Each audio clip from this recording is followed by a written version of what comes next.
Prologue. Maneo young Espinoza, Neo, to his friends back on Sarah's station, huddled in the cockpit of the little ship he'd christened the Yi-K. After almost 3 months, there were maybe 50 hours left before he made history. The food had run out 2 days before. The only water that was left to drink was half a liter of recycled piss that had already gone through him more times than he could count. Everything he could turn off, he'd turned off. The reactor was shut down. He still had passive monitors, but no active sensors.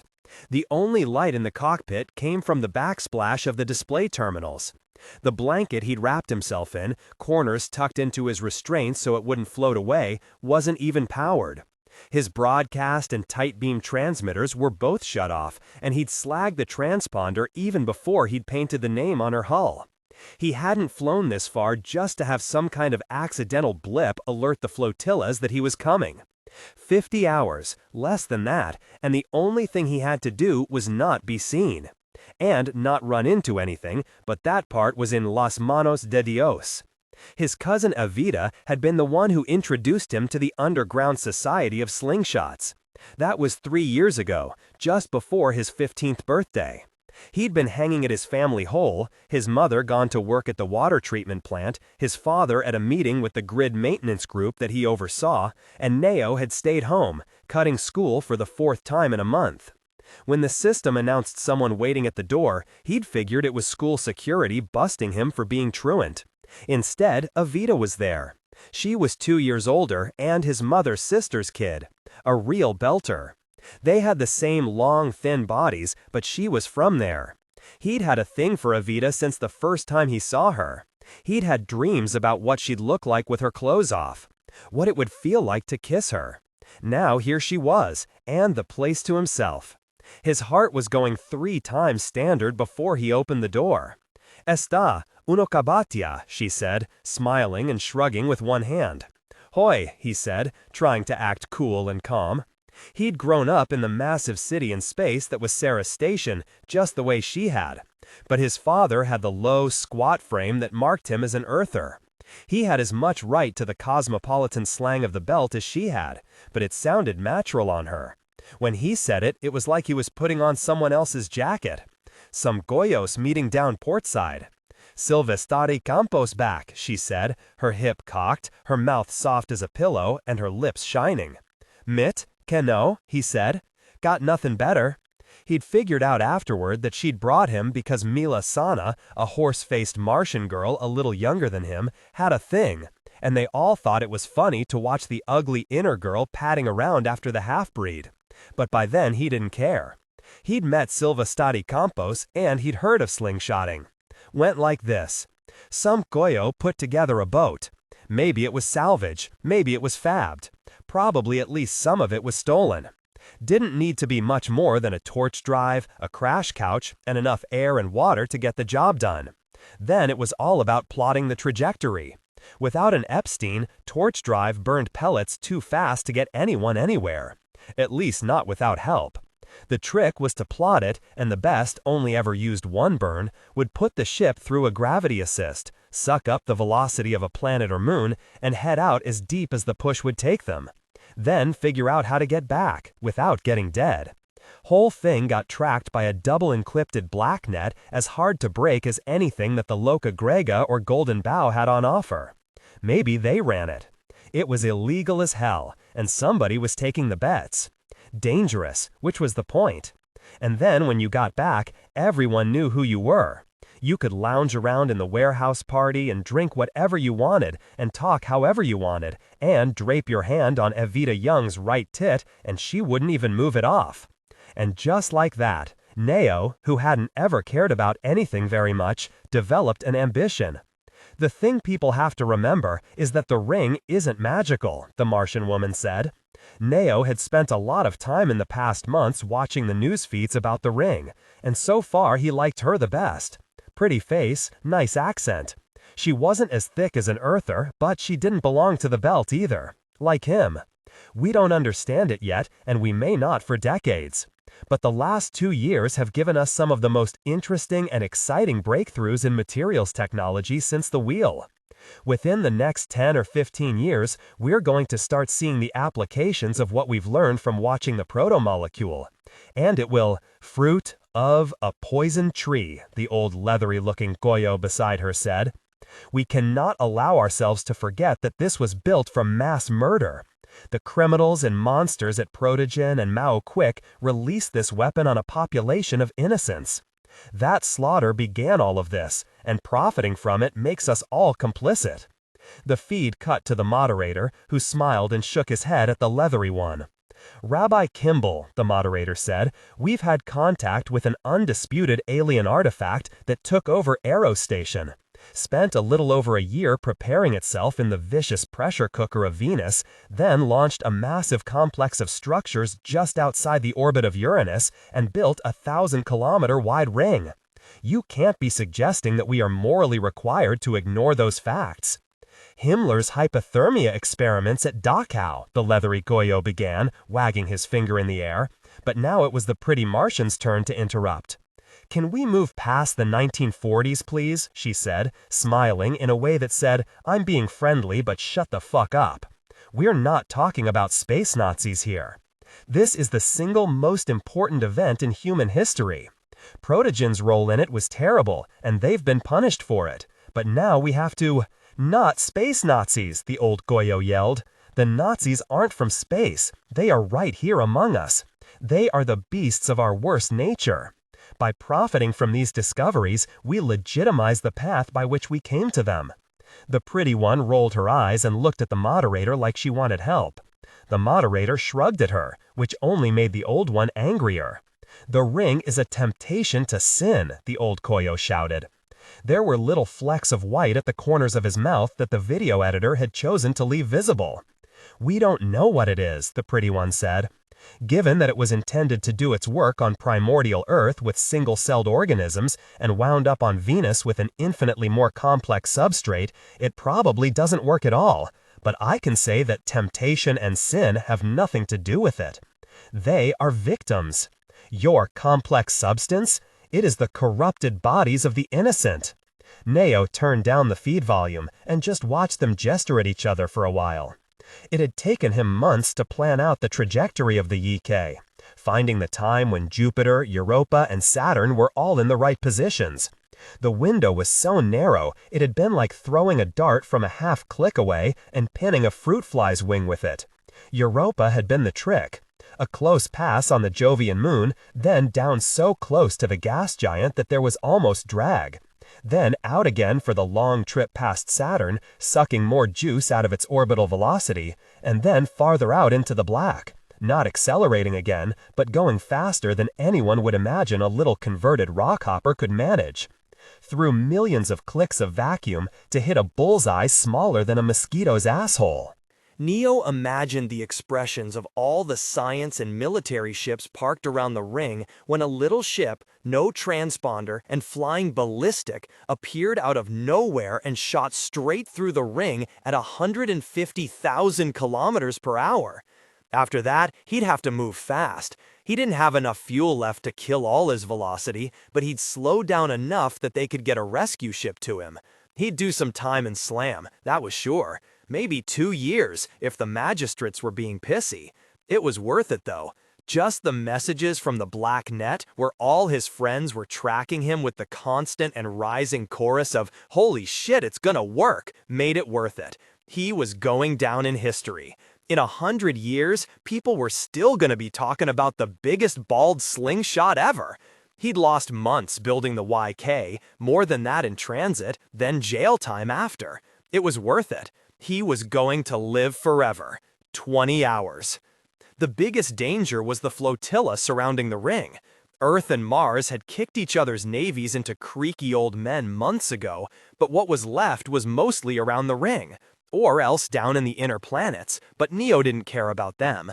There were maybe 20 or 30 big military ships watching each other, while every science vessel in the system peeked and listened and floated gently a couple thousand clicks from the ring. All the Navy muscle there to make sure no one touched. Scared, all of them. Even with all that metal and ceramic crammed into the same little corner of space, even with the relatively tiny 1,000 clicks across what was the inner face of the ring, the chances that he'd run into anything were trivial.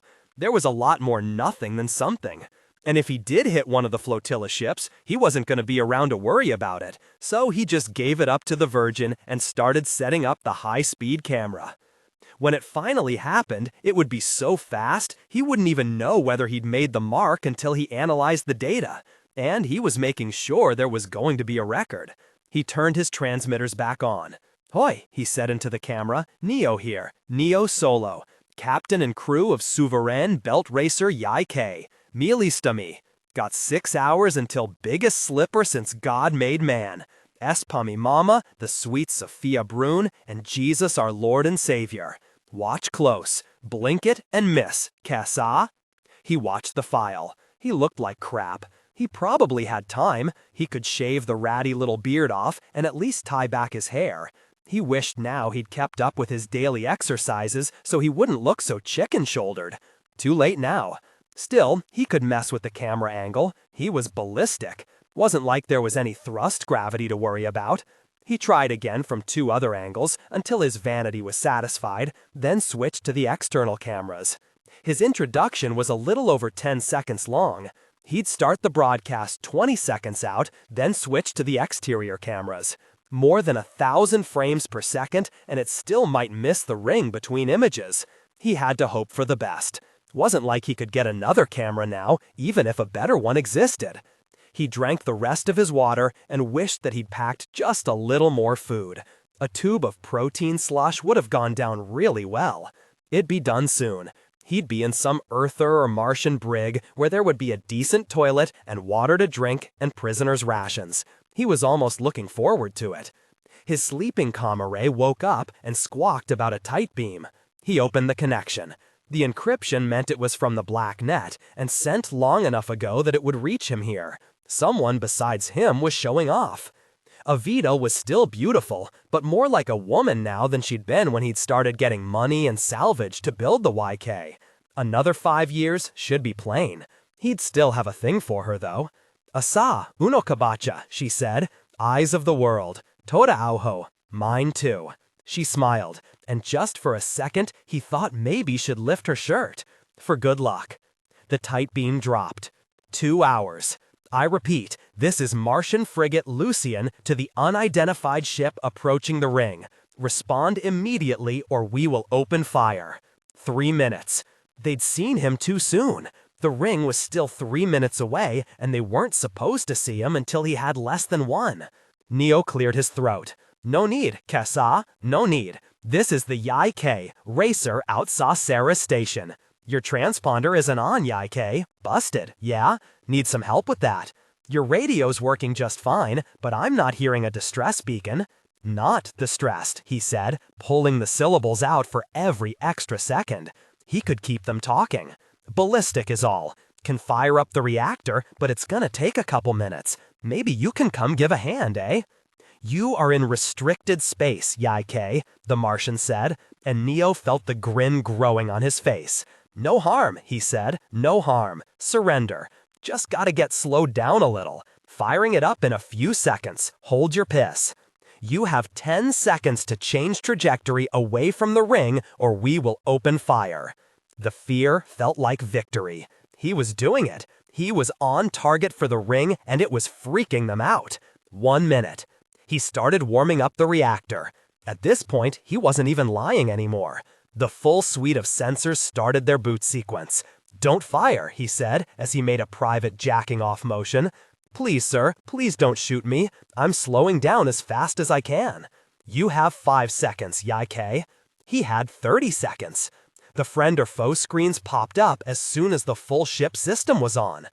The Lucian was going to pass close by, maybe 700 clicks. No wonder they'd seen him. At that distance, the YK would light up the threat boards like it was Christmas. Just bad luck that. "You can shoot if you want, but I'm stopping as fast as I can," he said. The status alarm sounded. 2 new dots appeared on the display. Hijo de puta had actually launched torpedoes. 15 seconds. He was gonna make it. He started broadcast and the exterior camera. The ring was out there somewhere, its 1,000-kilometer span still too small and dark to make out with the naked eye. There was only the vast spill of stars.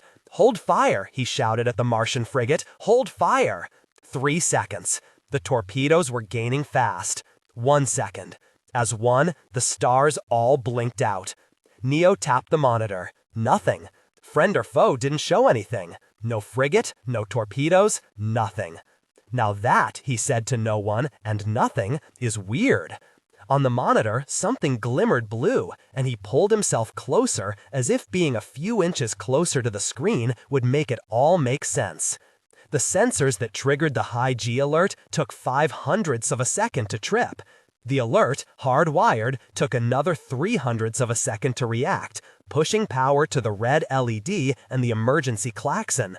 The little console telltale that pegged out with a 99G deceleration warning took a glacial half-second to excite its light-emitting diodes. But by that time, Neo was already a red smear inside the cockpit, the ship's deceleration throwing him forward through the screen and into the far bulkhead in less than a synapse to fire. For 5 long seconds, the ship creaked and strained, not just stopping, but being stopped. In the unbroken darkness, the exterior high-speed camera kept up its broadcast, sending out 1,000 frames per second of nothing, and then of something else. Chapter 1. Holden. When he'd been a boy back on Earth, living under the open blue of sky, one of his mothers had spent 3 years suffering uncontrolled migraines. Seeing her pale and sweating with pain was hard, but the halo symptoms that led into it had almost been worse. She'd be cleaning the house or working through contracts for her law practice, and then her left hand would start to clench, curling against itself until the veins and tendons seemed to creak with the strain. Next, her eyes lost their focus, pupils dilating until her blue eyes had gone black. It was like watching someone having a seizure, and he always thought, this time, she'd die from it. He'd been 6 at the time, and it never told any of his parents how much the migraines unnerved him, or how much he dreaded them, even when things seemed good. The fear had become familiar, almost expected. It should have taken the edge off the terror, and maybe it did, but what replaced it was a sense of being trapped. The assault could come at any time, and it could not be avoided. It poisoned everything, even if it was only a little bit. It felt like being haunted. "The house always wins," Holden shouted. He and the crew, Alex, Amos, Naomi, sat at a private table in the VIP lounge of Sears' most expensive hotel. Even there, the bells, whistles, and digitized voices of the slot machines were loud enough to drown out most casual conversation. The few frequencies they weren't dominating were neatly filled in by the high-pitched clatter of the pachinko machines and the low bass rumble of a band playing on one of the casino's 3 stages. All of it added up to a wall of sound that left Holden's guts vibrating and his ears ringing. "What?" Amos yelled back at him. "In the end, the house always wins." Amos stared down at an enormous pile of chips in front of him. He and Alex were counting and dividing them in preparation for their next foray out to the gaming tables. At a glance, Holden guessed they'd won something like 15,000 Sears new yen in just the last hour. It made an impressive stack. If they could quit now, they'd be ahead. But of course, they wouldn't quit now. "Okay," Amos said. "What?" Holden smiled and shrugged. "Nothing. If his crew wanted to lose a few $1,000 blowing off steam at the blackjack tables, who was he to interfere? The truth was, it wouldn't even put a dent in the payout from their most recent contract, and that was only one of 3 contracts they'd completed in the last 4 months. It was going to be a very flush year. Holden had made a lot of mistakes over the last 3 years. Deciding to quit his job as the OPA's bagman and become an independent contractor wasn't one of them. In the months since he'd put up his shingle as a freelance courier and escort ship, the Rocinante had taken 7 jobs, and all of them had been profitable. They'd spent money refitting the ship bow to stern. She'd had a tough couple of years, and she'd needed some love. When that was done, and they still had more money in their general account than they knew what to do with, Holden had asked for a crew wish list. Naomi had paid to have a bulkhead in their quarters cut out to join the two rooms. They now had a bed large enough for two people and plenty of room to walk around it. Alex had pointed out the difficulty in buying new military-grade torpedoes for the ship and had requested a keel-mounted railgun for the Rossi. It would give them more punch than the point defense cannons, and its only ammunition requirements were 2-pound tungsten slugs. Amos had spent 30 grand during a stopover on Callisto buying them some aftermarket engine upgrades. When Holden pointed out that the Rossi was already capable of accelerating fast enough to kill her crew and asked why they'd need to upgrade her, Amos had replied, "Because this shit is awesome." Holden had just nodded and smiled and paid the bill. Even after the initial giddy rush of spending, they had enough to pay themselves salaries that were 5 times what they'd made on the Canterbury and keep the ship in water, air, and fuel pellets for the next decade. Probably. It was temporary. There would be dry times too when no work came their way and they'd have to economize and make do. That just wasn't today. Amos and Alex had finished counting their chips and were shouting to Naomi about the finer points of blackjack, trying to get her to join them at the tables. Holden waved at the waiter, who darted over to take his order. "No ordering from a table screen here in the VIP lounge," Holden asked. "What do you have in a Scots that came from actual grain?" Holden asked. "We have several Ganymede distillations," the waiter said. He'd learned the trick of being heard over the racket without straining. He smiled at Holden. "But for the discriminating gentleman from Earth, we also have a few bottles of 16-year Lagavulin we keep aside." "You mean like actual Scotch from Scotland?" "From the island of Islay, to be precise," the waiter replied. "It's 1200 a bottle." "I want that." "Yes, sir, and 4 glasses." The waiter tipped his head and headed off to the bar. "We are going to play blackjack now," Naomi said, laughing. Amos was pulling a stack of chips out of his tray and pushing them across the table to her. "Want to come?" The band in the next room stopped playing, and the background noise dropped to an almost tolerable level for a few seconds before someone started piping Muzak across the casino PA. "Guys, wait a few minutes," Holden said. "I've bought a bottle of something nice, and I want to have one last toast before we go our separate ways for the night." Amos looked impatient right up until the bottle arrived, and then spent several seconds cooing over the label. Yeah, okay, this was worth waiting for. Holden poured out a shot for each of them, then held his glass up. "To the best ship and crew anyone has ever had the privilege of serving with, and to getting paid." "To getting paid," Amos echoed, and then the shots disappeared. "God damn, Cap," Alex said, then picked up the bottle to look it over. "Can we put some of this on the Rossi? You can take it out of my salary." "Seconded," Naomi said, then took the bottle and poured out 4 more shots. For a few minutes, the stacks of chips and the lure of the card tables were forgotten, which was all Holden had wanted, just to keep these people together for a few moments longer. On every other ship he'd ever served on, hitting port was a chance to get away from the same faces for a few days. Not anymore. Not with this crew. He stifled an urge to say a maudlin "I love you guys" by drinking another shot of scotch.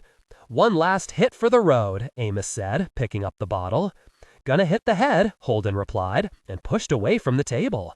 He weaved a bit more than he expected on his walk to the restroom. The scotch had gone to his brain fast. The restrooms in the VIP lounge were lush. No rows of urinals and sinks here. Instead, 6 doors that led to private facilities with their own toilet and sink. Holden pushed his way into one and latched it behind him. The noise level dropped almost to nothing as soon as the door closed, a little like stepping outside the world. It was probably designed that way. He was glad whoever built the casino had allowed for a place of relative calm. He wouldn't have been shocked to see a slot machine over the sink. He put one hand on the wall to steady himself while he did his business. He was midstream when the room brightened for a moment and the chrome handle on the toilet reflected a faint blue light. The fear hit him in the gut. Again. "I swear to God," Holden said, pausing to finish and then zip up. "Miller, you better not be there when I turn around." He turned around. Miller was there. "Hey," the dead man started. "We need to talk," Holden finished for him, then walked to the sink to wash his hands. A tiny blue firefly followed him and landed on the counter. Holden smashed it with his palm, but when he lifted his hand, nothing was there. In the mirror, Miller's reflection shrugged. When he moved, it was with a sickening jerkiness, like a clockwork ticking through its motions. Human and inhuman both. "Everyone's here at once," the dead man said. "I don't want to talk about what happened to Julie." Holden pulled a towel out of the basket next to the sink, then leaned against the counter facing Miller and slowly dried his hands. He was trembling, the same as he always did. The sense of threat and evil was crawling up his spine, just the same way it always did. Holden hated it. Detective Miller smiled, distracted by something Holden couldn't see. The man had worked security on Ceres, been fired, and gone off hunting on his own, searching for a missing girl. He'd saved Holden's life once. Holden had watched when the asteroid station Miller and thousands of victims of the alien protomolecule had been trapped on crashed into Venus, including Julie Mao, the girl Miller had searched for and then found too late. For a year, the alien artifact had suffered and worked its incomprehensible design under the clouds of Venus. When it rose, hauling massive structures up from the depths and flying out past the orbit of Neptune like some titanic sea creature translated to the void, Miller rose with it. And now, everything he said was madness. "Holden," Miller said, not talking to him, describing him, "yeah, that makes sense. You're not one of them. Hey, you have to listen to me. Then you have to say something. This shit is out of hand. You've been doing your random appearing act for almost a year now, and you've never said even one thing that made sense. Not one." Miller waved the comment away. The old man was starting to breathe faster, panting like he'd run a race. Beads of sweat glistened on his pale, gray-tinged skin. "So there was this unlicensed brothel down in Sector 18. We went in thinking we'd have 15, 20 in the box. More, maybe. Got there, and the place was stripped to the stone. I'm supposed to think about that? It means something." "What do you want from me?" Holden said. "Just tell me what you want, all right?" "I'm not crazy," Miller said. "When I'm crazy, they kill me. God, did they kill me." Miller's mouth formed a small O, and he began to suck air in. His lips were darkening, the blood under the skin turning black. He put a hand on Holden's shoulder, and it felt too heavy. Too solid, like Miller had been remade with iron instead of bones. "It's all gone pear-shaped. We got there, but it's empty. The whole sky's empty. I don't know what that means." Miller leaned close. His breath smelled like acetate fumes. His eyes locked on Holden, eyebrows raised, asking him if he understood. "You've got to help me," Miller said. The blood vessels in his eyes were almost black. "They know I find things. They know you help me." "You're dead," Holden said, the words coming out of him without consideration or planning. "Everyone's dead," Miller said. He took his hand from Holden's shoulder and turned away. Confusion troubled his brow. "Almost. Almost." Holden's terminal buzzed at him, and he took it out of his pocket. Naomi had sent, "Did you fall in?" Holden began typing out a reply, then stopped when he realized he'd have no idea what to say. When Miller spoke, his voice was small, almost childlike with wonder and amazement. "Fuck, it happened," Miller said. "What happened?" Holden said. A door banged as someone else went into a neighboring stall, and Miller was gone. The smell of ozone and some rich organic volatiles, like a spice shop gone rancid, were all the evidence that he had been there. And that might only have been in Holden's imagination. Holden stood for a moment, waiting for the coppery taste to leave his mouth, waiting for his heartbeat to slow back down to normal, doing what he always did in the aftermath. When the worst had passed, he rinsed his face with cold water and dried it with a soft towel. The distant, muffled sound of the gambling decks rose to a frenzy, a jackpot. He wouldn't tell them. Naomi, Alex, Amos, they deserved to have their pleasure without the thing that had been Miller intruding on it. Holden recognized that the impulse to keep it from them was irrational, but it felt so powerfully like protecting them that he didn't question it much. Whatever Miller had become, Holden was going to stand between it and the Rossi. He studied his reflection until it was perfect, the carefree, slightly drunk captain of a successful independent ship on shore leave. Easy, happy. He went back out to the pandemonium of the casino. For a moment, it was like stepping back in time. The casinos on Eros. The death box. The lights felt a little too bright. The noises sounded a little too loud. Holden made his way back to the table and poured himself another shot. He could nurse this one for a while. He'd enjoy the flavor and the night. Someone behind him shrieked their laughter. Only laughter. A few minutes later, Naomi appeared, stepping out of the bustle and chaos like serenity in a female form. The half-drunken, expansive love he'd felt earlier came back as he watched her make her way toward him. They'd shipped together on the Canterbury for years before he'd found himself falling in love with her. Looking back, every morning he'd woken up with someone else had been a lost opportunity to breathe Naomi's air. He couldn't imagine what he'd been thinking. He shifted to the side, making room for her. "They cleaned you out?" he asked. "Alex," she said. "They cleaned Alex out. I gave him my chips." "You are a woman of tremendous generosity," he said with a grin. Naomi's dark eyes softened into a sympathetic expression. "Miller showed up again?" she asked, leaning close to be heard over the noise. "It's a little unsettling how easily you see through me. You're pretty legible. And this wouldn't be Miller's first bathroom ambush. Did he make any more sense this time?" "No," Holden said. "He's like talking to an electrical problem. Half the time, I'm not sure he even knows I'm there. It can't really be Miller, can it? If it's the proto-molecule wearing a Miller suit, I think that's actually creepier." "Fair point," Naomi said. "Did he say anything new, at least?" "A little bit, maybe. He said something happened." "What?" "I don't know. He just said, 'It happened,' and blinked out." They sat together for a few minutes, a private silence within the riot. Her fingers interlaced with his. She leaned over, kissing his right eyebrow, and then pulled him off the chair. "Come on," she said. "Where are we going?" "I'm going to teach you how to play poker," she said. "I know how to play poker." "You think you do?" she said. "Are you calling me a fish?" She smiled and tugged at him. Holden shook his head. "If you want to, let's go back to the ship. We can get a few people together and have a private game. It doesn't make sense to do it here. The house always wins." "We aren't here to win," Naomi said, and the seriousness in her voice made the words carry more than the obvious meaning. "We're here to play." The news came 2 days later. Holden was in the galley, eating takeout from one of the dockside restaurants. Garlic sauce over rice, 3 kinds of legumes, and something so similar to chicken it might as well have been the real thing. Amos and Naomi were overseeing the loading of nutrients and filters for the air recycling systems. Alex, in the pilot's seat, was asleep.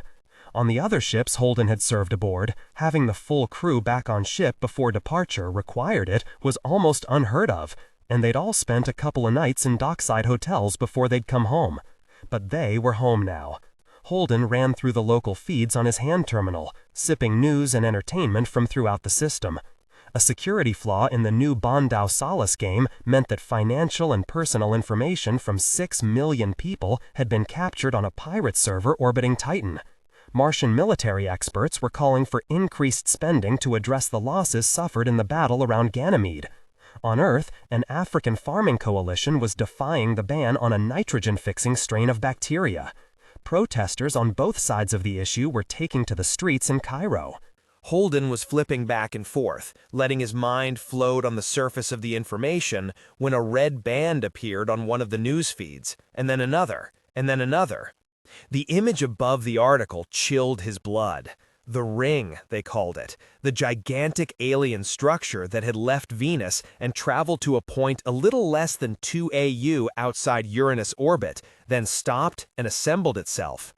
Holden read the news carefully as dread pulled at his gut. When he looked up, Naomi and Amos were in the doorway. Amos had his own hand terminal out. Holden saw the same red bands on that display. "You seen this, Captain?" Amos asked. "Yeah," Holden said. "Some mad bastard tried to shoot the ring." "Yeah."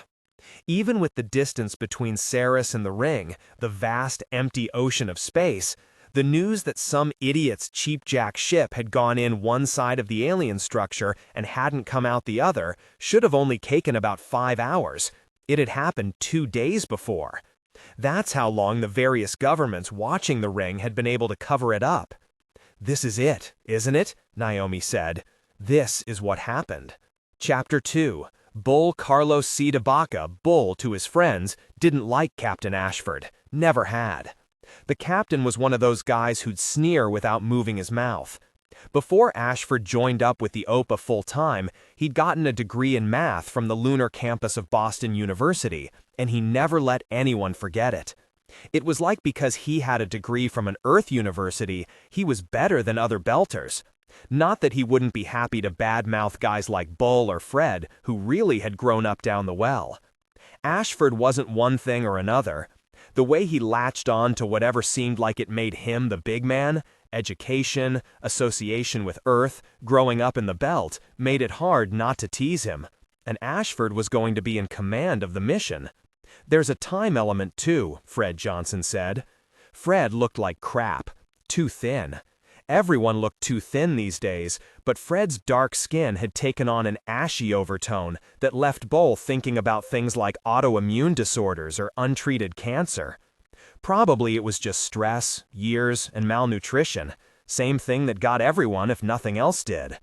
Point of fact, Bull was looking a little gray around the temples too, and he didn't like the crap LEDs that were supposed to mimic sunlight. That he was still darker than an eggshell had more to do with a nut-brown Mexican mother than anything ultraviolet. He'd been out in the dark since he was 22. He was over 40 now. And Fred, his superior officer under 2 different governments, was older than he was.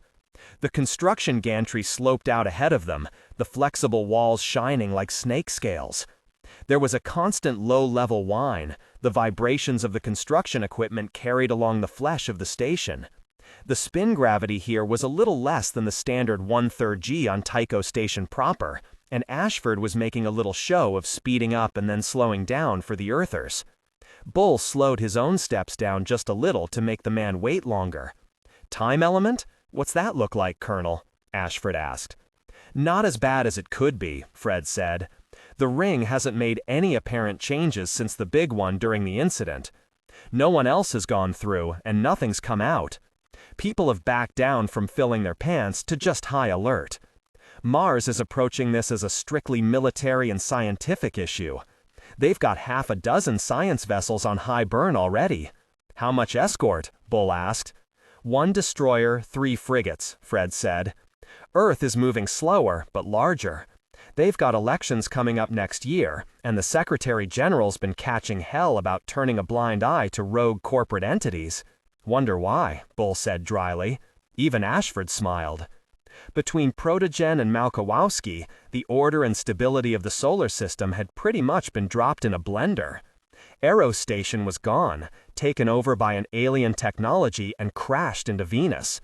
Ganymede was producing less than a quarter of its previous food output, leaving every population center in the outer planets relying on backup agricultural sources. The Earth-Mars alliance was the kind of quaint memory someone's grandpa might talk about after too much beer. The good old days, before it all went to hell. "He's putting on a show," Fred went on. "Media, religious leaders, poets, artists, they're hauling them all out to the ring so that every feed he can reach is pointed away from him." "Typical," Ashford said, then didn't elaborate. "Typical for a politician, typical for an Earther." "What are we looking out there?" The gantry sang for a moment, an accident of harmonics setting it ringing and shaking until industrial dampers kicked in and killed the vibration before it reached the point of doing damage.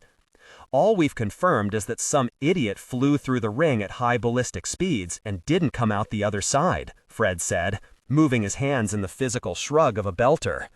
"Now there's some kind of physical anomaly in the ring. Could be that the idiot's kid's ship got eaten by the ring and converted into something. The ring sprayed a lot of gamma and X-rays, but not enough to account for the mass of the ship. Could be that he broke it.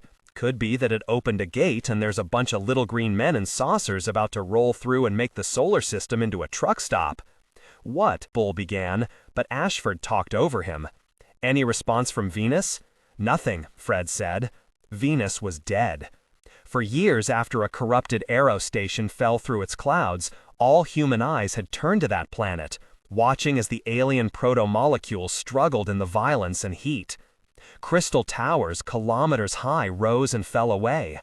Networks of carbon fibers laced the planet and degraded to nothing. The weapon had been meant to hijack simple life on Earth, billions of years before. Instead, it had the complex ecosystem of human bodies and the structures to sustain them in the toxic oven of Venus. Maybe it had taken longer to carry out its plan. Maybe having complex life to work with had made things easier. Everything pointed to it being finished with Venus, and all that really mattered was it had launched a self-assembling ring in the emptiness outside the orbit of Uranus that sat there dead as a stone. Until now. "What are we supposed to do about it?" Bull asked. "No offense, but we don't got the best science vessels, and Earth and Mars blew the crap out of each other over Ganymede." "Be there," Fred said. "If Earth and Mars send their ships, we send ours.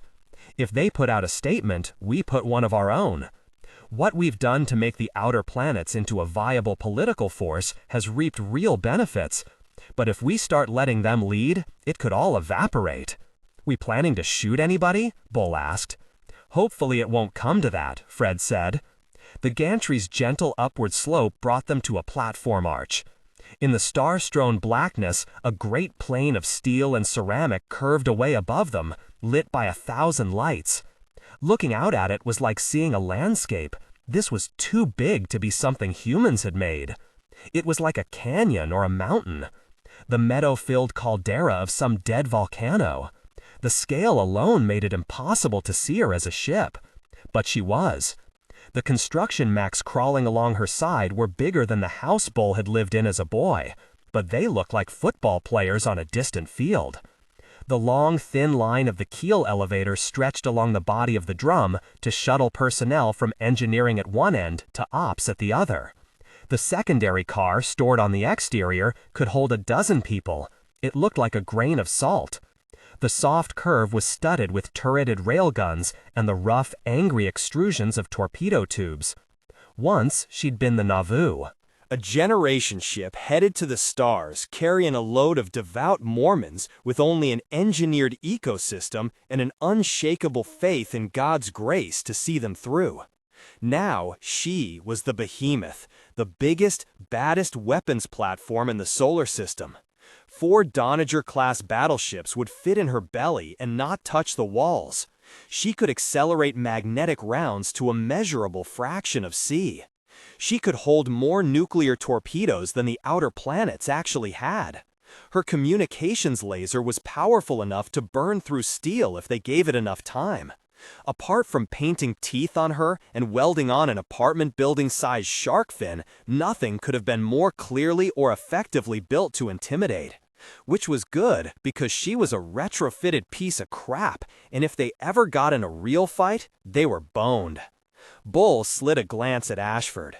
The captain's chin was tilted high, and his eyes were bright with pride. Bull sucked his teeth. The last threads of weight let go as the platform and gantry matched to the stillness of the behemoth. One of the distant construction mechs burst into a sun-white flare as the welding started. "How long before we take her out?" Ashford asked. 3 days, Fred said. "Engineering reports said the ship will be ready in about 10, Bull said. "We planning to work on her while we're flying?" "That was the intention," Fred said. "Because we could wait another few days here, do the work in dock, and burn a little harder going out, get the same arrival." The silence was uncomfortable. Bull had known it would be, but it had to be said. "The crew's comfort and morale need as much support as the ship," Fred said, diplomacy changing the shapes of the words. Bull had known him long enough to hear it. "The Belters don't want a hard burn. Besides which, it's easier to get the in-transit work done in lower G. It's all been min-maxed, Bull. You ship out in 3. "Is that a problem?" Ashford said. Bull pulled the goofy grin he used when he wanted to tell the truth and not get in trouble for it. "We're heading out to throw gang signs at Earth and Mars while the ring does a bunch of scary alien mystery stuff. We've got a crew that's never worked together, a ship that's half salvage, and not enough time to shake it all down. Sure, it's a problem, but it's not one we can fix, so we'll do it anyway. Worst can happen is we'll all die." "Cheerful thought," Ashford said. The disapproval dripped off him. Bull's grin widened and he shrugged. Gonna happen sooner or later. Bull's quarters on Tycho Station were luxurious. 4 rooms, high ceilings, a private head with an actual water supply. Even as a kid back on Earth, he hadn't lived this well. He'd spent his childhood in a housing complex in the New Mexican Shared Interest Zone, living with his parents, grandmother, 2 uncles, 3 aunts, and about 1,000 cousins, seemed like. When he turned 16 and declined to go on basic, he'd headed south to Alamogordo and worked his 2-year service stripping down ancient solar electricity stations from the bad old days before fusion. He'd shared a dorm with 10 other guys. He could still picture them, the way they'd been back then, all skinny and muscled with their shirts off or tied around their heads. He could still feel the New Mexican sun pressing against his chest like a hand as he basked in irradiation and heat of an uncontrolled fusion reaction, protected only by distance and the wide blue sky. When his 2-year stint was up, he tried tech school, but he'd gotten distracted by hormones and alcohol. Once he dropped out, his choices were pretty much just the military or basic. He'd chosen the one that felt less like death. In the Marines, he'd never had a bunk larger than the front room of his Tycho Station quarters. He hadn't even had a place that was really his own until he mustered out. Sarah Station hadn't been a good place for him. The hole he'd taken had been up near the center of spin, low G and high Coriolis. It hadn't been much more than a place to go sleep off last night's drunk, but it had been his.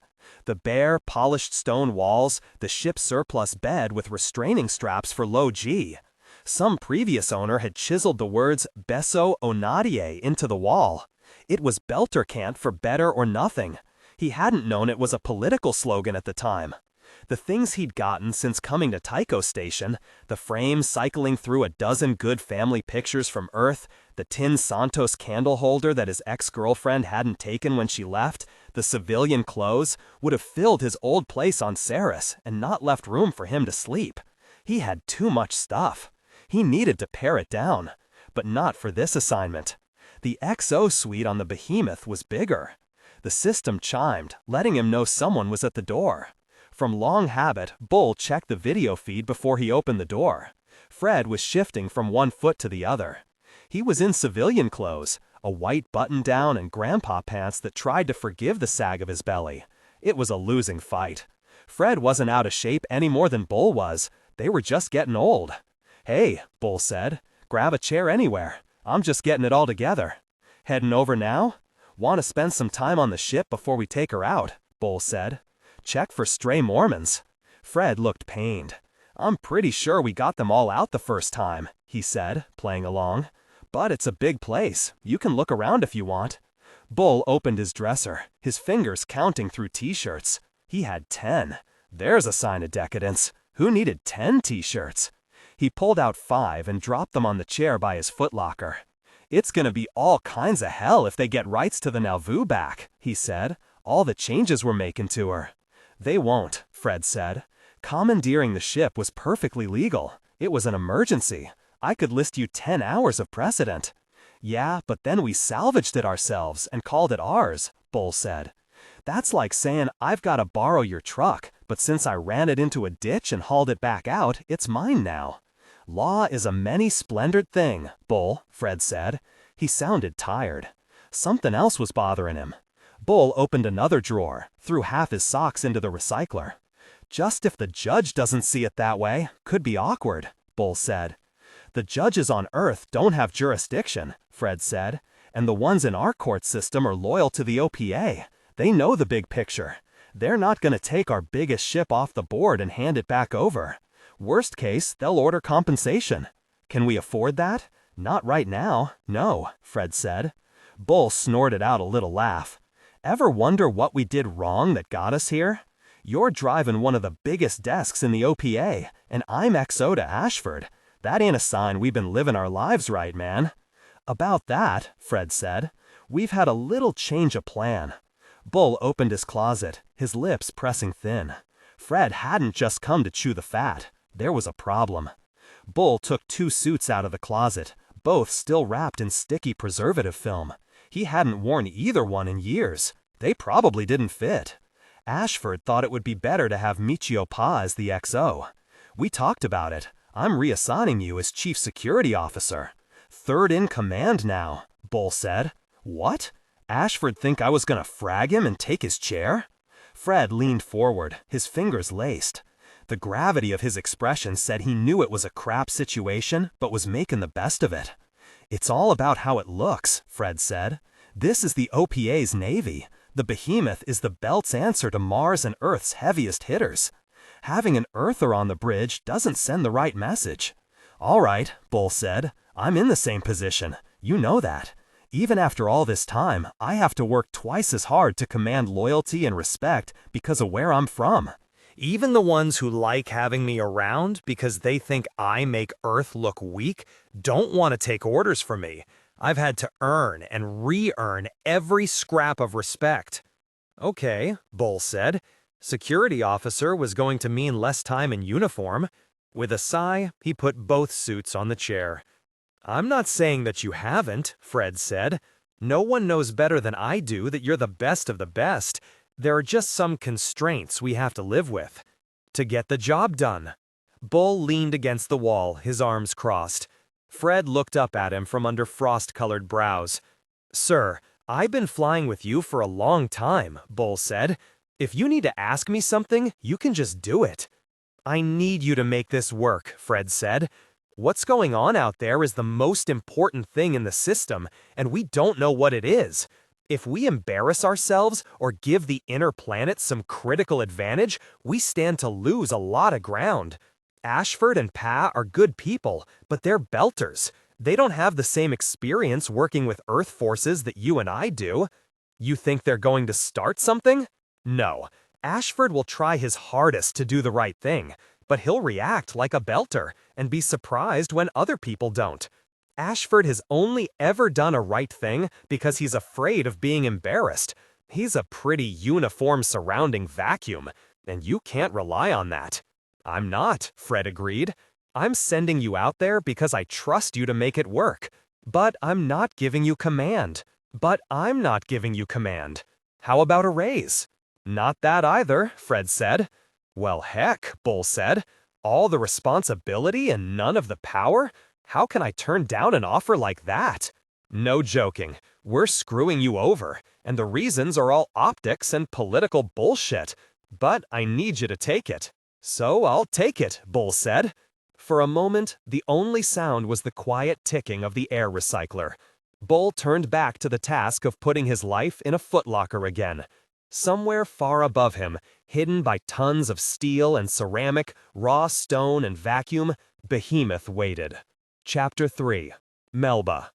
When she walked into the gambling house, Melba felt eyes on her. The room was lit by the displays on the game decks, pink and blue and gold. Most of them were themed around sex or violence or both.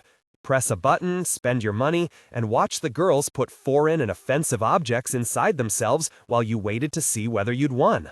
Slot machines, poker, real-time lotteries. The men who played them exuded an atmosphere of stupidity, desperation, and an almost tangible hatred of women. Darling, an immensely fat man said from behind the counter, don't know where you think you come to, but you come in the wrong place. Maybe best you walk back out. I have an appointment, she said. The fat man's eyes widened under their thick lids. Someone in the gloom called out a vulgarity meant to unease her. It did, but she didn't let it show. Travin in the back, you want him, darling, the fat man said, nodding. At the far end of the room, through the gauntlet of leers and threat, a red metal door. All of her instincts came from before, when she was Clarissa, and so they were all wrong now. From the time she'd been old enough to walk, she'd been trained in self-defense. But it had all been anti-kidnapping. How to attract the attention of the authorities, how to de-escalate situations with her captors. There had been other work, of course. Physical training had been part of it, but the goal had always been to break away, to run, to find help. Now that there was no one to help her, nothing quite applied. But it was what she had, so it was what she used. Melba, not Clarissa, Melba nodded to the fat man and walked through the close-packed, dim room. The full gravity of Earth pulled on her like an illness. On one of the gambling decks, a cartoon woman was being sexually assaulted by 3 small gray aliens while a flying saucer floated above them. Someone had won a minor jackpot. Melba looked away. Behind her, an unseen man laughed, and she felt the skin at the back of her neck tighten. Of all her siblings, she had most enjoyed the physical training. When it ended, she began studying Tai Chi with the self-defense instructor. Then, when she was 14, her father had made a joke about it at a family gathering. How learning to fight might make sense, he could respect that, but dancing while pretending to fight looked stupid and wasted time. She'd never trained again. That was 10 years ago. She opened the red door and walked through it. The office seemed almost bright. A small desk with a built-in display tuned to a cheap accounting system. White frosted glass that let in the sunlight but hid the streets of Baltimore. A formed plastic couch upholstered with the corporate logo of a cheap brand of beer that even people on basic could afford. 2 hulking men sat on the couch. One had implanted sunglasses that made him look like an insect. The other wore a t-shirt that strained at his steroidal shoulders. She'd seen them before. Traven was at the desk, leaning his thigh against it. His hair was cut close to the scalp, a dusting of white at the temples. His beard was hardly longer.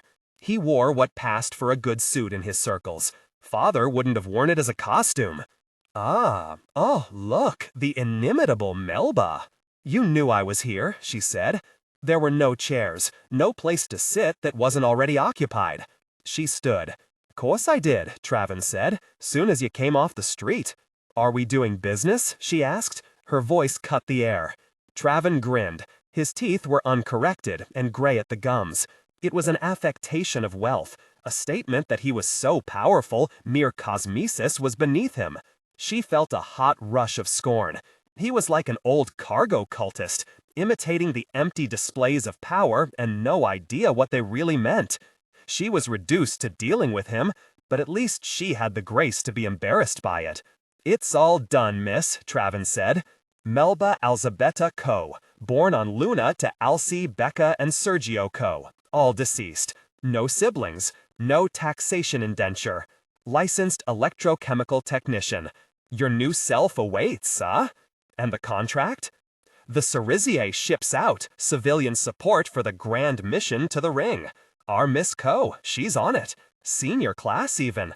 Little staff to oversee, don't have to get your hands dirty. Traven pulled a white plastic envelope from his pocket. The shadow of a cheap hand terminal showed through the tissue. All here, all ready, he said. You take it and walk through the door a new woman, huh? Melba took her own hand terminal out of her pocket. It was smaller than the one in Traven's hand and better made. She'd miss it. She thumbed in her code, authorized the transfer, and slid it back in her pocket. All right, she said. The money's yours. I'll take delivery. Ah, there is still one problem, Traven said. We have an agreement, Melba said. I did my part. And it speaks well of you, Traven said. But doing business with you, I enjoy it, I think. Exciting discoveries to be made. Creating this new you, we have to put the DNA in the tables. We have to scrub out doubled records. I think you haven't been entirely honest with me. She swallowed, trying to loosen the knot in her throat. The insect-eyed man on the couch shifted, his weight making the couch squeak. My money spends, she said. As it should, Traven said. Clarissa Mao, daughter to Jules Pierre Mao of Mao Kwiatkowski Mechanical. Very interesting name. Mao Kwiatkowski was nationalized when my father went to jail, Melba said. It doesn't exist anymore. Corporate death sentence, Traven said, as he put the envelope on the desk display. Very sad. But not for you, huh? Rich men know money. They find ways to put it where little eyes can't find. Get it to their wives, maybe, their daughters. She crossed her arms, scowling. On the couch, the bodybuilder stifled a yawn. It might even have been genuine. She let the silence stretch, not because she wanted to pressure Traven to speak next, but because she didn't know what to say. He was right, of course. Daddy had taken care of all of them as best he could. He always had. Even the persecution of the United Nations couldn't reach everything. Clarissa had had enough money to live a quiet, retiring life on Luna or Mars and die of old age before the capital ran out. But she wasn't Clarissa anymore, and Melba's situation was different. "I can give you another 10,000, she said. "That's all I've got." Traven smiled his gray smile.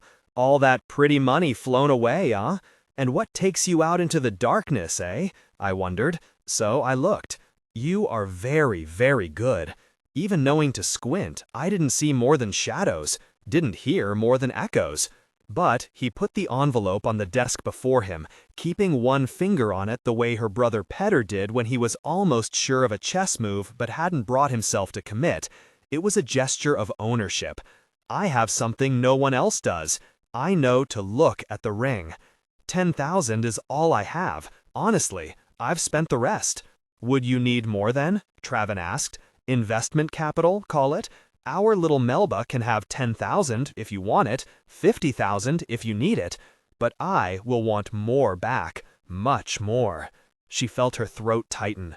When she tilted her head, the movement felt too fast, too tight, bird-like, scared. "What are you talking about?" she asked, willing her voice to sound solid. Formless threat hung in the air like bad cologne, masculine and cheap. When he spoke again, false friendliness curved all of his vowels.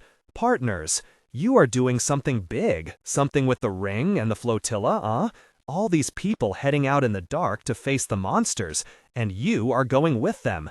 It seems to me that such a risk means you expect a very great return, the sort one expects from a Mao. You tell me what is your plan, I help you how I can help you, and what comes your way from this, we divide." No deal. The words were like a reflex. They came from her spine, the decision too obvious to require her brain.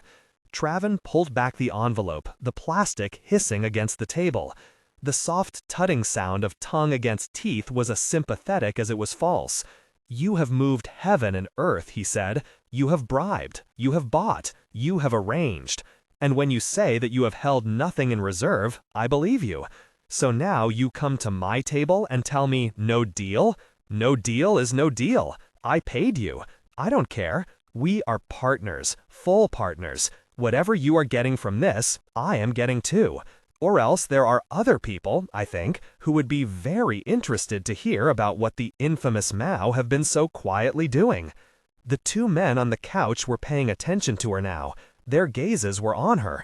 She turned to look over her shoulder. The door to the gambler's den was metal, and it was locked. The window was wide. The security wire in it was the sort that retracted if you wanted the glass to open and let the filthy breeze of the city in to soil the air. The insect-eyed one stood up. Her implants were triggered by rubbing her tongue against the roof of her mouth. 2 circles counterclockwise. It was a private movement, invisible, internal, oddly sensual. It was almost as easy as just thinking. The suite of manufactured glands tucked in her throat and head and abdomen squeezed their little bladders empty, pouring complex chemistry into her blood. She shuddered. It felt like orgasm without the pleasure. She could feel conscience and inhibition sliding away like bad dreams. She was fully awake and alive. All the sounds in the room, the roar of street traffic, the muffled cacophony of the gambling decks, Traven's nasty voice, went quieter, as if the cocktail flowing into her ears. Her muscles grew tense and tight. The taste of copper filled her mouth. Time slowed. What to do? What to do? The thugs by the couch were the first threat. She moved over to them, gravity's oppressive grip forgotten. She kicked the bodybuilder in the kneecap as he rose, the little beer coaster of bone ripping free of its tendons and sliding up his thigh. His face was a cartoon of surprise and alarm. As he began to crumple, she lifted her other knee, driving it up into his descending larynx. She'd been aiming for his face. Throat just as good, she thought as the cartilage collapsed against her knee. The insect-eyed one lunged for her. He moved quickly, his own body modified somehow, fused muscular neurons probably. Something to streamline the long, slow gap when the neurotransmitters flowed across the synapses. Something to give him an edge when he was fighting some other thug. His hand fastened on her shoulder, wide, hard fingers grabbing at her. She turned in toward him, dropping to pull him down. palm strike to the inside of the elbow to break his power, then both her hands around his wrist, bending it. None of her attacks were conscious or intentional. The movements came flowing out of a hindbrain that had been freed of restraint and given the time to plan its mayhem. It was no more a martial art than a crocodile taking down a water buffalo was, just speed, strength, and a couple billion years of survival instinct unleashed. Her Tai Chi instructor would have looked away in embarrassment. The bodybuilder sloped down to the floor, blood pouring from his mouth. The insect-eyed one pulled away from her, which was the wrong thing to do. She hugged his locked joints close to her body and swung from her hips. He was bigger than she was, had lived in the gravity well all his life. He buffed up with steroids and his own cheap augmentations. She didn't need to be stronger than him, though, just stronger than the little bones in his wrist and elbow. He broke, dropping to his knee. Melba, not Clarissa, swung around him, sliding her right arm around his neck, then locking it with the left, protecting her own head from the thrashing that was about to come. She didn't need to be stronger than him, just stronger than the soft arteries that carried blood to his brain. Traven's gun fired, gouging a hole in the couch. The little puff of foam was like a sponge exploding. No time. She shrieked, pulling the power of the scream into her arms, her shoulders. She felt the insect-eyed man's neck snap. Traven fired again. If he hit her, she'd die. She felt no fear, though. It had been locked away where she couldn't experience it. That would come soon, very soon. It had to be done quickly. He should have tried for a third bullet. It was the smart thing, the wise one. He was neither smart nor wise. He did what his body told him to, and tried to get away. He was a monkey, and millions of years of evolution told him to flee from the predator. He didn't have time for another mistake. She felt another scream growing in her throat. Time skipped. Her fingers were wrapped around Traven's neck. She'd been driving his skull into the corner of his desk. There was blood and scalp adhering to it. She pushed again, but he was heavy. There was no force behind her blow. She dropped him, and he fell to the floor moaning. Moaning. Alive, she thought. The fear was back now, and the first presentation of nausea. He was still alive. He couldn't still be alive when the crash came. He'd had a gun. She had to find what had happened to it. With fingers quickly growing numb, she pulled the little pistol from under him. "Partners," she said, and fired 2 rounds into his head. Even over the gambling decks, they had to have heard it.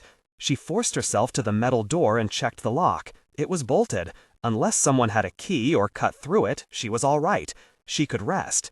They wouldn't call the police. She hoped they wouldn't call the police. She slid to the floor. Sweat poured down her face, and she began shaking.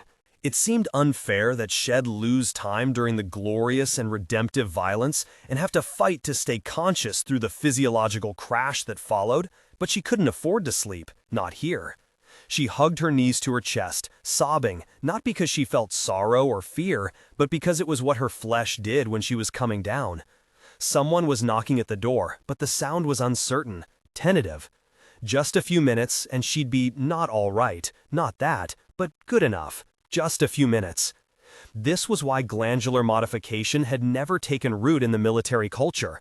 A squad of soldiers without hesitation or doubt, so full of adrenaline they could tear their own muscles and not care, might win battles. But the same fighters curled up and mewling for 5 minutes afterward would lose them again. It was a failed technology, but not an unavailable one. Enough money, enough favors to call in, and enough men of science who had been cured of conscience. It was easy, the easiest part of her plan, really. Her sobs intensified, shifted. The vomiting started. She knew from experience that it wouldn't last long. Between retching, she watched the bodybuilder's chest heaving for air through his ruined throat, but he was already gone. The smell of blood and puke thickened the air. Melba caught her breath, wiping the back of her hand against her lips. Her sinuses ached, and she didn't know if it was from the retching or the false glands that lay in that tender flesh. It didn't matter. The knocking at the door was more desperate now. She could make out the voice of the fat man by the door. No more time. She took the plastic envelope and shoved it in her pocket. Melba Elsbetta Coe crawled out the window and dropped to the street. She stank. There was blood on her hands. She was trembling with every step. The dim sunlight hurt, and she used the shadows of her hands to hide from it. In this part of Baltimore, 1,000 people could see her and not have seen anything. The blanket of anonymity that the drug dealers and pimps and slavers arranged and enforced also protected her. She'd be okay. She'd made it. The last tool was in place, and all she had to do was get to her hotel, drink something to put her electrolytes back in balance, and sleep a little. And then, in a few days, report for duty on the Cerecae and begin her long journey out to the edge of the solar system. Holding her spine straight, walking down the street, avoiding people's eyes, the dozen blocks to her room seemed longer. But she would do it. She would do whatever had to be done. She had been Clarissa Mao. Her family had controlled the fates of cities, colonies, and planets. And now, father sat in an anonymous prison, barred from speaking with anyone besides his lawyer, living out his days in disgrace. Her mother lived in a private compound on Luna, slowly medicating herself to death. The siblings, the ones that were still alive, had scattered to whatever shelter they could find from the hatred of two worlds. Once, her family's name had been written in starlight and blood, and now they'd been made to seem like villains. They'd been destroyed. She could make it right, though. It hadn't been easy, and it wouldn't be now. Some nights, the sacrifices felt almost unbearable, but she would do it. She could make them all see the injustice in what James Holden had done to her family.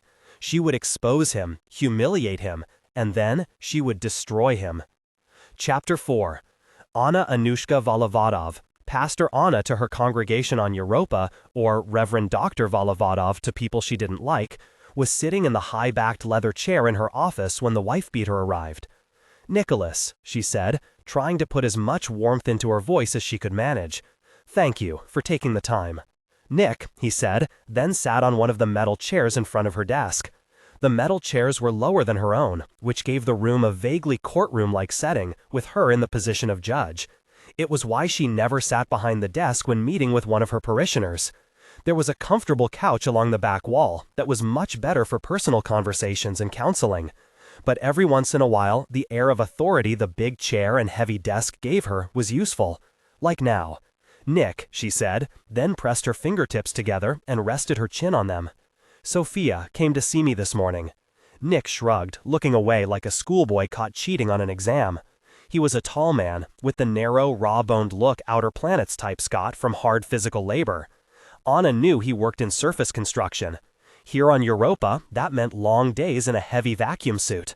The people who did that job were as tough as nails. Nick had the attitude of a man who knew how he looked to others and used his air of physical competence to intimidate. Anna smiled at him. "It won't work on me." "She wouldn't tell me what happened at first," she said. "It took a while to get her to lift her shirt. I didn't need to see the bruises. I knew they'd be there. But I did need pictures." When she said pictures, he leaned forward, his eyes narrowing and shifting from side to side. He probably thought it made him look tough, threatening. Instead, it made him look like a rodent. "She fell," he started, "in the kitchen." Anna finished for him. "I know," she told me. "And then she cried for a very long time. And then she told me you'd started hitting her again. Do you remember what I said would happen if you hit her again?" Nick shifted in his chair, his long legs bouncing in front of him with nervous energy, his large, bony hands squeezing each other until the knuckles turned white. He wouldn't look directly at her. "I didn't mean to," he said. "It just happened. I could try the counseling again, I guess." Anna cleared her throat, and when he looked at her, she stared back until his legs stopped bouncing. "No, too late. We gave you the anger counseling. The church paid for you to go right up until you quit. We did that part. That part is done." His expression went hard. "Gonna give me one of those Jesus speeches? I am sick right up to here." Nick held his hand under his chin. "With that shit. Sophia won't shut up about it. Pastor Anna says." "You know what? Fuck what Pastor fucking Anna says." "No," Anna said. "No Jesus speeches. We're done with that too." "Then what are we doing here?" "Do," she said, drawing the words out, "remember what I said would happen if you hit her again?" He shrugged again, then pushed up out of the chair and walked away, putting his back to her. While pretending to stare at one of the diplomas hanging on the wall, he said, "Why should I give a fuck what you say, Pastor Anna?" Anna breathed a quiet sigh of relief. Preparing for this meeting, she'd been unsure if she'd actually be able to do what was needed. She had a strong, visceral dislike of dishonesty, and she was about to destroy someone by lying. Or, if not lying, at least deceit. She justified it to herself by believing that the real purpose was to save someone. But she knew that wouldn't be enough. She'd pay for what she was about to do for a long time, in sleepless nights and second-guessing. At least, his anger would make it easy in the short term. Anna offered a quick prayer. "Please, help me save Sophia from this man who's going to kill her if I don't stop him." "I said," Anna continued at Nick's back, "that I would make sure you went to jail for it." Nick turned around at that, a rodent's low cunning back on his face. "Oh yeah?" "Yes." He moved toward her in the low-gravity version of a saunter. It was intended to look threatening, but to Anna, who'd grown up down the well on Earth, it just looked silly. She suppressed a laugh. "Sophia won't say shit," Nick said, walking up to her desk to stare down at her. "She knows better. She fell down in the kitchen, and she'll say it to the magistrates." "That's true," Anna said, then opened the drawer of her desk and took the taser out. She held it in her lap where Nick couldn't see it. "She's terrified of you. But I'm not. I don't care about you at all anymore." "Is that right?" Nick said, leaning forward, trying to frighten her by pushing into her personal space. Anna leaned toward him. "But Sophia is a member of this congregation, and she is my friend. Her children play with my daughter. I love them. And if I don't do something, you're going to kill her." "Like what?" "I'm going to call the police and tell them you threatened me." She reached for her desk terminal with her left hand. It was a gesture meant to provoke. She might as well have said, "Stop me." He gave her a feral grin and grabbed her arm, squeezing the bones in her wrist together hard enough to ache, hard enough to bruise. She pointed the taser at him with her other hand. "What's that?" "Thank you," she said, "for making this easier." She shot him, and he drifted to the ground, spasming. She felt a faint echo of the shock through his hand on her arm. It made her hair stand up. She pulled up her desk terminal and called Sophia. "Sophia, honey, this is Pastor Anna. Please listen to me. The police are going to be coming to your house soon to ask about Nick. You need to show them the bruises. You need to tell them what happened. Nick will already be in jail. You'll be safe. But Nick confronted me when I asked him about what happened to you. And if you want to keep us both safe, you need to be honest with them." After a few minutes of coaxing, she finally got Sophia to say she would talk to the police when they came. Nick was starting to move his arms and legs feebly. "Don't move," Anna said to him. "We're almost done here." She called the New Dolinsk Police Department. The Earth Corporation that had once had the contract was gone, but there still seemed to be police in the tunnels, so someone had picked it up. Maybe a Belter company, or the OPA itself. It didn't matter. "Hello, my name is Reverend Dr. Anushka Volovadov. I'm the pastor at St. John's United. I'm calling to report an assault on my person. A man named Nicholas Trubachev tried to attack me when I confronted him about beating his wife. No, he didn't hurt me, just a few bruises on my wrist. I had a taser in my desk and used it before he could do anything worse. Yes, I'd be happy to give a statement when you arrive. Thank you." "Bitch," Nick spat, trying to get off the floor on shaky limbs. Anna shot him again. "Tough day?" Nono asked when Anna finally got home. Nono was dandling their daughter on her lap, and little Nami gave a squeal and reached for Anna as soon as she closed the door behind her. "How's my girl?" Anna said, and dropped onto the couch next to them with a long sigh. Nono handed the baby to her, and Nami immediately set about undoing Anna's bun and trying to pull her hair. Anna squeezed her daughter and took a long sniff off the top of her head. The subtle and powerful scent Nami had given off when they'd first brought her home had faded, but a faint trace of it was still there. Scientists might claim that humans lacked the ability to interact at the pheromonal level, but Anna knew that was baloney. Whatever chemicals Nami had been pumping out as a newborn were the most powerful drug Anna had ever experienced. It made her want to have another child just to smell it again. "Namo, no hair pulling," Nono said, trying to untwist Anna's long red hair from the baby's fist. "Don't want to talk about it?" she said to Anna. Nono's full name was Namono too, but she'd been Nono ever since her older twin had been able to speak. When Anna and Nono named their daughter after her, the name had somehow morphed into Nami. Most people probably had no idea the baby was named after one of her mothers. Eventually, yes, Anna said, but I need baby time first. She kissed Nami on her pug nose, the same broad, flat nose as Nono, just below Anna's own bright green eyes. She had Nono's coffee-colored skin, but Anna's sharp chin. Anna could sit and stare at Nami for hours at a time, drinking in the astonishing melding of herself and the woman she loved. The experience was so powerful it bordered on the sacred. Nami stuck a lock of Anna's hair in her mouth, and Anna gently pulled it back out again, then blew a raspberry at her. "No eating the hair," she said, and Nami laughed as though this was the funniest thing ever spoken. Nono took Anna's hand and held it tightly. They didn't move for a long time. Nono was cooking mushrooms and rice. She'd put some reconstituted onion in with it, and the strong scent filled the kitchen. Anna cut up apples at the table for a salad. The apples were small and not very crisp. Not good for munching, but they'd be fine in a Waldorf with enough other flavors and textures to hide their imperfections. And they were lucky to have them at all. The fruit was part of the first harvest to come off of Ganymede since the troubles there.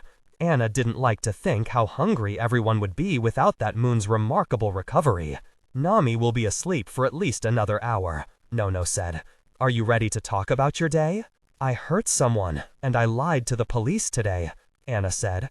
She pushed too hard on the knife, and it slipped through the soft apple and scored her thumb. It wasn't deep enough to bleed. "Well, okay, you'll have to explain that," Nono said, stirring a small bowl of broth into her rice and mushroom mix. "No, I really can't. Some of what I know was told in confidence." "This lie you told? It was to help someone?" "I think so. I hope so," Anna said, putting the last bits of apple in the bowl, then adding nuts and raisins. She stirred in the dressing. Nono stopped and turned to stare at her. "What will you do if you get caught in the lie?" "Apologize," Anna said. Nono nodded, then turned back to the pot of rice. "I turned on your desk terminal today to check my mail. You were still logged in. There was a message from the United Nations about the Secretary General's Humanitarian Committee project. All those people who they're sending out to the ring." Anna felt the sharp twist of guilt, of having been caught out at something. "Shit," she said. She didn't like profanity, but some occasions demanded it. "I haven't responded yet." It felt like another lie. "Were we going to talk about it before you decided?" "Of course. Nami is almost 2, Nono said. "We've been here 2 years. At some point, deciding to stay is deciding who Nami is going to be for the rest of her life. She has family in Russia and Uganda who've never seen her. If she stays here much longer, they never will." Nami was being fed the same drug cocktail all newborns in the outer planets received. It encouraged bone growth and fought off the worst of the effects low-gravity environments had on childhood development. But Nono was right. If they stayed much longer, Nami would begin to develop the long, thin frame that came with life out there. To life in low gravity. Anna would be sentencing her to a life outside her homeworld forever. "Europa was always supposed to be temporary," Anna said. "It was a good posting. I speak Russian. The congregation here is small." Nono turned off the stove and came to sit by her, holding her hand on the table. For the first time, the faux wood tabletop looked cheap to Anna.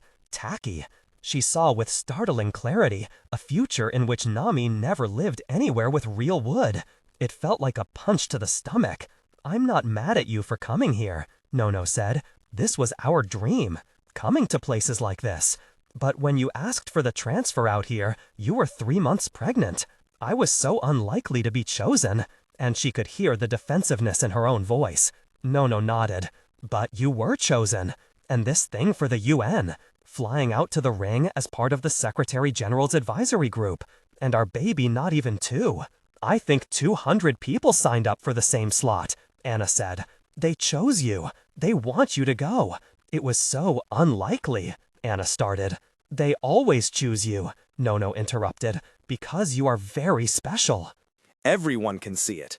I can see it. I saw it the first time I met you, giving your speech at the Faith Conference in Uganda.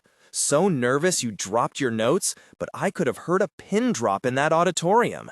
You couldn't help but shine. "I stole you from your country," Anna said. It was what she always said when Nono brought up how they met. The Ugandan church could have used a young minister like you." "I stole you," Nono said, like she always said, only this time it had a disconcertingly pro forma feel, as though it were an annoying ritual to be rushed through. "But you always say this. There were so many others. I was so unlikely to be picked." "It's true. It's the excuse you use. You've always been one to ask for forgiveness rather than permission." "I won't go," Anna said, pushing her hand against her eyes and the tears that threatened there. Her elbow banged into the salad bowl, nearly knocking it off the table. "I haven't said yes to them. I'll tell them it was a mistake." "Anusha," Nono said, squeezing her hand, "you will go." "But I am taking Nami back to Moscow with me. She can meet her grandparents, grow up in real gravity." Anna felt a white-hot spike of fear shoot through her stomach. "You're leaving me?" Nono's smile was a mix of exasperation and love. "No, you're leaving us, for a little while. And when you come back, we will be waiting for you in Moscow, your family. I will find us a nice place to live there, and Nami and I will make it a home, a place where we can be happy. But we will not go with you." "Why?" was all Anna could think to say. Nono got up and took 2 plates out of the cupboard, then dished up dinner and put it on the table. As she spooned Waldorf salad onto her plate, she said, "I'm very afraid of that thing, the thing from Venus. I'm afraid of what it will mean for everything we care about. Humanity, God, our place in his universe. I'm afraid of what it will do, of course, but much more afraid of what it means." "I am too," Anna said. It was the truth. In fact, it was part of the reason she'd asked to join the expedition when she heard it was being assembled. That same fear Nono was talking about. Anna wanted to look it in the eye, give God a chance to help her understand it. Only then could she help anyone else with it. "So go find the answers," Nono said. "Your family will be waiting for you when you get back." "Thank you," Anna said, a little awed by what Nono was offering her. "I think," Nono said around a mouthful of mushrooms and rice, "that maybe they will need people like you out there." "Like me? People who don't ask permission?" Chapter 5. Bull. "It's not in the budget," Michio Pa, executive officer of the behemoth, said. If she'd been an Earther, she would have been a small woman, but a lifetime in microgravity had changed her the way it did all of them. Her arms, legs, and spine were all slightly elongated. Not thin exactly, just put together differently.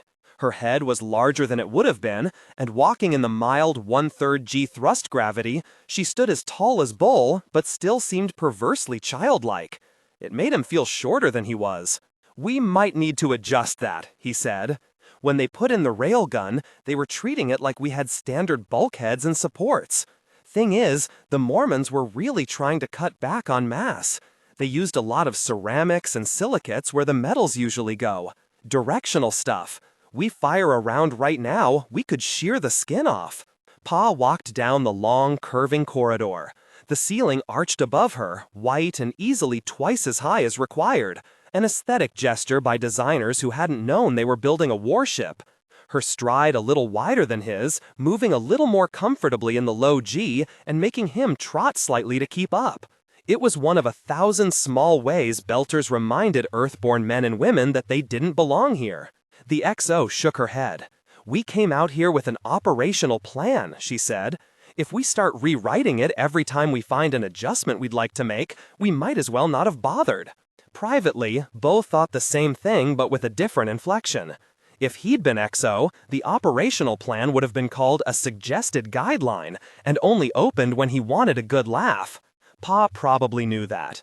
They reached the transit ramp, a softly sloping curve that led from the command and control levels at the head of the behemoth down to the massive drum of her body.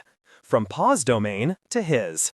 "Look," Pa said, her mouth twitching into a conciliatory smile, "I'll make note of it for the refit, but I'm not going to start reallocating until I have an idea of the big picture.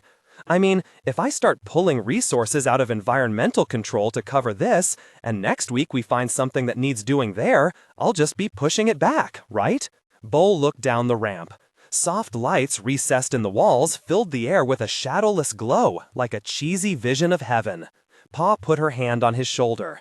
She probably meant it to be sympathetic, but it felt like condescension. "Yeah, okay," he said. "It'll be all right, Chief," she said, giving his trapezius a little squeeze. He nodded and walked down the ramp to the transfer platform. Her footsteps vanished behind him, submerging in the hum of air recyclers. Bull fought the urge to spit. The behemoth, back when she'd been the Nauvoo, had been built with a different life in mind.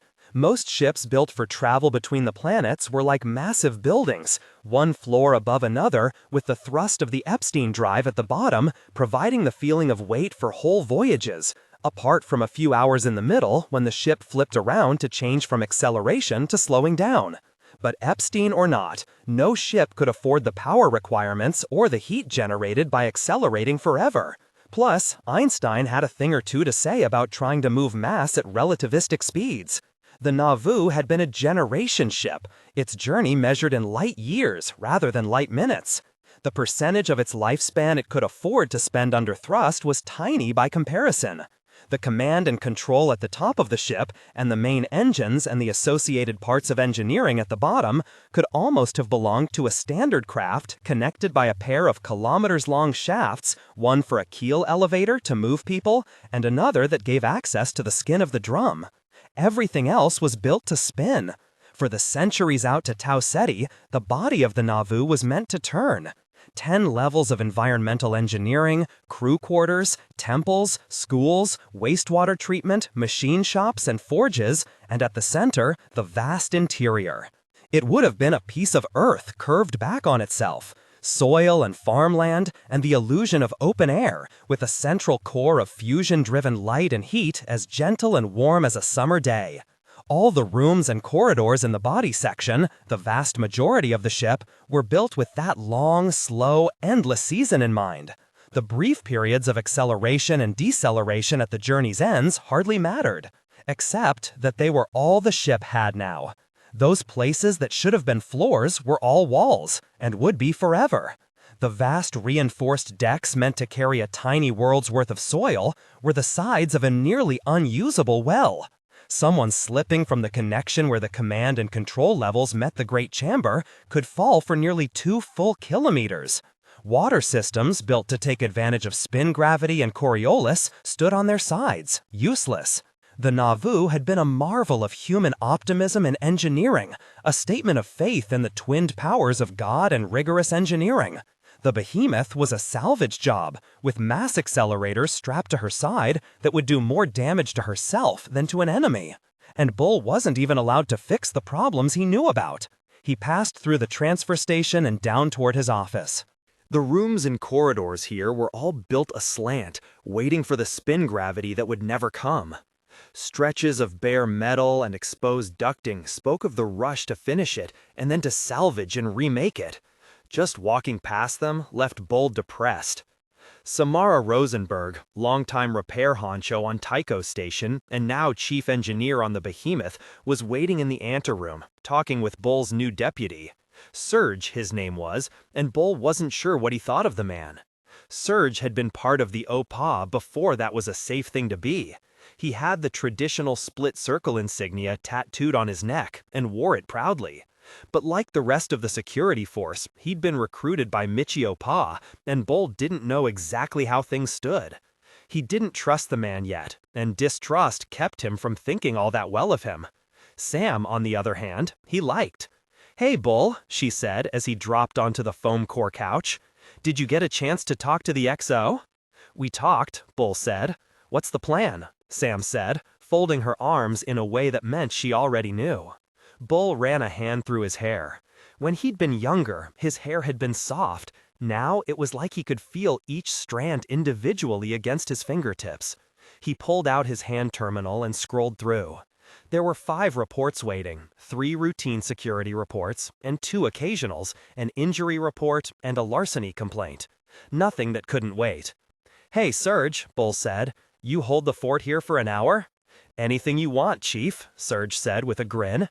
It was probably just paranoia that left Bull hearing contempt in the words. "All right then. Come on, Sam. I'll buy you a drink." In a coalition ship, back when there'd been an Earth-Mars coalition, there would have been a commissary. In the Opa, there was a bar and a couple mom-and-pop restaurants, along with a bare-bones, keep-you-alive supply of pre-pack meals that anyone could get for the asking. The bar was in a wide space that might have been meant for a gymnasium or a ball court, big enough for 100 people, but Bull hadn't seen it with more than a couple dozen. The lighting had been swapped out for blue and white LEDs set behind sand-textured plastic. The tables were flat black and magnetized to hold the bulbs of beer and liquor to them. Nothing was served in glasses. "Che," the barkeep called as Bull and Sam stepped through the door. "Morgan, alles missa you." "Me ya," Sam replied, as comfortable with the mishmash Belter patois as Bull with Spanish or English. It was her native tongue. "What are you having?" Bull asked as he slid into one of the booths. He liked the ones where he could see the door. It was an old habit. "I'm on duty," she said, sitting across from him. Bull leaned forward, catching the barkeep's eye, and held up 2 fingers. "Lemonades," he said. "Sa," the barkeep replied, lifting a fist in the equivalent of a nod. Bull sat back and looked at Sam. She was a pretty enough woman, cute, with pixie-cut hair and a quick smile.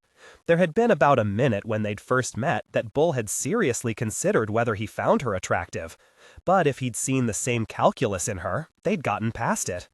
"Didn't go so good?" Sam asked. "No." Sam lifted her eyebrows and leaned her elbows against the tabletop. He sketched out Pa's objections and rationale, and Sam's expression shifted slowly into a fatalistic amusement. "Waiting for the refit's all well and good," she said when he was done, "but if we try and test fire that bad boy, it's going to make an awfully big owie." "You're sure about that?" "Not 100%, she said. "High 80s, though." Bull sighed out a tired obscenity as the barkeep brought the bulbs of lemonade. They were about the size of Bull's balled fists, citrus yellow with Podo Vosh Malasha Patehi printed on the side in bright red script. "Maybe I should talk to her," Sam said. "If it came straight from me?"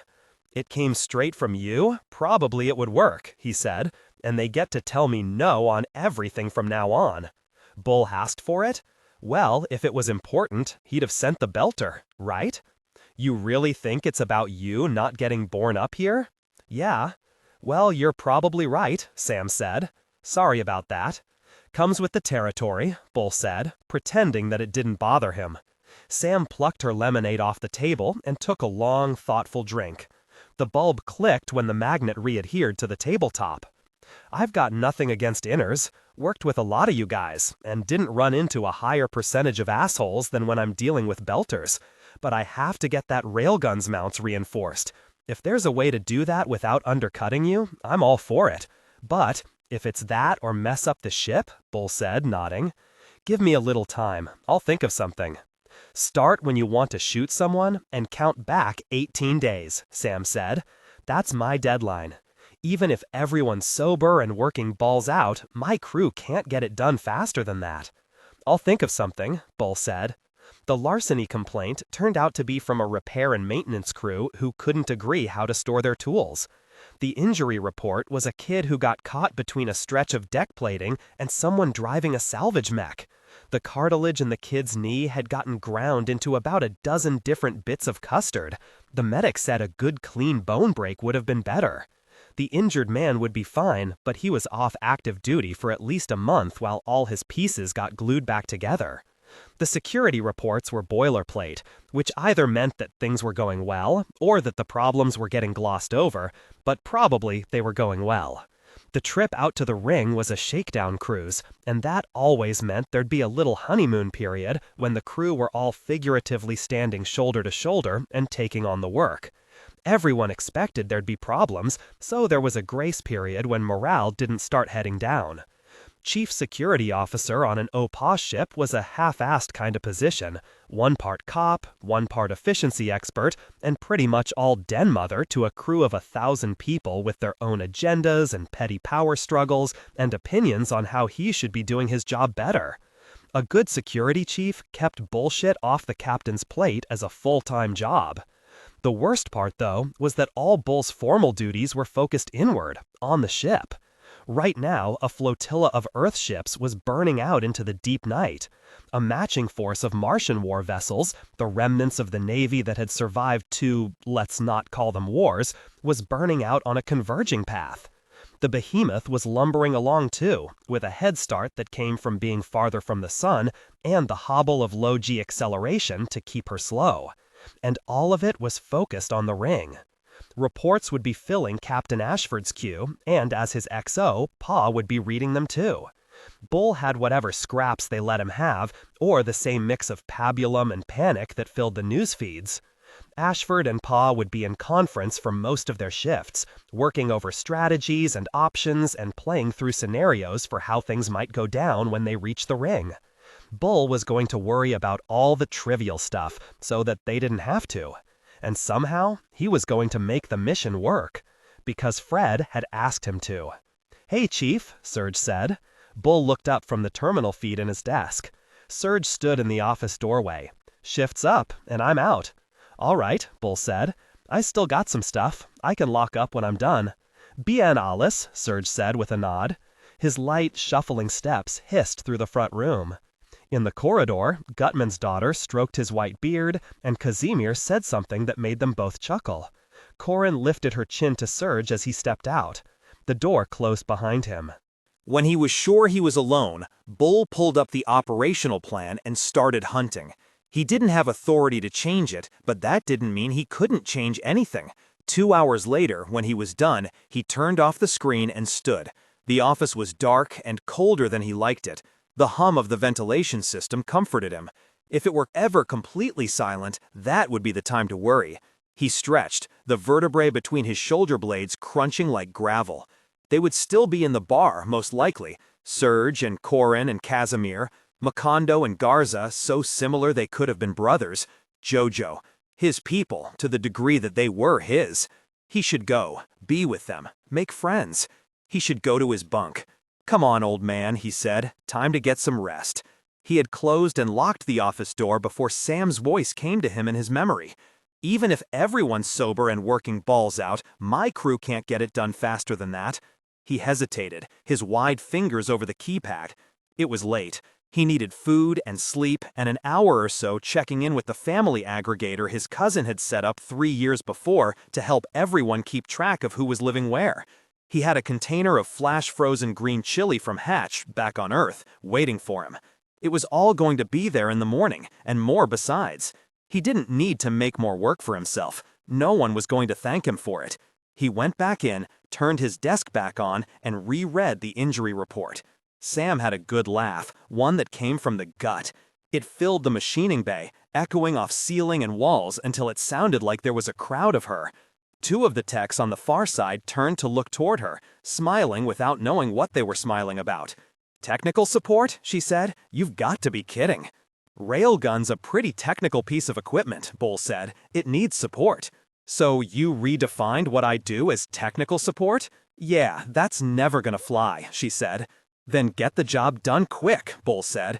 "Ashford will pull you up for disciplinary action," she said, the amusement fading but not quite gone yet. "He has that right. But there's this other thing I wanted to talk about. You said something yesterday about how long it would take to do the job if everyone on your crew was sober. It was like turning off a light. The smile left Sam's face as if it had never been there. She crossed her arms. Tiny half-moon shapes dented in at the corners of her mouth, making her look older than she was. Bull nodded to her like she'd said something. "You've got techs coming to work high," he said. "Sometimes," she said. And then, reluctantly, "Some of it's alcohol, but mostly it's pixie dust to make up for lack of sleep. I got a report about a kid got his knee blown out. His blood was clean, but it doesn't look like anyone tested the guy who was driving the mech. Driver isn't even named in the report. Weird, eh?" "If you say so," she said. Bull looked down at his feet, the gray and black service utility boots, the spotless floor. "I need a name, Sam." "You know I can't do that," she said. "These assholes are my crew. If I lose their respect, we're done here. I won't bust your guys unless they're dealing. You can't ask me to pick sides. And sorry for saying this, but you already don't have a lot of friends around here. You should be careful how you alienate people." Across the bay, the 2 technicians lifted a broken mech onto a steel repair hoist. The murmur of their conversation was just the sound of words without the words themselves. If he couldn't hear them, Bull figured they couldn't hear him. Yeah. So, Sam? Bull, I'm gonna need you to pick sides. He watched her vacillate. It only took a few seconds. Then he looked across the bay. The technicians had the mech open, pulling an electric motor out of its spine. It was smaller than a six-pack of beer and built to put out enough torque to rip steel. Not the sort of thing to play with drunk. Sam followed his gaze and his train of thought. For a guy who bends so many rules, you can be pretty fucking uncompromising. Strong believer in doing what needs to get done. It took her another minute, but she gave him a name. Chapter 6. Holden, Uranus is really far away, Naomi said as they walked along the corridor to the docking bay. It was the third objection to the contract that she'd listed so far, and something in her voice told Holden there were a lot more points on her list. Under other circumstances, he would have thought she was just angry that he'd accepted the job. She was angry, but not just. Yes, he said, it is. And Titania is a shitty little moon with one tiny little science base on it, Naomi continued. Yes. We could buy Titania for what it cost these people to hire us to fly out there, Naomi said. Holden shrugged. This part of Ceres was a maze of cheap warehouse tunnels and even cheaper office space. The walls were the grungy off-white of spray-on insulation foam. Someone with a pocket knife and a few minutes to kill could reach the bedrock of Ceres without much effort. From the ratty look of the corridor, there were a lot of people with knives and idle time. A small forklift came down the corridor toward them with an electric whine and a constant high-pitched beep. Holden backed up against the wall and pulled Naomi to her to get her out of its way. The driver gave Holden a tiny nod of thanks as she drove by. So why are they hiring us? She asked, demanded. Because we're awesome? Titania has, what, a couple hundred people living at the science base? Naomi said. You know how they usually send supplies out there? They load them into a single-use braking rocket and fling them at Uranus orbit with a railgun. Usually, Holden agreed. And the company? Outer Fringe Exports? If I was making a cheap, disposable shell corporation, you know what I'd call it? Outer Fringe Exports? Outer Fringe Exports, she said. Naomi stopped at the entry hatch that opened to the rental docking bay and the Rocinante. The sign overhead listed the present user, Outer Fringe Exports. Holden started to reach for the controls to cycle the pressure doors open, but Naomi put a hand on his arm. These people are hiring a warship to transport something to Titania, she said, lowering her voice as though afraid someone might be listening. How can they possibly afford to do that? Our cargo hold is the size of a hat box. We gave them a good rate, Holden said, trying for funny and failing. What would someone be sending to Titania that requires a fast, stealthy, and heavily armed ship? Have you asked what's in those crates we signed up to carry? No, Holden said. No, I haven't, and I normally would, but I'm trying really hard not to find out. Naomi frowned at him, her face shifting between angry and concerned. Why? Holden pulled out his hand terminal and called up an orbital map of the solar system. See this? All the way on this edge? This is the ring. He scrolled the display to the other edge of the solar system, and this is Uranus. They are literally the two spots furthest from each other in the universe that have humans near them. And, Naomi said, Holden took a deep breath. He could feel a surge of the anxiety he always tried to deny leaping up in him, and he pushed it back down. And I know I don't talk about it much, but something really unpleasant and really big with a really high body count knows my name, and it's connected to the ring. Miller, Naomi said. The ring opened, and he knew when it happened. It was the closest thing to making sense he's done since he rose from the dead. The words didn't fit in his throat, and Naomi didn't make him say them. Her nod was enough. She understood. In an act of legendary cowardice, he was running away to the other side of the solar system to avoid Miller and the ring and everything that had to do with them. If they had to transport black market human organs or drugs or sex bots or whatever was in those crates, he'd do it. Because he was scared? Her eyes were unreadable. After all this time, she could still keep her thoughts out of her expression when she wanted to. Okay, Naomi said, and pushed the entry door open for him. At the outer edge of Ceres, where the spin gravity was greatest, Holden almost felt like he could have been on Luna or Mars. Loading gantries fed into the skin of the station like thick veins, waiting for the mechs to load in the cargo. Poorly patched scars marked the walls where accidents had marred them. The air smelled of coolant and the kind of cheap air filters that reminded Holden of urinal cakes. Amos lounged on a small electric power lift, his eyes closed. "We get the job?" "We did," Naomi said. Amos cracked an eye open as they came near. A single frown line drew itself on his broad forehead. "We happy about that?" he asked. "We're fine with it," Naomi said. "Let's get the lift warmed up. Cargo's due in 10 minutes, and we probably want to get it off station as quickly as we can without raising suspicion." There was a beauty in the efficiency that came from a crew that had flown together as long as they had, a fluidity and intimacy and grace that grew from long experience. 8 minutes after Holden and Naomi had come in, the Roci was ready to take on cargo. 10 minutes later, nothing happened. Then 20. Then an hour. Holden paced the gantry nearest the entry hatch with an uncomfortable tingling crawling up the back of his neck. "You sure we got this job?" Amos asked. "These guys seemed really sketchy to me," Naomi said over the comm from her station in ops. "I think we've been scammed, except we haven't given anyone our account numbers." "We're on the clock here, boss," Alex said from the cockpit. "These loading docks charge by the minute." Holden bit back his irritation and said, "I'll call again." He pulled out his terminal and connected to the export company's office. Their messaging system responded, as it had the last 3 times he'd requested a connection. He waited for the beep that would let him leave another message. Before he could, his display lit up with an incoming connection request from the same office. He switched to it. "Holden here." "This is a courtesy call, Captain Holden," the voice on the other end said. The video feed was the Outer Fringe Exports logo on a gray background. "We're withdrawing the contract, and you might want to consider leaving that dock very, very soon." "You can't back out now," Holden said, trying to keep his voice calm and professional against the rising panic he felt. "We've signed the deal. We've got your deposit. It's non-refundable." "Keep it," his caller said, "but we consider your failure to inform us of your current situation as a prior breach." Situation, Holden thought. They couldn't know about Miller. He didn't think they could. The party that's tracking you left our offices about 5 minutes ago, so you should probably get off Ceres in a hurry. Goodbye, Mr. Holden. Wait, Holden said. Who was there? What's going on? The call ended.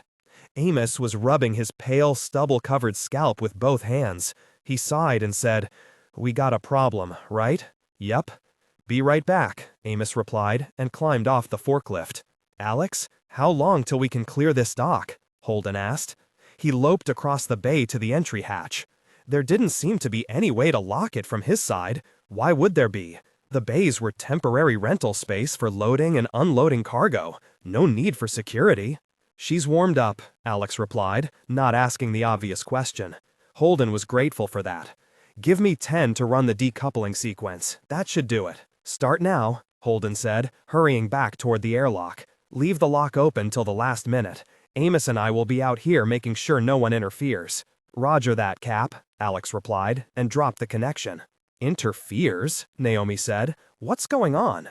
Okay, why is Amos going out there with a shotgun? Those sketchy, scary gangster types we just signed on with? Yes, they just dropped us, and whatever scared them into doing it is coming here right now.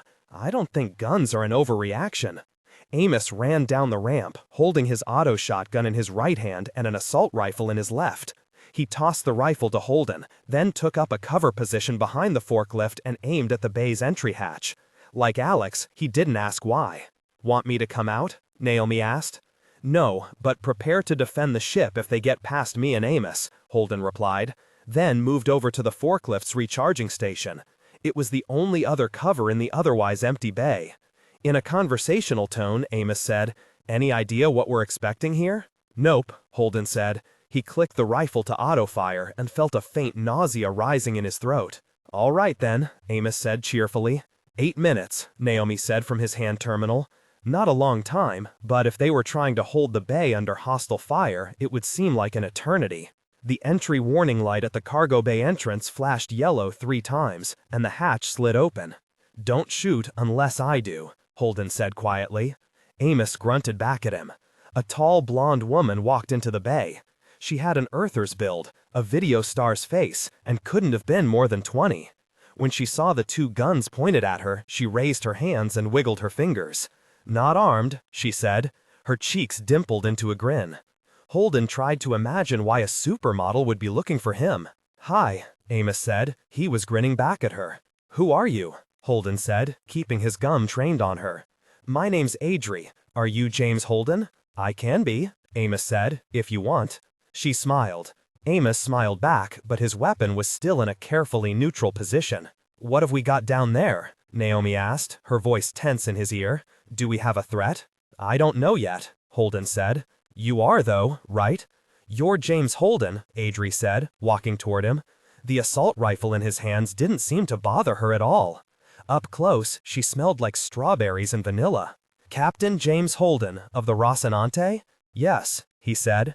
She held out a slim, throwaway hand terminal. He took it automatically. The terminal displayed a picture of him, along with his name and his UN citizen and UN naval ID numbers. "You've been served," she said.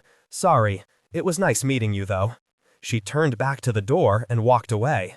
"What the fuck?" Amos said to no one, dropping the muzzle of his gun to the floor and rubbing his scalp again. "Jim?" Naomi said. "Give me a minute." He paged through the summonses, jumping past 7 pages of legalese to get to the point. The Martians wanted their ship back. Official proceedings had been started against him in both Earth and Martian courts, challenging the salvage claim to the Rocinante. Only they were calling it the Tachi. The ship was under an order of impound pending adjudication, effective immediately. His short conversation with Outer French exports suddenly made a lot more sense. "Cap," Alex said through the connection, "I'm getting a red light on the docking clamp release. I'm putting a query in. Once I get that cleared, we can pop the cork." "What's going on out there?" Naomi asked. "Are we still leaving?" Holden took a long, deep breath, sighed, and said something obscene. The longest layover the Rocinante had taken since Holden and the others had gone independent had been 5.5 weeks. The 12 days that the Rossi spent in lockup seemed longer. Naomi and Alex were on the ship most of the time, putting inquiries through to lawyers and legal aid societies around the system. With every letter and conversation, the consensus grew.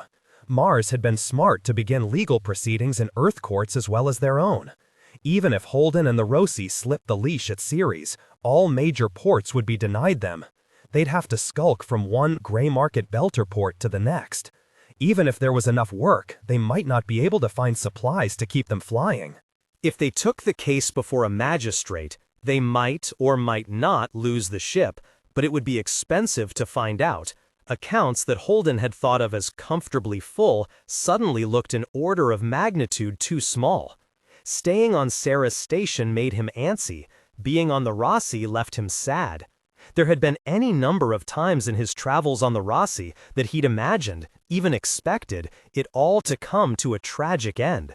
But those scenarios had involved firefights or alien monstrosities or desperate dives into some planetary atmosphere. He'd imagined with a sick thrill of dread what it would be like if Alex died, or Amos, or Naomi. He'd wondered whether the 3 of them would go on without him. He hadn't considered that the end might find all of them perfectly fine, that the Rocinante might be the one to go. Hope, when it came, was a documentary streamcast team from UN Public Broadcasting. Monica Stewart, the team lead, was an auburn-haired freckled woman with a professionally sculpted beauty that made her seem vaguely familiar when he saw her on the screen of the pilot's deck. She hadn't come in person. "How many people are we talking about?" Holden asked. 4, she said. 2 camera jockeys, my sound guy, and me. Holden ran a hand across 8 days' worth of patchy beard. The sense of inevitability sat in his gut like a stone. "To the ring," he said. "To the ring," she agreed. "We need to make it a hard burn to get there before the Martians, the Earth flotilla, and the Behemoth. And we'd like some measure of safety once we're out there, which the Rocinante would be able to give us." Naomi cleared her throat, and the documentarian shifted her attention to her. "You're sure you can get the hold taken off the Rossi?" Naomi asked. "I am protected by the Freedom of Journalism Act. I have the right to the reasonable use of hired materials and personnel in the pursuit of a story. Otherwise, anyone could stop any story they didn't like by malicious use of injunctions like the one on the Rossi. I have a backdated contract that says I hired you a month ago, before I arrived at Ceres. I have a team of lawyers 10 benches deep who can drown anyone that objects in enough paperwork to last a lifetime. So we've been working for you all along, Holden said. Only if you want to get that docking lock rescinded.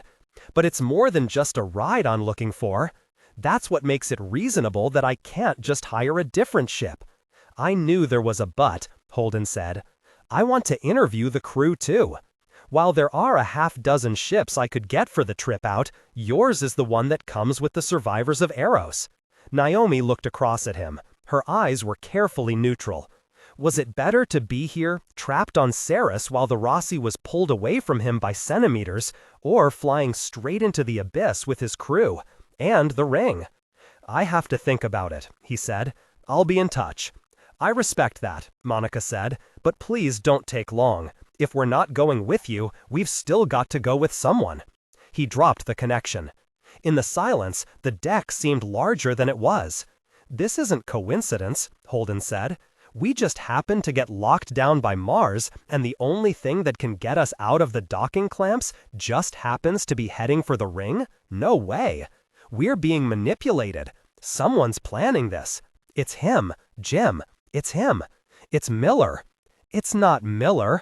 He can barely string together a coherent sentence, Naomi said. How is he going to engineer something like this? Holden leaned forward, and the seat under him shifted. His head felt like it was stuffed with wool. If we leave, they can still take her away from us, he said. Once this story is done, we won't be in any better position than we are right now. Except that we wouldn't be locked on Ceres, Naomi said.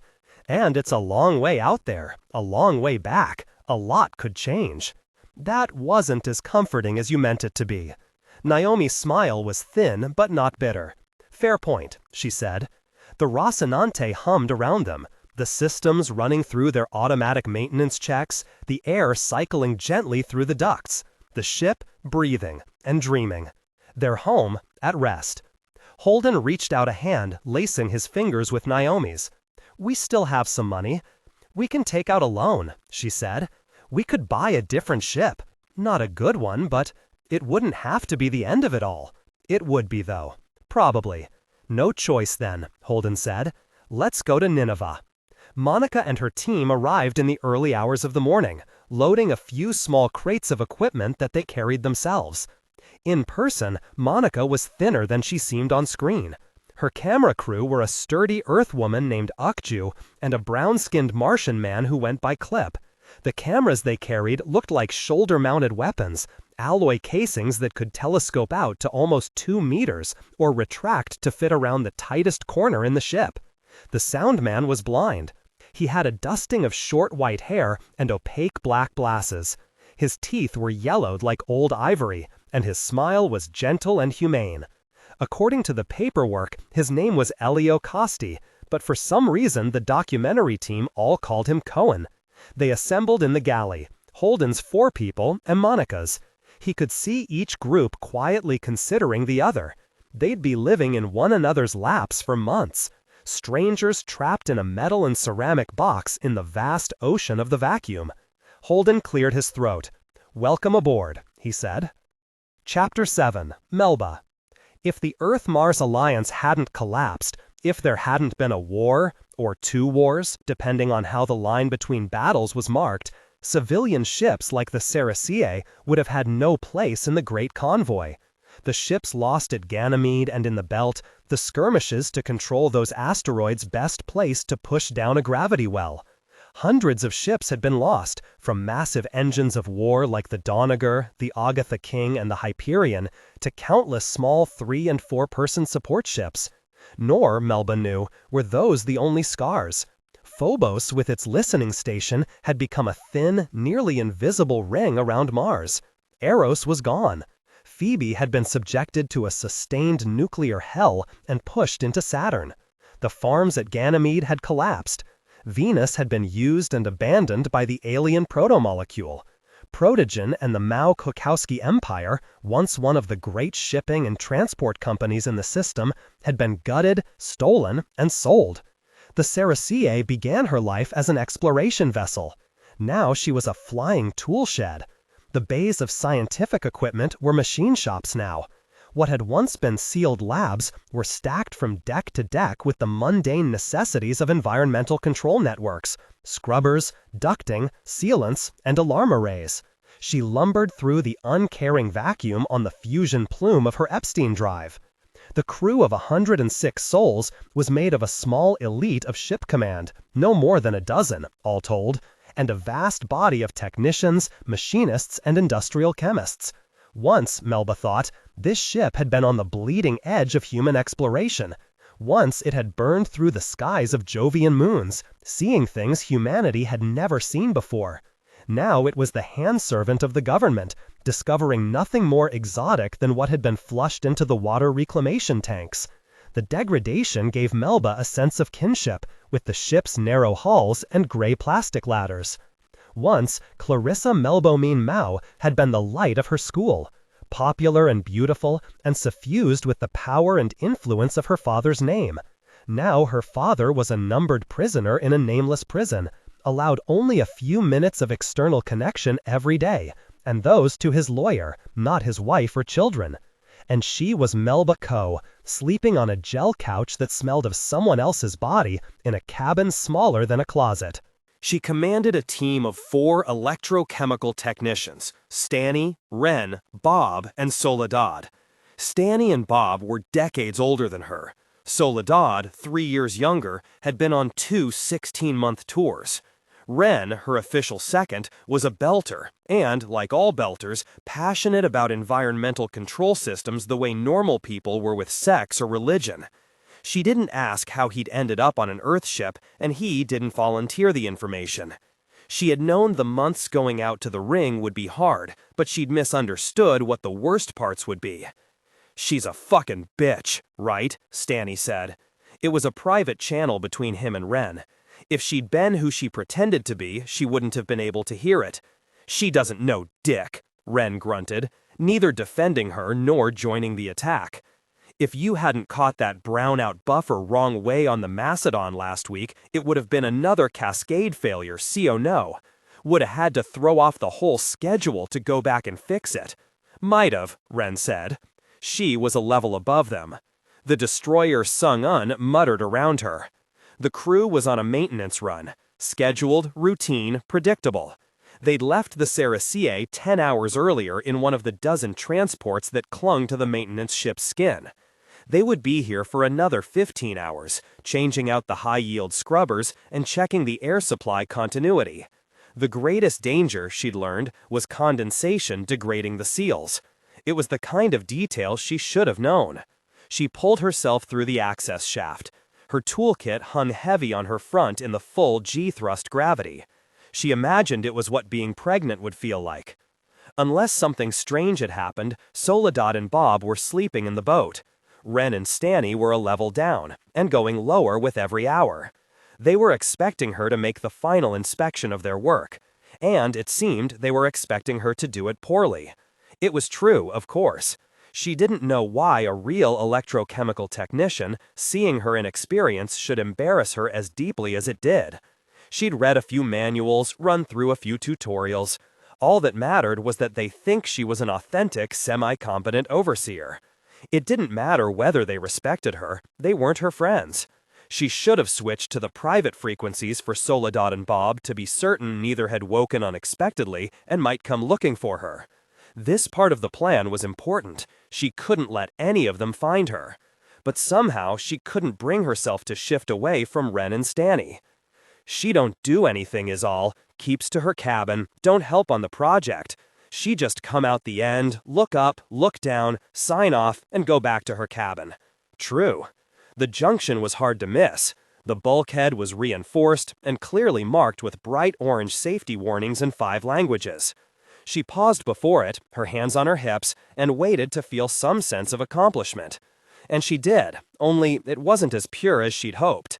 She looked up and down the passageway, though the chances of being interrupted here were minimal. The explosive was strapped against her belly, the heat of her skin keeping it malleable and bright green. As it cooled to ambient, the putty would harden and fade to gray. It surprised her again with its density. Pressing it along the seams of the junction, she felt like she was forming lead with her bare hands. The effort left her knuckles aching before she was halfway done. She'd budgeted half an hour, but it took her almost twice that. The detonator was a black dot 4 millimeters across with 10 black ceramic contacts that pressed into the already stiffening putty. It looked like a tick. When she was done, she wiped her hands down with cleaning towelettes twice, making sure none of the explosive was caught under her fingernails or on her clothes. She'd expected to skip her inspection of just the one level, but Ren and Stanny had made good time, and she took the lift down 2 levels instead. They were still talking, but not about her now. Stanny was considering getting a crush on Soledad. In laconic, belter-inflected half-phrases, Ren was advising against it. Smart man, her second. The lift paused and 3 soldiers got on it, all men. Melba pressed herself back to make room for them, and the nearest nodded his polite gratitude. His uniform identified him as Marcos. She nodded back, then stared hard at her feet, willing them not to look at her. Her uniform felt like a costume. Even though she knew better, it felt like they would see through her disguise if they looked too close, like her past was written on her skin. My name is Melba Coe, she thought. I've never been anyone else. The lift stopped at her level, and the 3 soldiers made way for her. She wondered, when the time came, whether Marcos would die. She had never been to her father's prison, and even if it had been allowed visitors, the visit would have been in a prescribed room, monitored, transcribed. Any real human emotion would have been pressed out of it by the weight of official attention. She would never have been permitted to see the hallways he walked down or the cell where he slept. But after his incarceration by the United Nations, she'd researched prison design. Her room was 3 centimeters narrower, 1.5 centimeters longer. The crash couch she slept in was gimbaled to allow for changes in acceleration, while his would be welded to the floor. She could squeeze out whenever she wanted and go to the gang showers or the mess. Her door locked from the inside, and there were no cameras or microphones in her room. In every way that mattered, she had more freedom than her father. That she likely spent as much time in isolation was a matter of choice for her, and that made all the difference. Tomorrow would be a fresh rotation out, another ship, another round of maintenance that she could pretend to oversee.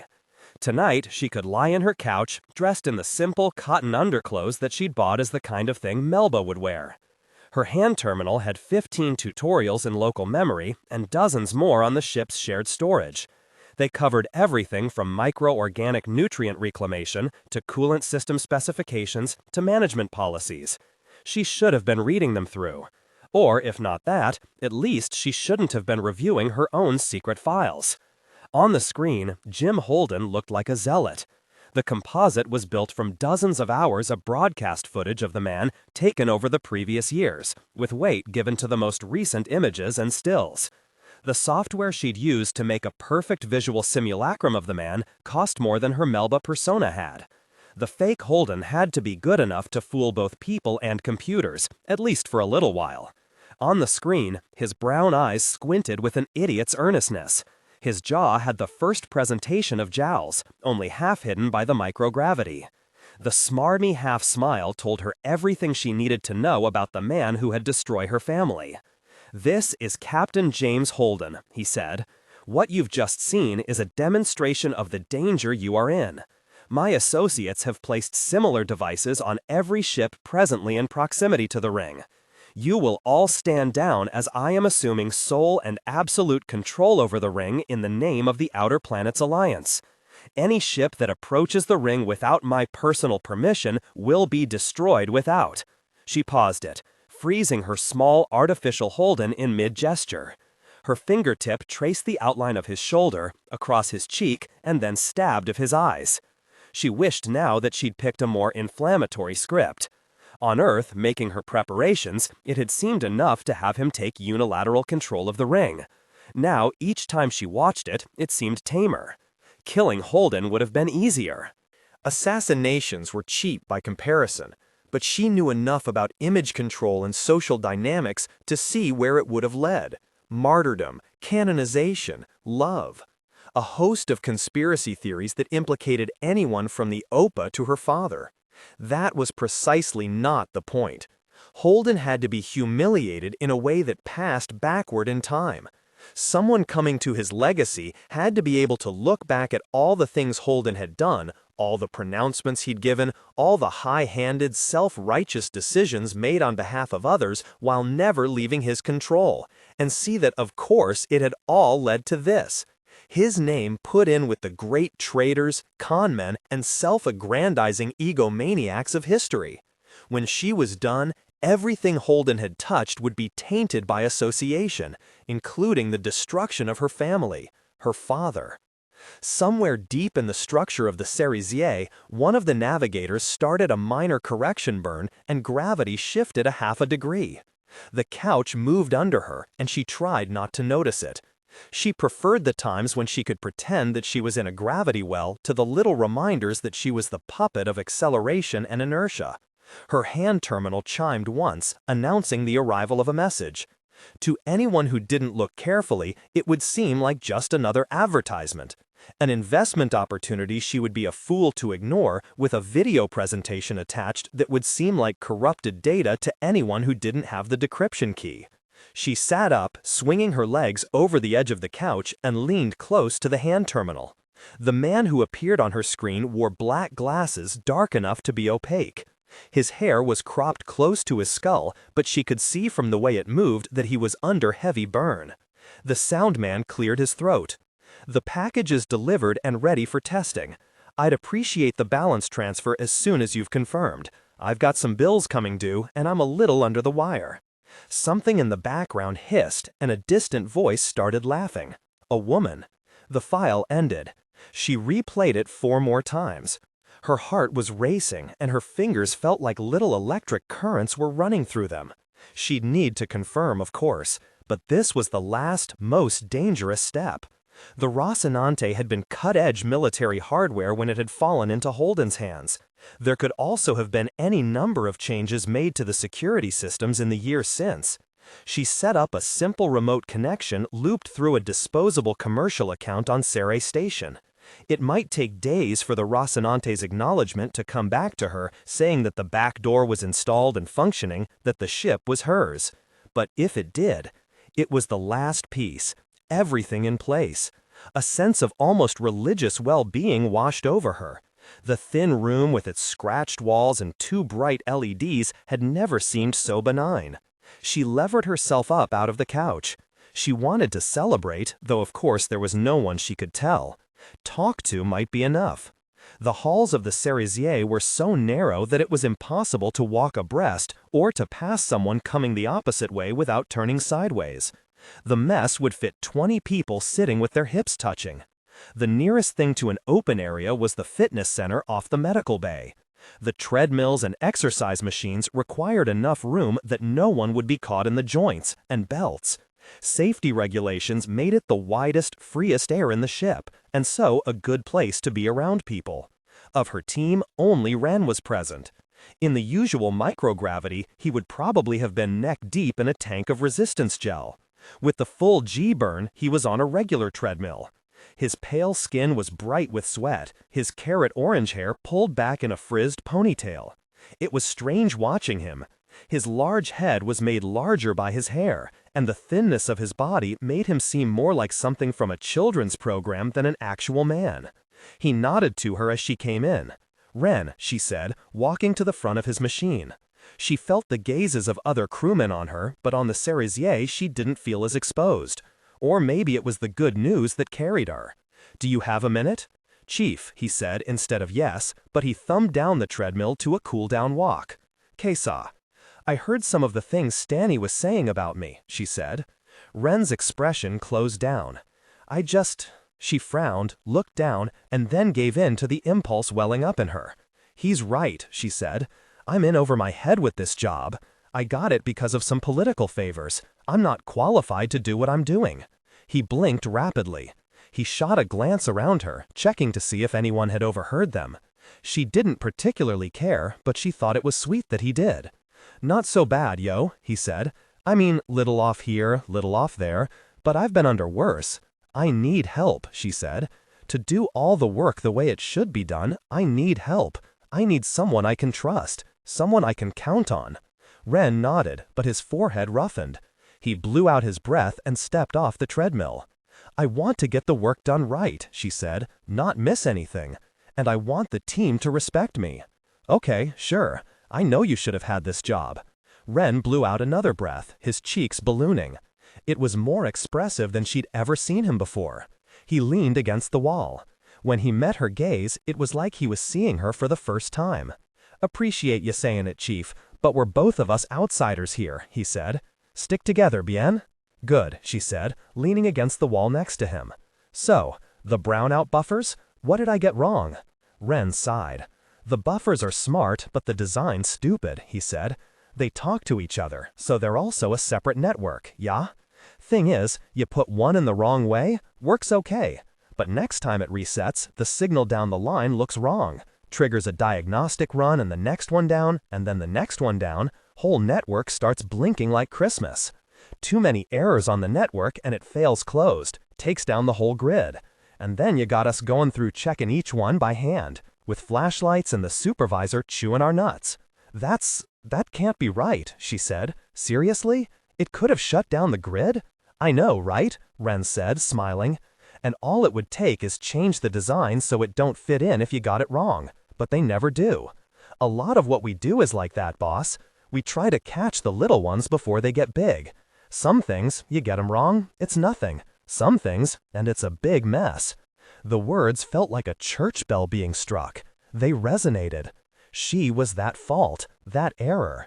She didn't know what she was doing, not really, and she'd get away with it. She'd pass. Until she didn't, and then everything would fall apart.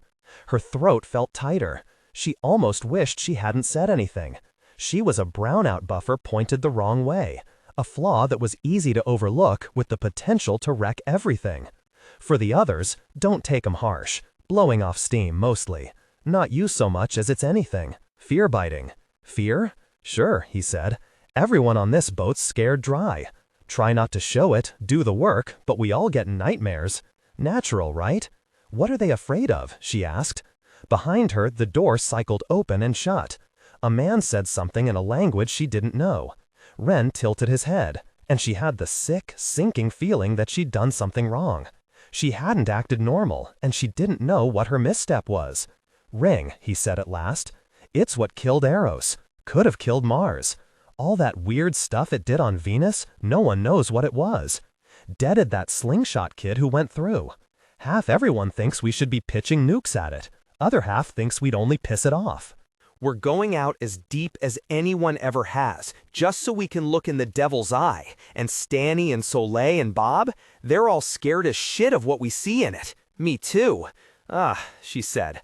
"All right, I understand that." Ren tried on a smile. "You? It don't scare you?"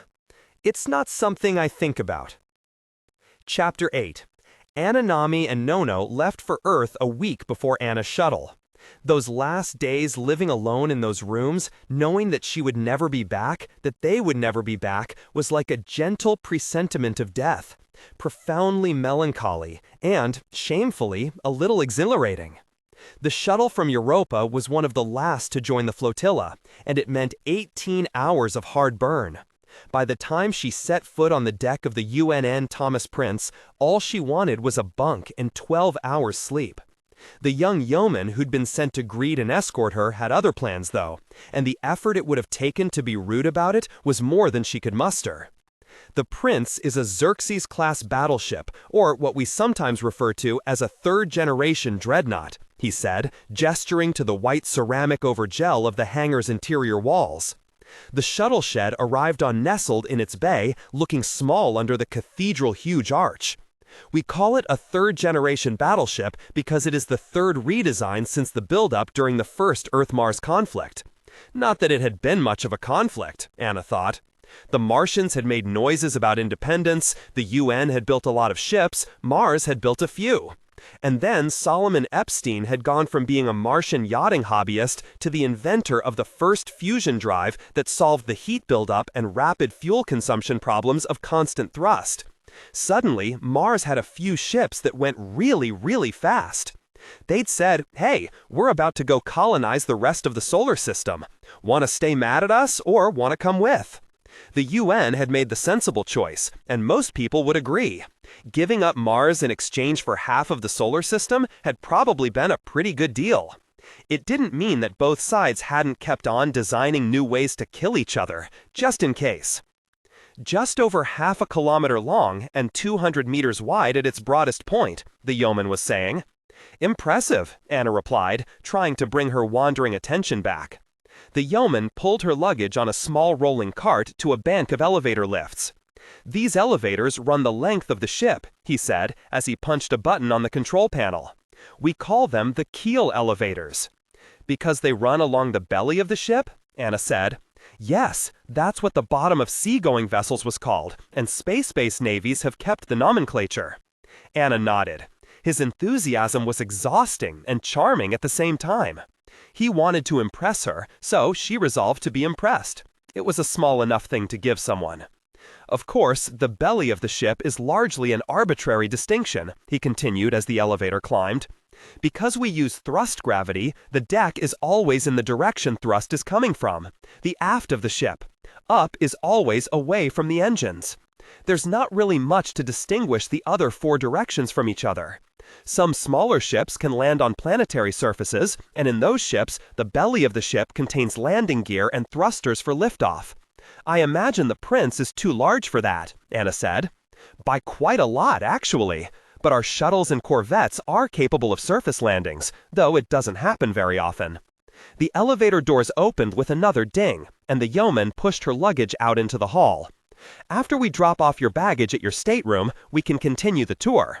Yeoman, Anna said, is that the right way to address you? Certainly, or Mr. Ichigawa, or even Jen, since you're a civilian. Jen, Anna continued, would it be all right if I just stayed in my room for a while? I'm very tired. He stopped pulling her baggage and blinked twice. But the captain said all of the VIP guests should get a complete tour, including the bridge, which is usually off-limits to non-duty personnel. Anna put a hand on the boy's arm. I understand that's quite a privilege, but I'd rather see it when I can keep my eyes open. You understand, don't you? She gave his arm a squeeze and smiled her best smile at him. Certainly, he said, smiling back. Come this way, ma'am. Looking around her, Anna wasn't sure if she actually wanted to see the rest of the ship. Every corridor looked the same. Slick, gray material with something spongy underneath covered most walls. Anna supposed it was some sort of protective surface to keep sailors from injury if they banged into it during maneuvers. And anything that wasn't gray fabric was gray metal. The things that would be impressive to most people about the ship would be its various mechanisms for killing other ships. Those were the parts of the ship she was least interested in. Is that okay? Ichigawa said after a moment. Anna had no idea what he was talking about. Calling you ma'am, I mean. Some of the VIPs have titles, pastor or reverend or minister. I don't want to offend. Well, if I didn't like you, I'd ask you to call me Reverend Doctor, but I do like you very much, so please don't, she said. Thank you, Jin said, and the back of his neck blushed. And if you were a member of my congregation, I'd have you call me Pastor Anna. Buddhist? Only when I'm at my grandmother's house, Jin said with a wink. The rest of the time, I'm a Navy man. Is that a religion now? Anna asked with a laugh. The Navy thinks so. Okay, she laughed again. So, why don't you just call me Anna? Yes, ma'am, Jin said. He stopped at a gray door marked OQ297 and handed her a small metal card. This is your room. Just having the card on you unlocks the door. It will stay locked when you're inside unless you press the yellow button on the wall panel. Sounds very safe, Anna said, taking the key from Jin and shaking his hand. This is the battleship Thomas Prince, ma'am. It's the safest place in the solar system. Her stateroom was 3 meters wide by 4 meters long. Luxurious by Navy standards, normal for a poor European, coffin-like to an earther. Anna felt a brief moment of vertigo as the two different Annas she'd been reacted to the space in 3 different ways. She'd felt the same sense of disconnection when she'd first boarded the Prince and felt the full gravity pressing her down. The Earther she'd been most of her life felt euphoric, as, for the first time in years, her weight felt right. The European in her just felt tired, drained by the excessive pull on her bones. She wondered how long it would take Nono to get her Earth legs back, how long it would take before Nami could walk there. They were both spending the entire trip pumped full of muscle and bone growth stimulators, but drugs can only take a person so far. There would still be the agonizing weeks or months as their bodies adapted to the new gravity. Anna could almost see little Nami struggling to get up onto her hands and knees like she did on Europa. Could almost hear her cries of frustration while she built up the strength to move on her own again. She was such a determined little thing. It would infuriate her to lose the hard-won physical skills she'd developed over the last 2 years. Thinking about it made Anna's chest ache, just behind her breastbone. She tapped the shiny black surface of the console in her room, and the room's terminal came on. She spent a moment learning the user interface. It was limited to browsing the ship's library and to sending and receiving text or audio-video messages. She tapped the button to record a message and said, "Hi Nono, hi Nami." She waved at the camera. "I'm on the ship and we're on our way." She stopped and looked around the room, at the sterile gray walls and Spartan bed. She grabbed a pillow off of it and turned back to the camera. "I miss you both already." She hugged the pillow to her chest, tight. This is you. This is both of you. She turned the recording off before she got teary. She was washing her face when the console buzzed a new message alert. Even though it didn't seem possible Nami could have gotten the message and replied already, her heart gave a little leap. She rushed over and opened the message. It was a simple text message reminding her of the VIP meet and greet in the officers' mess at 1900 hours. The clock said it was currently 1300. Anna tapped the button to RSVP to the event and then climbed under the covers of her bed with her clothes on and cried herself to sleep. "Reverend Dr. Volovodov," a booming male voice said as soon as she walked into the officers' mess. The room was laid out for a party, with tables covered in food ringing the room and 100 or more people talking in loose clumps in the center. In one corner, an ad hoc bar with 4 bartenders was doing brisk business. A tall, dark-skinned man with perfectly coiffed white hair and an immaculate gray suit walked out of the crowd like Venus rising from the waves. Anna wondered how he managed the effect. He reached out and took her hand with his. "I'm so happy to have you with us. I've heard so much about the powerful work you're doing on Europa, and I don't see how the Methodist World Council could have chosen anyone else for this important trip." Anna shook his hand, then carefully extricated herself from his grasp. Dr. Hector Cortez, Father Hank on his live stream casts that went out to over 100 million people each week, and close personal friend and spiritual advisor to the Secretary General himself. She couldn't imagine how he knew anything about her. Her tiny congregation of less than 100 people on Europa wouldn't even be a rounding error to his solar system-wide audience. She found herself caught between feeling flattered, uncomfortable, and vaguely suspicious. "Dr. Cortez," Anna said, "so nice to meet you. I've seen your show before, of course." "Of course," he said, smiling vaguely and already looking around the room for someone else to talk to. She had the sense that he'd come to greet her less out of the pleasure of her arrival than as a chance to extricate himself from whatever conversation he'd been having before, and she didn't know whether to be relieved or insulted. She settled on amused. Like a smaller object dragged into some larger gravity well, an elderly man in formal Roman Catholic garb pulled away from the central crowd and drifted in Dr. Cortez's direction. She started to introduce herself when Dr. Cortez cut in with that booming voice and said, "Father Michel, say hello to my friend Reverend Dr. Anushka Volovonov, a worker for God's glory with the Europa Congregation of Methodists." "Reverend Volovodov," the Catholic man said, "I'm Father Michel with the Archdiocese of Rome." "Oh, very nice to meet," Anna started. "Don't let him fool you with that humble old country priest act," Cortez boomed over the top of her. "He's a bishop on the short list for cardinal." "Congratulations," Anna said. "Oh, it's nothing, all exaggeration and smoke," the old man beamed. "Nothing will happen until it fits with God's plan." "You wouldn't be here if that were true," Cortez said. The bishop chuckled. A woman in an expensive blue dress followed one of the uniformed waiters with his tray of champagne. She and Father Michel reached for a glass at the same moment. Anna smiled a no at the offered champagne, and the waiter vanished into the crowd at the center of the room. "Please," the woman said to Anna, "don't leave me to drink alone with a Catholic. My liver can't take it." "Thank you, but what about you, Hank? I've heard you can put down a few drinks." She punctuated this with a swig from her glass. Cortez's smile could have meant anything. "I'm Anna," Anna said, reaching out to shake the woman's hand. "I love your dress." "Thank you. I am Mrs. Robert Fagin," the woman replied with mock formality. "Tilly, if you aren't asking for money." "Nice to meet you, Tilly," Anna said. "I'm sorry, but I don't drink." "God save me from temperance," Tilly said.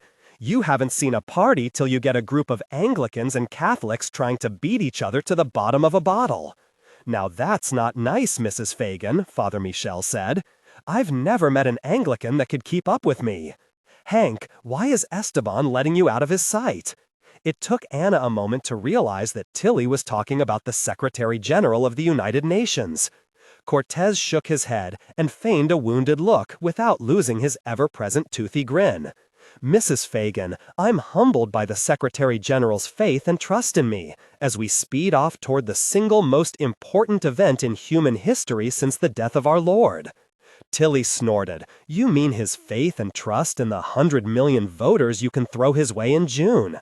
"Ma'am," Cortez said, turning to look at Tilly's face for the first time. His grin never changed, but something chilled the air between them. "Maybe you've had a bit too much champagne." "Oh, not nearly enough."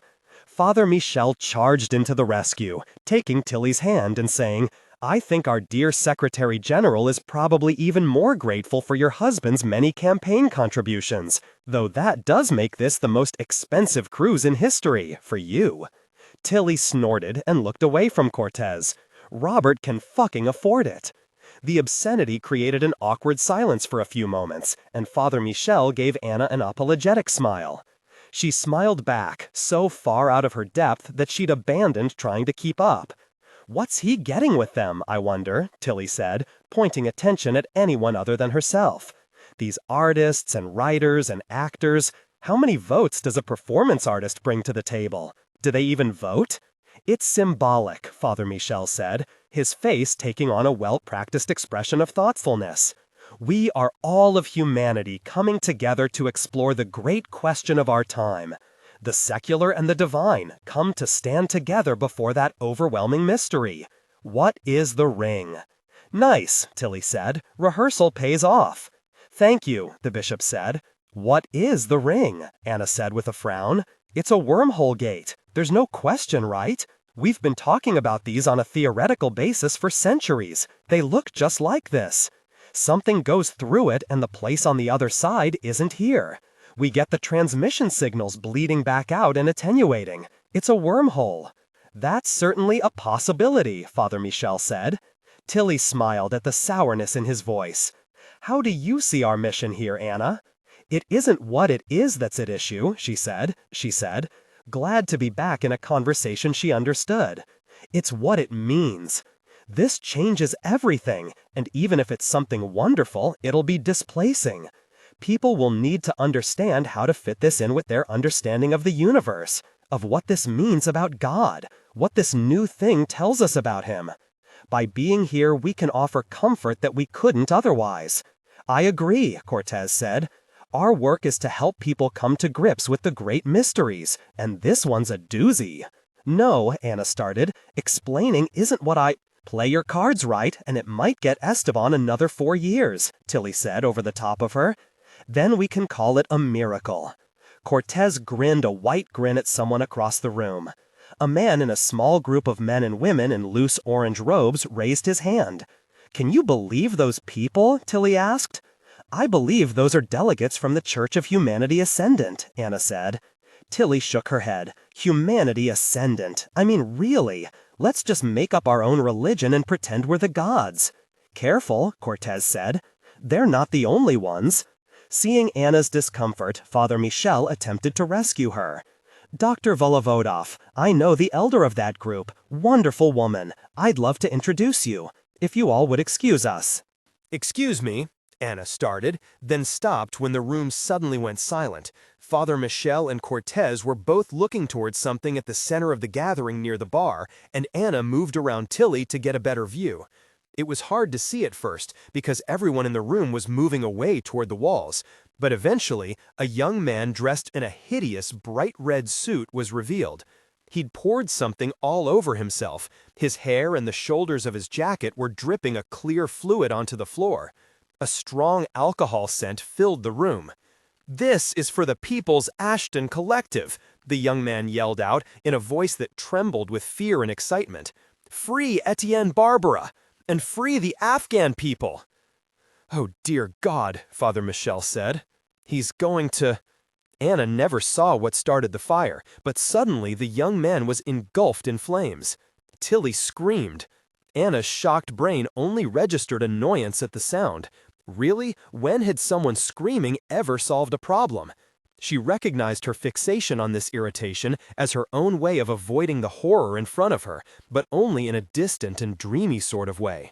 She was about to tell Tilly to just shut up when the fire suppression system activated and 5 streams of foam shot out of hidden turrets in the walls and ceiling. The fiery man was covered in white bubbles and extinguished in seconds.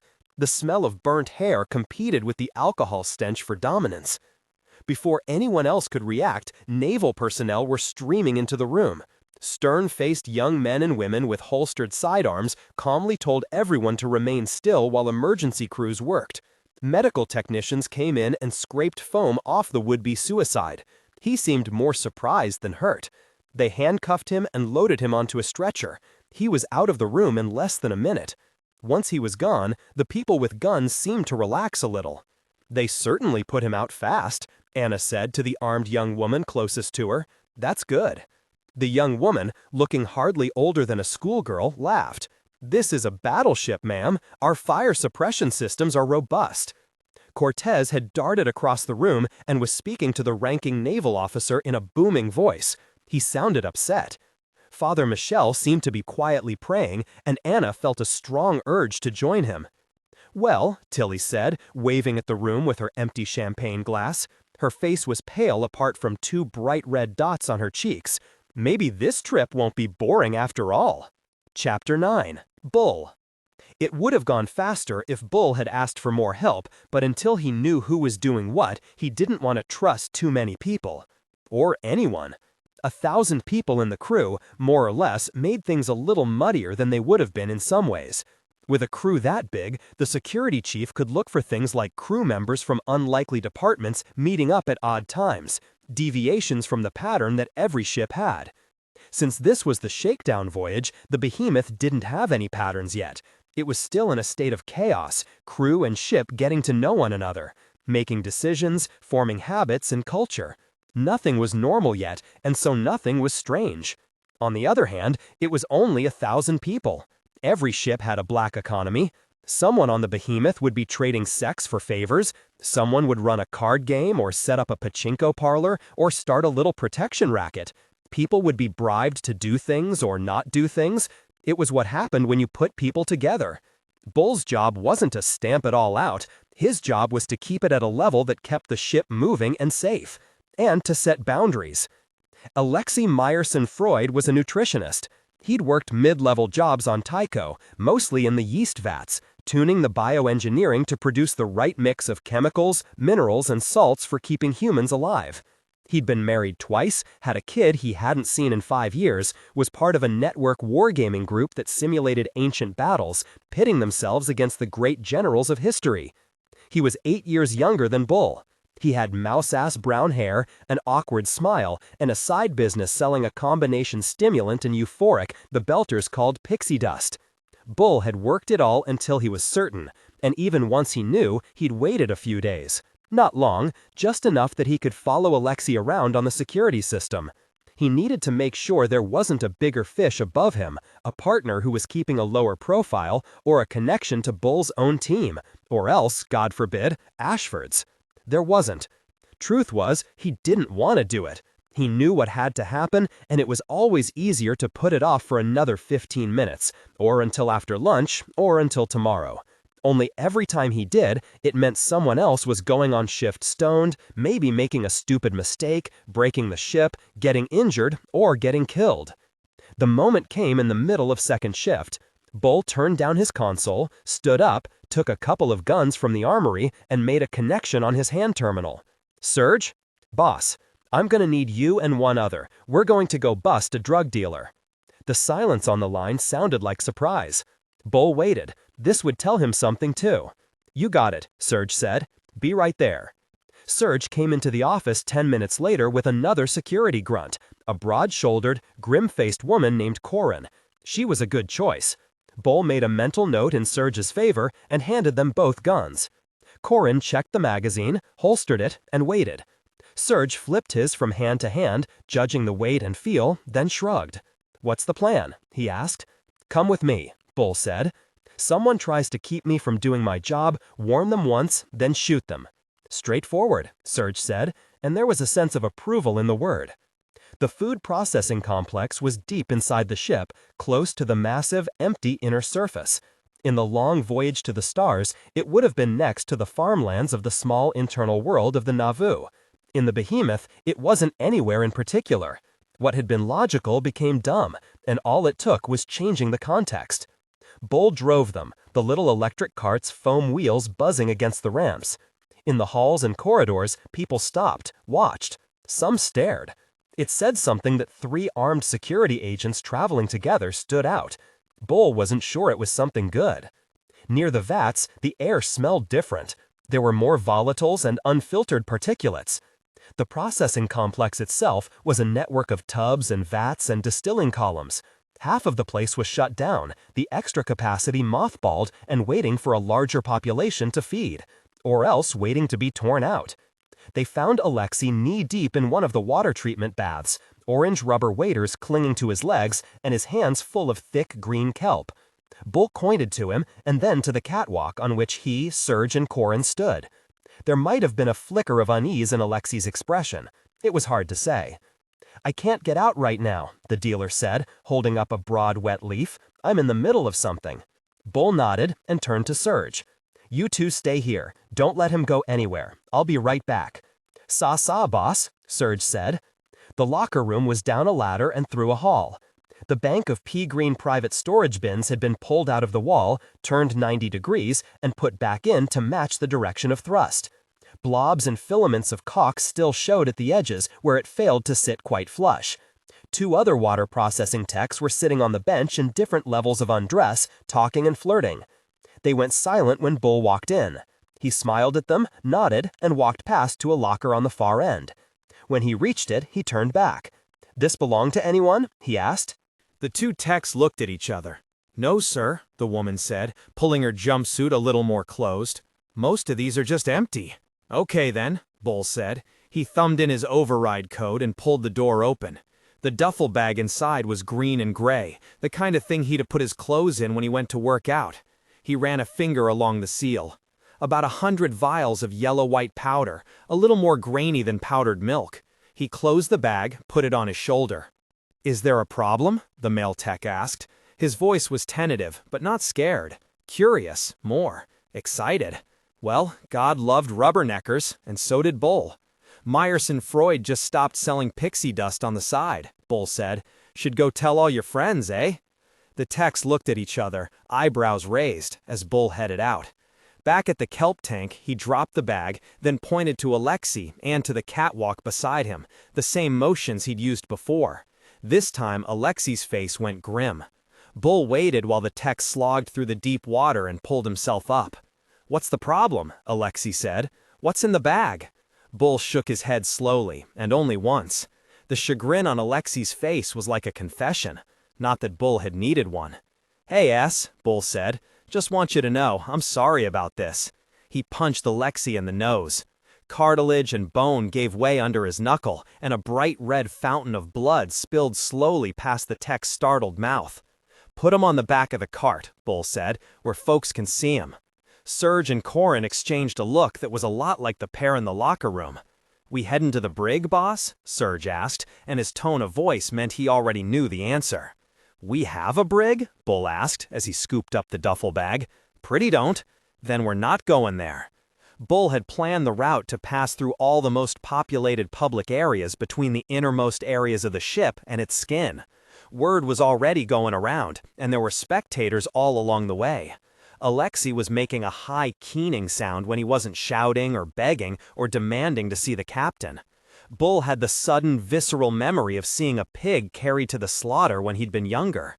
He didn't know when it had happened, the memory was just there, floating unconnected from the rest of his life. It took almost half an hour to reach the airlock. A crowd had gathered, a small sea of faces, most of them on wide heads and thin bodies. The belters watching the Earther kill one of their own. Bull ignored them. He keyed in his passcode, opened the inner door of the lock, walked back to the cart, and hefted Alexei with one arm. In the low gravity it should have been easy, but Bull felt himself getting winded before he got back to the lock. It didn't help that Alexei was thrashing. Bull pushed him in, closed the inner door, put in the override code, and opened the exterior door without evacuating the air first. The pop rang through the metal deck like a distant bell. The monitor showed that the lock was empty. Bull closed the exterior door. While the lock refilled, he walked back to the cart. He stood on the back of the cart where Alexei had been, the duffel bag over his head in both hands. Blood stained his sleeve and his left knee. "This is pixie dust, right?" he said to the crowd. He didn't use his terminal to amplify his voice. He didn't need to. "I'm gonna leave this in the airlock for 16 hours, then I'm spacing it. Any other dust comes in to join it before then, well, it just happened. No big deal. Any of this goes away, and that's a problem. So everybody go tell everybody, and the next pendejo signs on shift high comes and talks to me." He walked back to the airlock slowly, letting everyone see him. He opened the inner door, slung the bag through, and turned away, leaving the door open behind him. Climbing back behind the wheel of the cart, he could feel the tension in the crowd, and it didn't bother him at all. Other things did. What he'd just done was the easy part. What came next was harder, because he had less control over it. "You want to set a guard on that, boss?" Serge asked. "Think we need to?" Bull asked. He didn't expect an answer, and he didn't get one. The cart lurched forward, the spectators parting before it like a herd of antelope before a lion. Bull aimed them back toward the ramps that would take him to the security offices. "Hardcore," Corin said. She made it sound like a good thing. Religious art decorated the captain's office. Angels in blue and gold held the parabolas of the archways that rose overhead to meet at the image of a calm and bearded god. A beneficent Christ looked down from the wall behind Ashford's desk, Caucasian features calm and serene. He didn't look anything like the bloody, bent, crucified man Bull was familiar with. Arrayed at the Savior's side were images of plenty, wheat, corn, goats, cows, and stars. Captain Ashford paced back and forth by Jesus' knees, his face dark with blood and fury. Michio Pa was seated in the other guest chair, carefully not looking at Ashford or at Bull. Whatever the situation was with the Martian science ships and their military escort, with the massive Earth flotilla, it was forgotten for the moment. Bull didn't let the anxiety show in his face. "This is unacceptable, Mr. Baca." "Why do you think that, sir?" Ashford stopped, put his wide hands on the desk, and leaned forward. Bull looked into his bloodshot eyes and wondered whether the captain was getting enough sleep.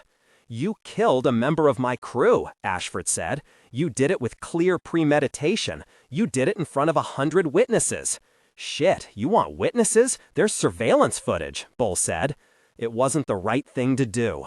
You are relieved of duty, Mr. Baca, and confined to quarters until we return to Tycho Station, where you will stand trial for murder. He was selling drugs to the crew.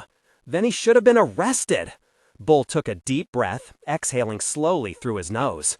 "You think we're more running a warship or a space station, sir?" he asked. Ashford's brow furrowed, and he shook his head. To Bull's right, Pa shifted in her seat. When neither of them spoke, Bull went on. Reason I ask is if I'm a cop, then yeah, I should have taken him to the brig. If we had a brig, he should have gotten a lawyer, we could have done that whole thing. Me? I don't think this is a station. I think it's a battleship. I'm here to maintain military discipline in a potential combat zone. Not Earth Navy discipline, not Martian Navy discipline, OPA discipline, the Belter way. Ashford stood up. We aren't anarchists, he said, his voice dripping with scorn. OPA tradition, maybe I'm wrong, is that someone does something that intentionally endangers the ship, they get to hitchhike back to wherever there's air, Bull said. You hauled him out of a water vat. How was he endangering the ship? Was he gonna throw kelp at it? Pa said, her voice brittle. People been coming on shift high, Bull said, lacing his fingers together on one knee. Don't trust me, ask around. And come on, of course they are, right? We've got 3 times as much work needs to get done as we can do. Pixie dust, and they don't feel tired. Don't take breaks, don't slow down. Get more done. Thing about bad judgment? You gotta have good judgment to notice you've got it. We already got people hurt. Matter of time before someone died, or worse. You're saying this man was responsible for all those other people performing badly at their work, so you killed him? Ashford said, but the wind was out of his sails. He was gonna fold like wet cardboard. Bull recognized that Ashford's weakness was gonna work to his advantage this time, but he still hated it. I'm saying he was putting the ship at risk for his own financial gain, just like he was stealing air filters. And sure he did. There was a demand, he filled it. If I lock him up, that makes it so that the risk is higher. Prices are higher. Get caught, you maybe go to jail when we get back to Tycho, and you made it so that the risk is death. No, Bull said. I mean, yeah, but I don't shoot him. I do what you do to people who risk the ship. Belters know what getting spaced means, right? It frames the issue. This was a mistake. I've got a list of 50 people he sold to, Bull said. Some of them are skilled technicians. A couple are mid-level overseers. We could lock them all up, but then we've got less people to do the work. And anyway, they won't be doing it anymore. Supply's gone.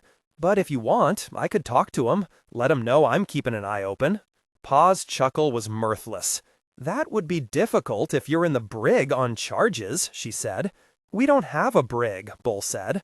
Plan was the church elders were just gonna talk everything out.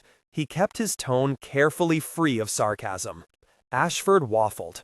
It was like watching a cat trying to decide whether to jump from one tree limb to another. His expression was calculating, internal, uncertain.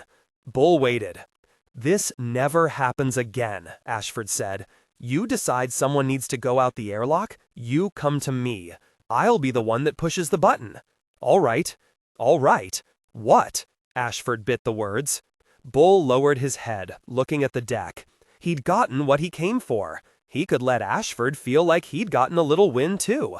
I mean, yes sir, Captain. Solid copy, I understand, and will comply. You're damn right you will, Ashford said. Now get the hell back to work. Yes sir. When the door closed behind him, Bull leaned against the wall and took a few deep breaths. He was intensely aware of the sound of the ship-low hum of the air recyclers, the distant murmur of voices, the chimes and beeps of 1,000 different system alerts. The air smelled of plastic and ozone. He'd taken his calculated risk, and he'd pulled it off. Walking back down, level by level, he felt the attention on him. In the lift, a man tried not to stare at him. In the hall outside the security office, a woman smiled at him and nodded, nervous as a mouse that smells cat. Bull smiled back. In the security office, Serge and another man from the team, European named Casimir, lifted their fists, greeting him in the physical idiom of the belt. Bull returned the gesture and ambled over. What we got? Bull asked. A couple dozen people came to pay respects, Serge said. I figure about half a kilo more dust just appeared out of nowhere. Okay then. I've got a file of everyone who went in. You want me to flag them in the system? Nope, Bull said. I told them it was no big deal. It's no big deal. You can kill the file. You got it, boss. I'll be in my office, Bull said. Let me know if something comes up. And somebody start a pot of coffee. He sat down on the desk, his feet resting on the seat of his chair, and leaned forward. He was suddenly exhausted. It had been a long, bad day, and losing the dread he'd been carrying for the weeks leading up to it was like being released from prison. It took a minute or two to notice he had a message waiting from Michio Pa. The XO hadn't requested a connection. She didn't want to talk to him then. She just wanted to say something. In the recording, her face was lit from below with the backsplash of her hand terminal screen. Her smile was thin and tight and sort of faded away somewhere around her cheekbones. "I saw what you did there. That was very nice, very clever. Wrapping yourself in the OPA flag, making the old man wonder if the crew wouldn't take your side. More belter than thou. It was graceful." Bull scratched his chin. The stubble that had grown in since morning made his fingernails sound like a rasp. It was probably too much to ask that he not make any enemies with this, but he was sorry it was Pa. "You can't sugarcoat it with me. We both know that killing someone doesn't make you admirable. I'm not about to forget this.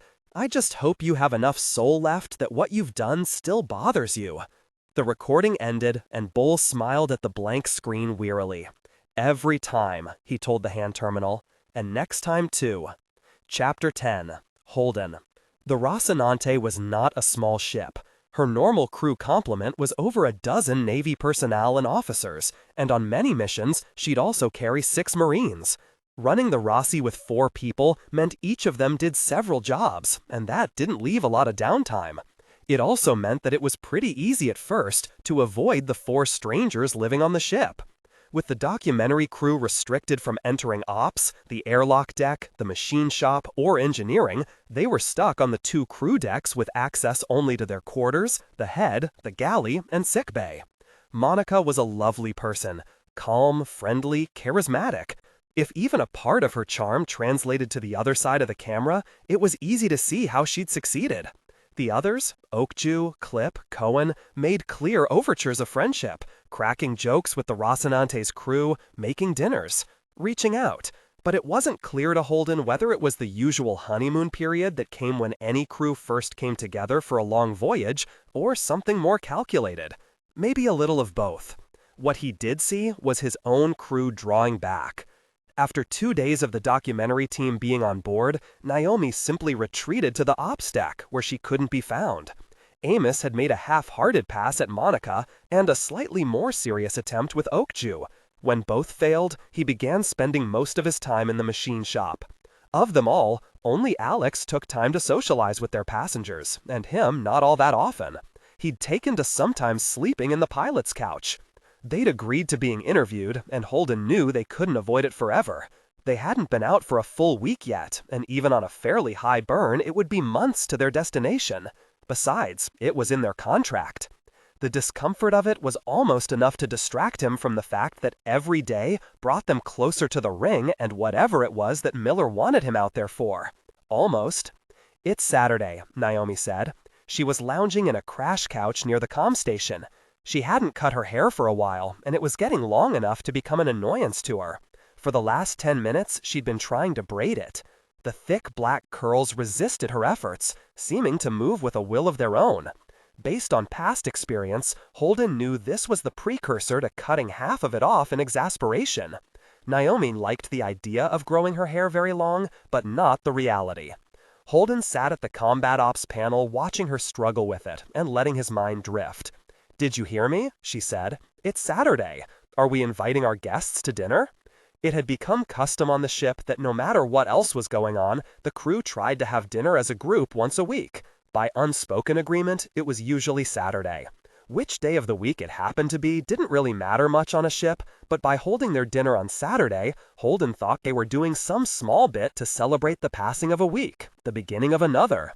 A gentle reminder that there was still a solar system outside of the 4 of them. But he hadn't considered inviting the documentary crew to join them. It felt like an invasion. The Saturday dinner was for crew. "We can't keep them out of it," he sighed. "Can we? Not unless we want to eat up here. You did give them the run of the galley." "Damn it," he said. "Should have confined them to quarters. For 4 months? We could have shoved ration bars and catheter bags under the door to them." She smiled and said, "It's Amos' turn to cook." "Right. I'll call and let him know it's dinner for 8. Amos made pasta and mushrooms, heavy on the garlic, heavy on the parmesan. It was his favorite, and he always splurged to buy real cloves of garlic and actual Parmesan cheese to grate. Another small luxury they wouldn't be able to afford if they wound up in a courtroom battle with Mars. While Amos finished sautéing the mushrooms and garlic, Alex set the table and took drink orders. Holden sat next to Naomi on one side of the table, while the documentary crew sat together on the other. The banter was polite and friendly, and if there was an uncomfortable undercurrent to it all, he still wasn't quite sure why. Holden had asked them not to bring cameras or recording equipment to the dinner table, and Monica had agreed. Clip, the Martian, was talking about sports history with Alex. Oakju and Cohen, sitting across from Naomi, were telling stories about the last assignment they'd been on, covering a new scientific station that was in stationary orbit around Mercury. It should have been almost pleasant, and it just wasn't.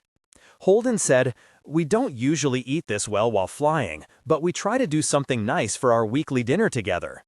Oakju smiled and said, "Smells lovely." She was wearing half a dozen rings, a blouse with buttons on it, a silver pendant, and an ivory-colored comb holding back her frizzy brown hair. The sound man gazed serenely at nothing, his black glasses hiding the top of his face, his expression calm and open.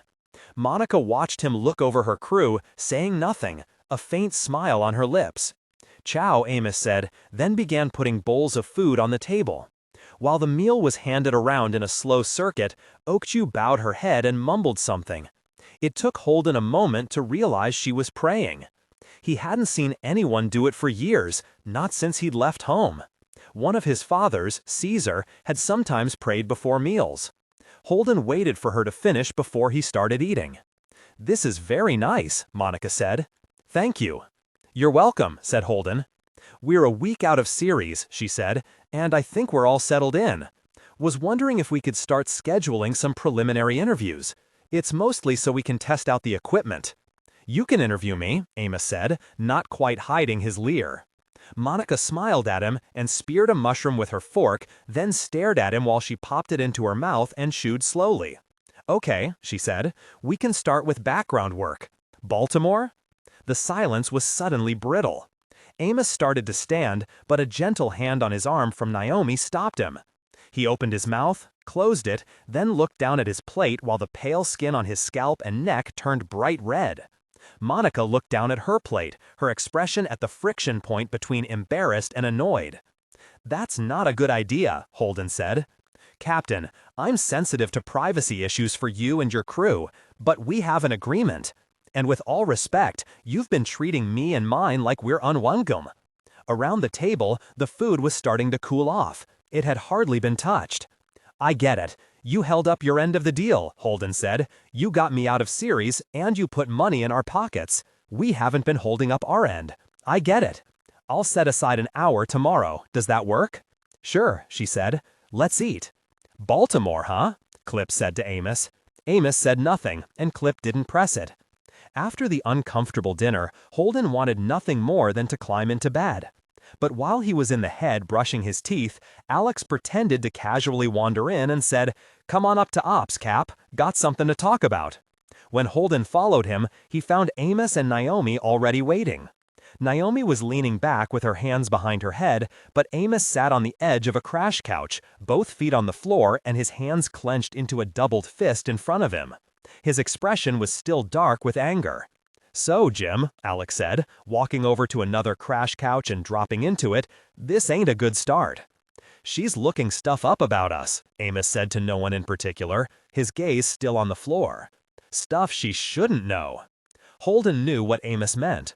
Monica's reference to Baltimore was an allusion to Amos's childhood as the product of a particularly nasty brand of unlicensed prostitution. But Holden couldn't admit he knew it. He himself only knew because of an overheard conversation. He had no interest in humiliating Amos further. "She's a journalist. They do background research," he said. "She's more than that," Naomi said. "She's a nice person. She's charming and she's friendly, and every one of us on this ship wants to like her." "That's a problem?" Holden said. "That's a big fucking problem," Amos said. "I was on the Canterbury for a reason, Jim," Alex said. His Mariner Valley drawl had stopped sounding silly and just seemed sad instead. I don't need someone digging up my skeletons to air them out. The Canterbury, the ice hauler they'd all worked on together before the Eros incident, was a bottom-of-the-barrel job for those who flew for a living. It attracted people who'd failed down to the level of their incompetence, or those who couldn't pass the background checks a better job might require. Or, in his own case, those who had a dishonorable military discharge staining their record. After having served with his small crew for years, Holden knew it wasn't incompetence that had put any of them on that ship. "I know," he started. "Same here, Captain," Amos said. "I got a lot of past in my past." "So do I," Naomi said. Holden started to reply, then stopped when the import of her words hit him. Naomi was hiding something that had driven her to take a glorified mechanic's job on the Canterbury. Well, of course she was. Holden hadn't wanted to think about it, but it was obvious. She was about the most talented engineer he'd ever met. He knew she had degrees from 2 universities and had completed her 3-year flight officer training in 2. She'd started her career on an obvious command track. Something had happened, but she'd never talked about what it had been. He frowned a question at her, but she stopped him with a tiny shake of her head. The fragility of their little family struck him full force. The paths that had pulled them all together had been so diverse, as improbable and unlikely as those kinds of things ever were. And the universe could just as easily take them apart. It left him feeling small and vulnerable and a little defensive. "Everyone remembers why we did this, right?" Holden asked. "The lockdown? Mars coming after the Rocinante?" "We didn't have a choice," Naomi replied. "We know. We all agreed to take this job." Amos nodded in agreement.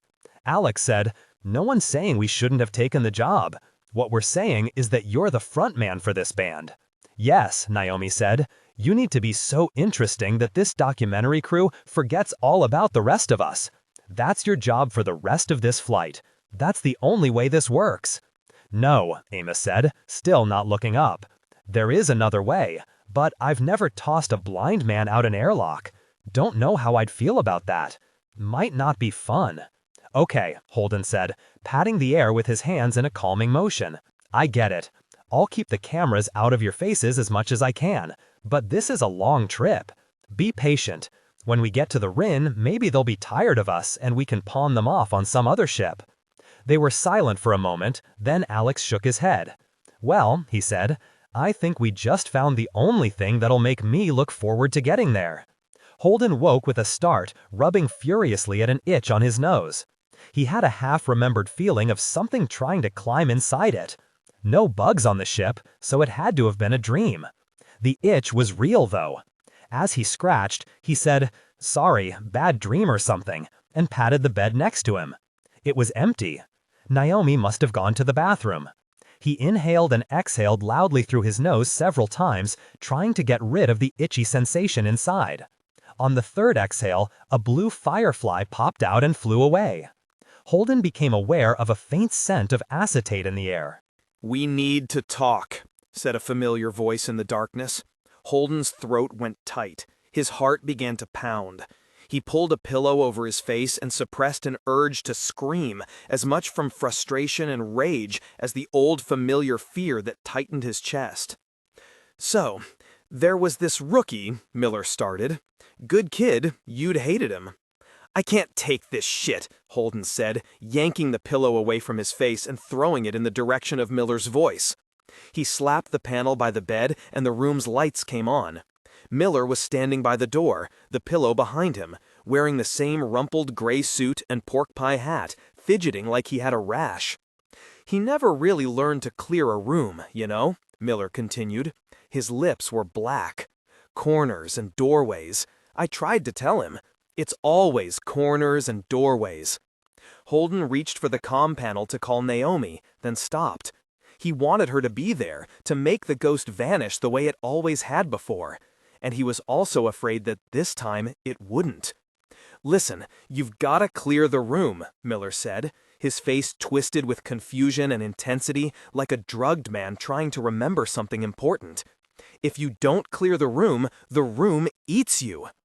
"What do you want from me?" Holden said. "Why are you making me go out there?" A thick exasperation twisted Miller's expression. "What the hell are you hearing me say?" You see a room full of bones. Only thing you know is something got killed. You're the predator right up until your prey." He stopped, staring at Holden, waiting for an answer. When Holden didn't respond, Miller moved a step closer to the bed. Something on his face made Holden think of the times he'd watched the cops shoot people. He opened a cabinet by the bed and took out his sidearm. "Don't get any closer," Holden said, not pointing the gun at Miller yet. "But be honest, if I shot you, would you even die?" Miller laughed. His expression became almost human. "Depends."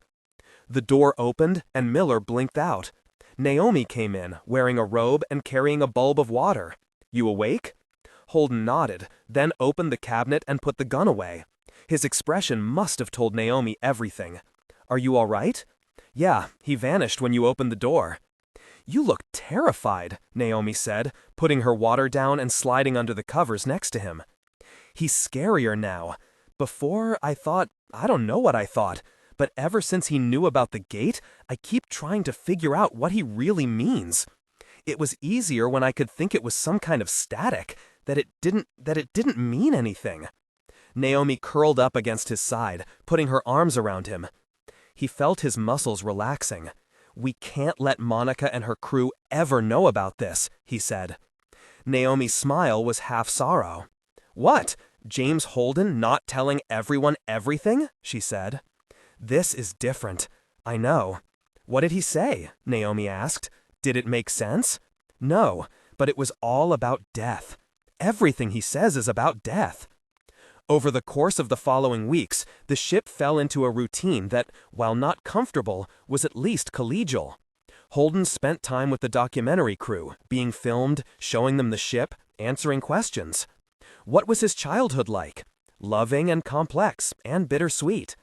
Had he really saved Earth by talking the half-aware girl who'd been the proto-molecule's seed crystal into rerouting to Venus? No, mostly that had just worked out well. Did he have any regrets? He smiled and took it out and pretended he wasn't holding anything back, that the only thing leading him out to the ring was his contract with them, that he hadn't been chosen by the proto-molecule for something else that he hadn't yet begun to understand. Sometimes, Monica turned to the others, but Alex and Naomi kept their answers friendly, polite, and shallow. Amos laced his responses with cheerful and explicit profanity until it was almost impossible to edit into something for a civilized audience. Cohen turned out to be more than a sound engineer. The dark glasses he wore were a sonar feedback system that allowed him to create a three-dimensional model of any space he occupied. When Amos asked why he didn't have prosthetics instead, Cohen had told them that the accident that claimed his eyes also burned the optic nerves away. The attempted nerve regrowth therapy had failed and almost killed him with an out-of-control brain tumor.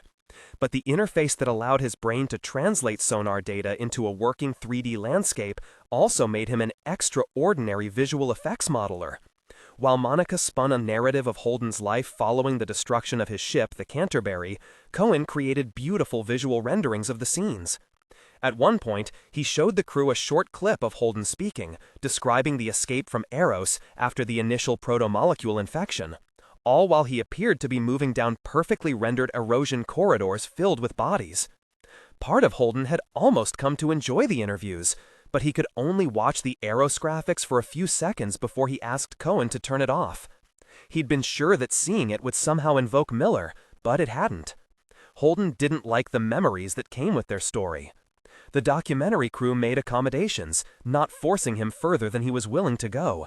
Their being nice about it somehow only made him feel worse. A week out from the Rin, they caught up to the Behemoth. Monica was sitting on the obstacle with the crew when the massive OPA ship finally got close enough for the Rocinante's telescopes to get a good view of her. Holden had allowed the restrictions on where the documentary crew were permitted to just sort of fade away. They were doing a slow pan of the Behemoth's hull when Alex whistled and pointed at a protrusion on the side. "Damn, boss, the Mormons are better armed than I remember. That's a railgun turret right there, and I'd bet a week's desserts those things are torpedo tubes." "I liked her better when she was a generation ship," Holden replied.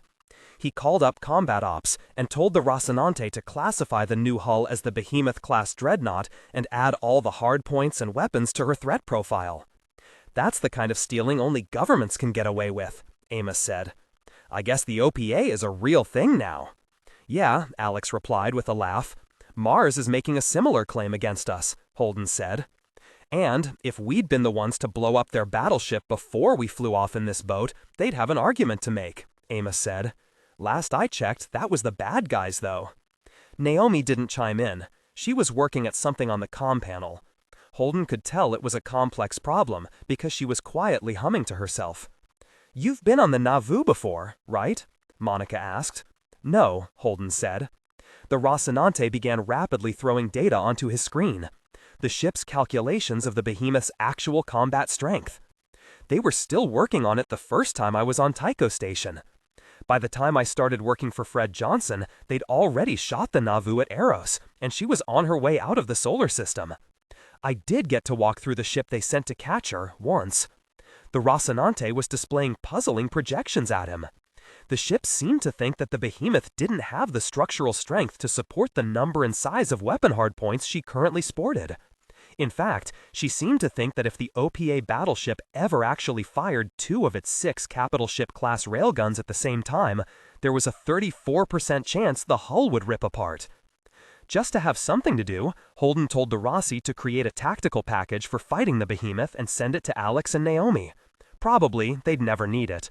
You didn't like working for the OPA? Monica asked. She had the little smile she got when she asked a question she already knew the answer to. Holden suspected the documentarian was also a terrible poker player, but so far he hadn't been able to get her into a game. It was a mixed bag, he said, forcing himself to smile. To be the James Holden that Monica wanted and expected, to sacrifice himself to her attention so she'd leave the others be. Jim, Naomi said, finally looking up from her panel, you know that memory leak in comms that I've been hunting for a month? It's getting worse. It's driving me nuts. How bad? Alex asked. Fluctuating between 0.0021 and 0.033%, she said. I'm having to flush and reboot every couple of days now. Amos laughed. Do we care about that? Because I'll raise you a power leak in the head that's almost a whole %. Naomi turned to look at him with a frown. You didn't tell me? I'll bet you a month's pay it's a worn lead to the lights. I'll yank the fucker out when I get a chance. Do those things happen a lot? Monica asked. Hell no, Alex replied before Holden could. The Rossi is solid. Yeah, Amos chimed in. She's so well put together, we gotta obsess over bullshit like crusty memory bubbles and shitty light bulbs just to have something to do. The smile he aimed at Monica was indistinguishable from the real thing. So you didn't really answer my question about the OPA, Monica said, swiveling her chair to face Holden.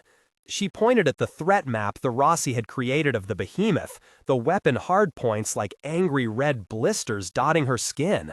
Everything okay between you? Yeah, everyone's still friends, Holden said. Nothing to worry about.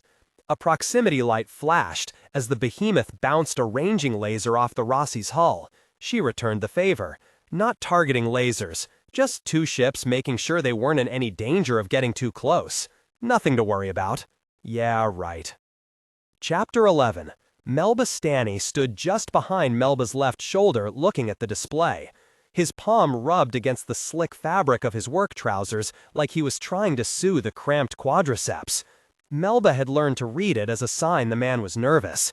The narrow architecture of the Citiserie put him so close to her she could feel the subtle warmth of his body against the back of her neck. In any other context, being this close to a man would have meant they were sharing an intimate moment. Here, it meant nothing. She didn't even find it annoying. Mira, Stanny said, flapping his hand. La, right there. The monitor was old, a constant green pixel burning in the lower left corner where some steady glitch had been irreparable and not worth replacing. The definition was still better than a hand terminal. To the untrained eye, the power demand profile for the UNN Thomas Prince could have been the readout of an EEG, or a seismological reading, or the visual representation of a Bhangra recording. But over the course of weeks, months now, Melba's eye wasn't untrained. I see it, she said, putting her finger on the spike. And we can't tell where it came from? "Fox me," Stanny said, rubbing his thigh. "I'm seeing it, but I don't know what I'm looking at." Melba ran her tongue against the back of her teeth, concentrating, trying to remember what the tutorials had shown about tracking power spikes. In an odd way, her inexperience had shifted into an asset for the team. Stanny and Ren, Bob and Soledad all had more hands-on experience than she did, but she'd only just learned the basics. Sometimes she would know some simple thing that all of them had known once and only she hadn't forgotten. Her analysis was slower, but it didn't skip steps because she didn't know which steps could be skipped. "Did it start at the deceleration flip?" she asked. Stanny grunted like a man struck by a sudden pain. "They hit null G and one of the regulators reset," he said. "Least it's nothing serious. Embarrassing to blow up all they preachers you saw. Well, need to get back over there and check 'em though." Melba nodded and made a mental note to read through what that process required. All she'd known was the truism repeated in 3 of her tutorials that when a ship cut thrust halfway through a journey, flipped, and began accelerating in the opposite direction, it was a time for a special care. "I'll put it on the rotation," she said, and pulled up her team's schedule. There was a slot in 10 days when there would be enough time to revisit the big ship. She blocked out the time, marked it, and posted it to the full group. All of it felt easy and natural, like the sort of thing she had been doing her whole life. Which, in a sense, she had. The flotilla was coming to the last leg of its journey. They had passed the orbit of Uranus weeks ago, and the sun was a bright star in an overwhelming abyss of night sky. All the plumes of fire were pointed toward the ring now, bleeding off their velocity with every passing minute. Even though it was the standard pattern for Epstein-Fry ships, Melba couldn't quite shake the feeling that they were all trying to flee from their destination and being pulled in against their will. Unless they were discussing work, the only conversation, in the mess hall, on the exercise machines, on the shuttles to and from the ships they maintained, was about the ring. The Martian science ships and their escort were already there, peering through the void. There had been no official reports given, so instead, rumors sprang up like weeds. Every beam of light that passed through the ring and hit something bounced back, just like in normal space. But a few troubling constants varied as you got close to it. The microwave background from inside the ring was older than the Big Bang. People said if you listened carefully to the static from the other side of the ring, you could hear the voices of the dead of Eros, or of the damned. Melba heard the dread in other people's voices, saw Soledad crossing herself when she thought no one was looking, felt the oppressive weight of the object. She understood their growing fear not because she felt it herself, but because her own private crisis point was coming. The OPA's monstrous battleship was on course to arrive soon, almost at the same time as the Earth flotilla.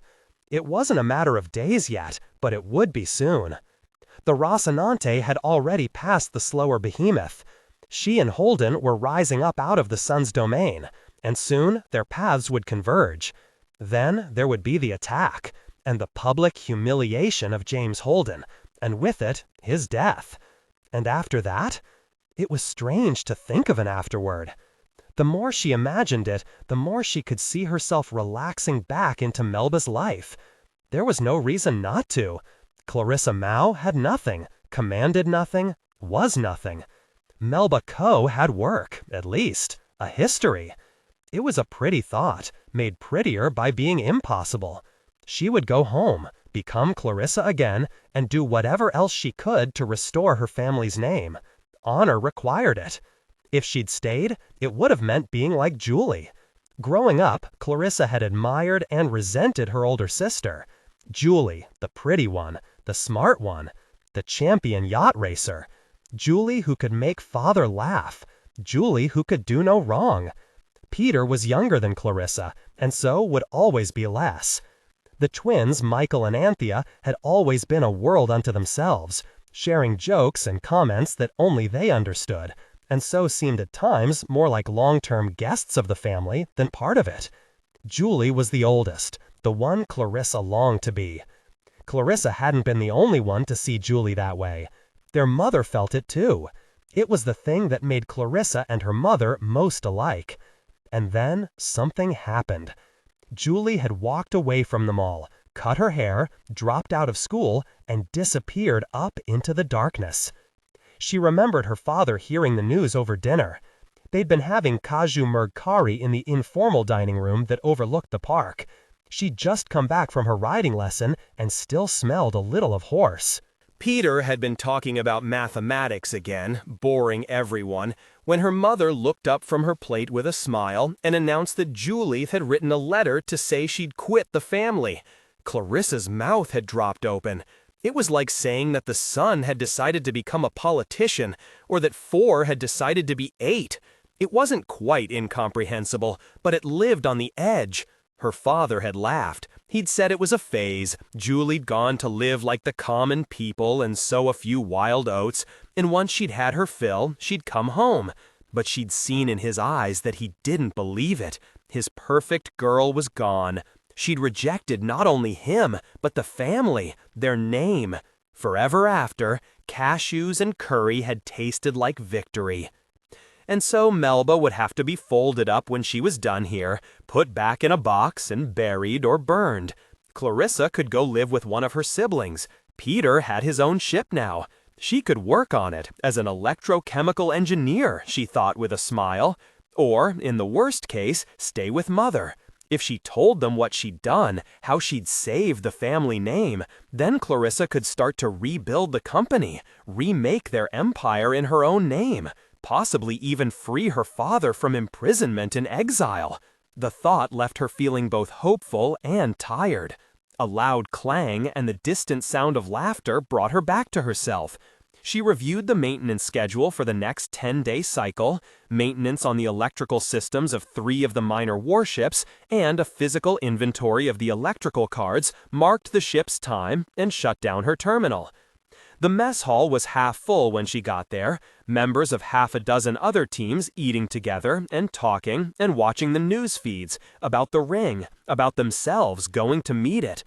Soledad was sitting by herself, gaze fixed on her hand terminal while she ate a green-brown paste that looked like feces but smelled like the finest cooked beef in the world. Melba told herself to think of it as pâté, and then it wasn't so bad. Melba got herself a plate and a bulb of lemon water and slid in across from Soledad. The other woman's eyes flicked up with a small but genuine smile. "Hoy, boss," she said. "How's it go?" "Everything's copacetic," Melba smiled. She smiled more than Clarissa did. That was an interesting thought. What did I miss? Report from Mars. Data this time. The ship that went through? Not on the drift. Really, Melba said. After they'd picked up the faint transmission from the little cobbled-together ship that had started all this, the assumption had been that it had been crippled by something that lived on the other side of the ring, that it was floating free. It's under power? Maybe, Soledad said. Data shows it's moving, and a lot slower than it went in. And the probes they sent in? One of them got grabbed too. Normal burn, and then boom, stopped. The signal's all fucked up, but it looks like the same course that the ship's on, like they're being taken to the same place, or something. Weird, Melba said, but I guess weird is kind of what we expect after Eros. My dad was on Eros, Soledad said, and Melba felt a strange tightening in her throat. He worked one of the casinos, security, to make sure no one hacked the games, right? Been there 15 years. Said he was going to retire there, get a little hole up where he didn't weigh so much, and just live off his retirement. I'm sorry. Soledad shrugged. Everyone dies, she said gruffly, then wiped the back of her hand against her eyes and turned back to the screen. My sister was there, Melba said. It was truth, and more than truth. My sister was one of the first ones it took. Shit, Soledad said, looking up at her now, terminal forgotten. Yeah. The two were quiet for a long moment. At another table, a belter man no more than 20 barked his knees against the edge of the table and started cursing squat little Earth designers to the amusement of his friends. You think they're still there? Soledad said softly, nodding at her terminal. There were those voices, the transmissions that came off Eros. You know, after. It was people, right? They're dead, Melba said. Everyone on Eros died.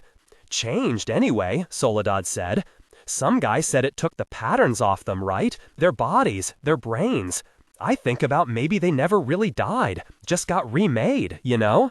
What if their brains never stopped working and just got... She shrugged, looking for a word, but Melba knew what she meant. Change, even profound change, wasn't the same as death. She was proof enough of that. Does it matter?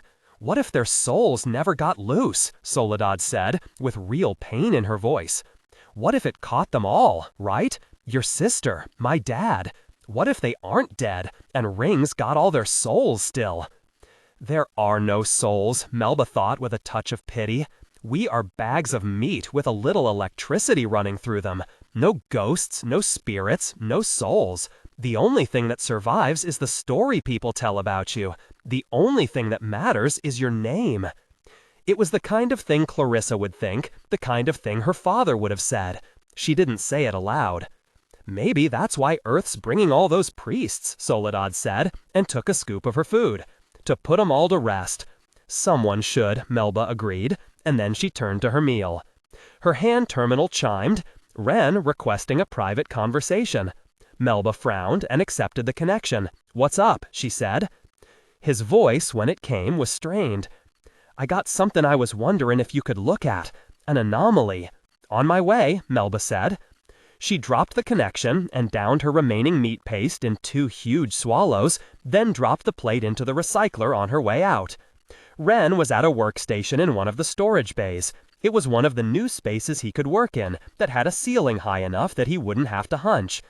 Around him, blue plastic crates stood fixed to the floor or one another with powerful electromagnets. Her footsteps were the only sound. What have you got? She asked. He stood back and nodded at the monitor. Air filter data from the Sing Yun, he said. Her blood went cold. Why? She said, too sharply, too quickly. It's catching a lot of outliers, raised a flag. I'm looking at the profile, and it's all high-energy gonga, nitrocene's a saw. She hadn't thought of this. She'd known that the ships did passive gas monitoring, but it had never occurred to her that stray molecules of her explosive would get caught in the filters, or that anyone would check. Ren took her silence as confusion. Built a profile, he said, 90% fit with a moldable explosive. So they've got explosives on board, Melba said. It's a warship. Explosives is what they do, right?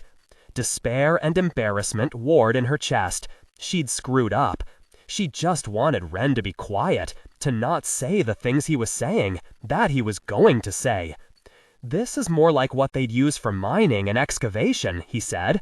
You inspected that deck. You remember seeing anything funny?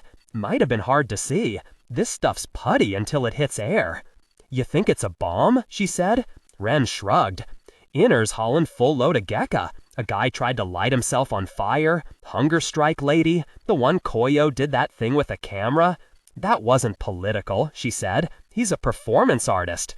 All I mean, we put together a lot of different kinds of people. Think a lot of different kinds of things. Doesn't bring out the best in people. I was a kid. I watched me Oltern end a marriage over whether the Mahdi was going to be a belter. And everybody know everybody back down the wells watching.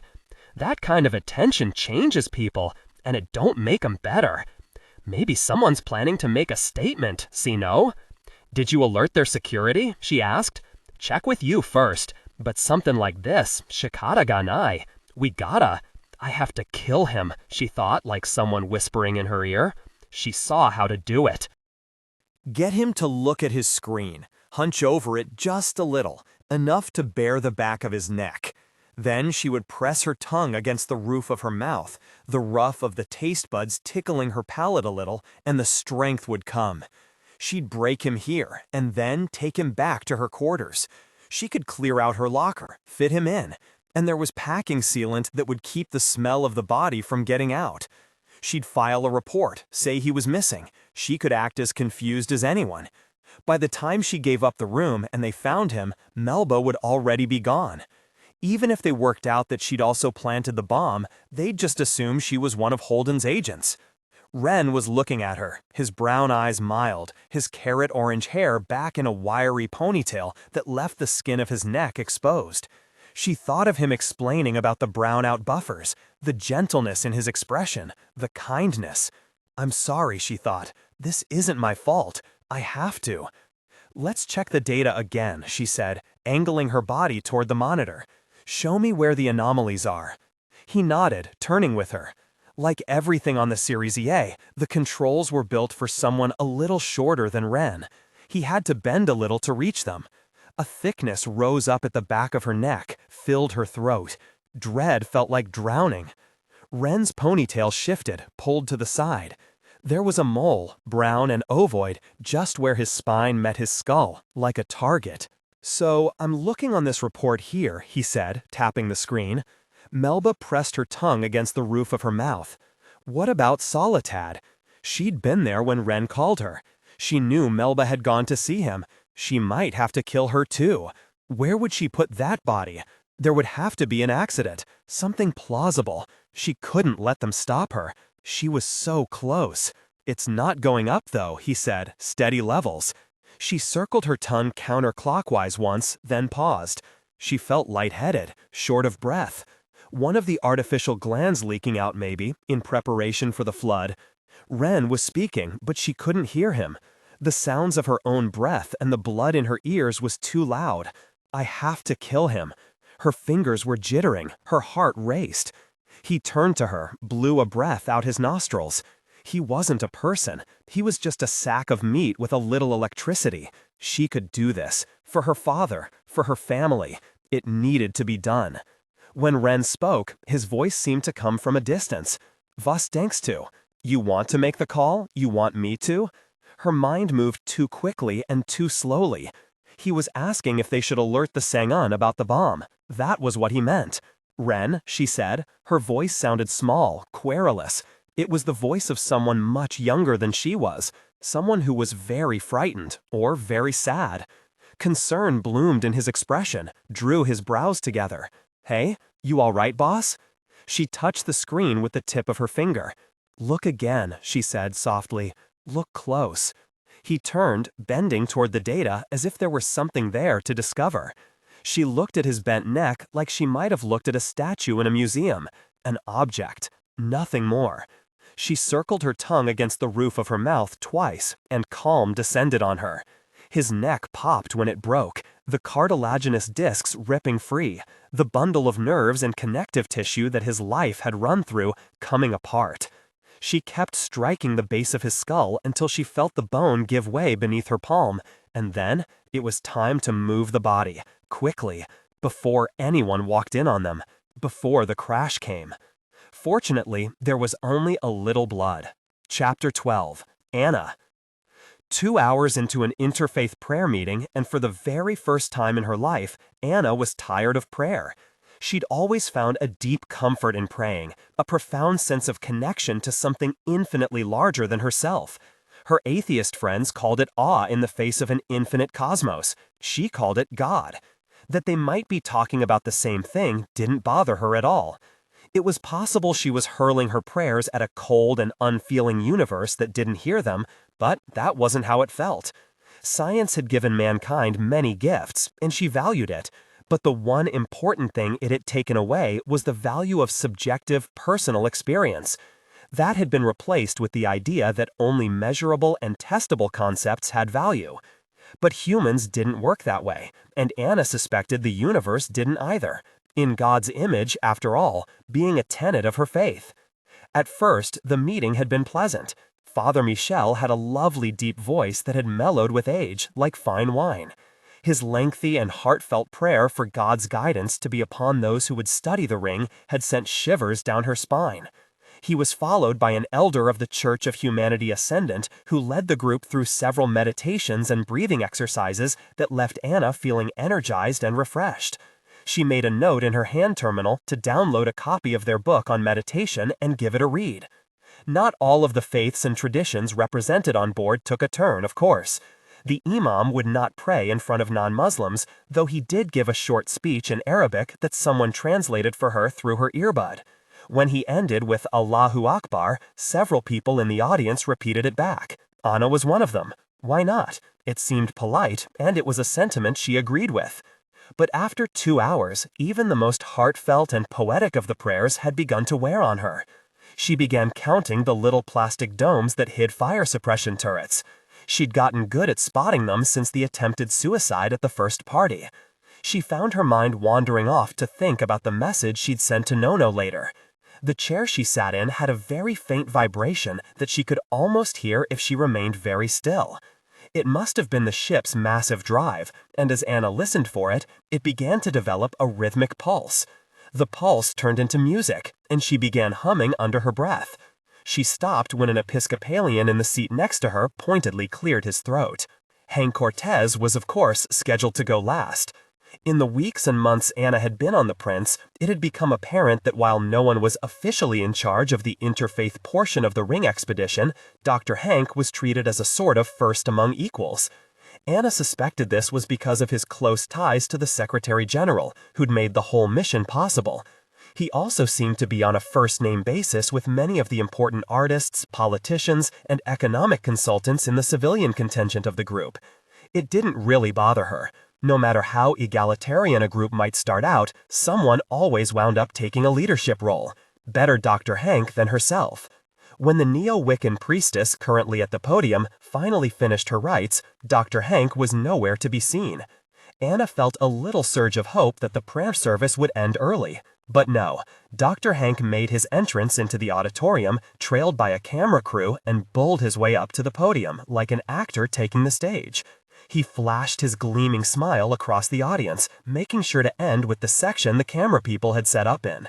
"Brothers and sisters," he said, "let us bow our heads and offer thanks to the Almighty and seek His counsel and guidance as we draw ever closer to the end of this historic journey." He managed to rattle on that way for another 20 minutes. Anna started humming again. After, Anna met Tilly for lunch at the officers' mess that had been set aside for civilian use. Anna wasn't exactly sure how she'd wound up being Tilly's best and only friend on the trip, but the woman had latched onto her after their first meeting and burrowed in like a tick. No, that wasn't really fair. Even though the only thing she and Tilly had in common was their carbon base, it wasn't like Anna had a lot of friends on the ship either. And while Tilly could appear flighty and exasperating, Anna had gradually seen through the mask to the deeply lonely woman underneath. Her husband's obscene contributions to the Secretary General's re-election campaign had bought her way onto the flight as a civilian consultant. She had no purpose on the mission other than to be seen, an extended reminder of her husband's enormous wealth and power. That she had nothing else to offer the group only made the real point clearer. She knew it, and everyone else knew it too. Most of the other civilians on the flight treated her with barely concealed contempt. While they waited for their food to arrive, Tilly popped a lozenge in her mouth and chewed it. The faint smell of nicotine and mint filled the air. No smoking on military ships, of course. "How'd your thing go?" Tilly asked, playing with her silver-inlaid lozenge box and looking around the room.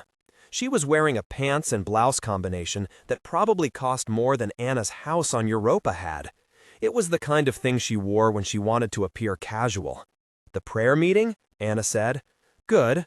And then not as good. Long. Very, very long." Tilly looked at her, the honesty getting her attention. God, don't I know it. No one can blather on like a holy man with a trapped audience. Well, maybe a politician. Their food arrived, a Navy boy acting as waiter for the VIP civilians. Anna wondered what he thought of that. The UN military was all volunteer. He'd probably had a vision of what his military life would be like, and she doubted this was it. He carefully placed their food in front of them with the ease of long practice, gave them both a smile, and vanished back into the kitchen. Galley, they called it a galley on ships. Tilly picked half-heartedly at a farm-grown tomato and real mozzarella salad that Anna could have afforded on Europa by selling a kidney, and said, "Have you heard from Nemono?" Anna nodded while she finished chewing a piece of fried tofu. "I got another video last night. Nami gets bigger in every one. She's getting used to the gravity, but the drugs make her cranky. We're thinking about taking her off of them early, even if it means more physical therapy." "Aw," Tilly said. It had a pro forma feel to it. Anna waited for her to change the subject. "Robert hasn't checked in for a week now," Tilly said. She seemed resigned rather than sad. "You don't think he... cheating?" Tilly said with a laugh. "I wish. That would at least be interesting." When he locks himself away in his office at 2 a.m., you know what I catch him looking at? Business reports, stock values, spreadsheets. Robert is the least sexual creature I've ever met, at least until they invent a way to fuck money. Tilly's casual obscenity had very quickly stopped bothering Anna. There was no anger in it. Like most of the things Tilly did, it struck her as another way to be noticed, to get people to pay attention to her. "How's the campaign coming?" Anna said. "Esteban?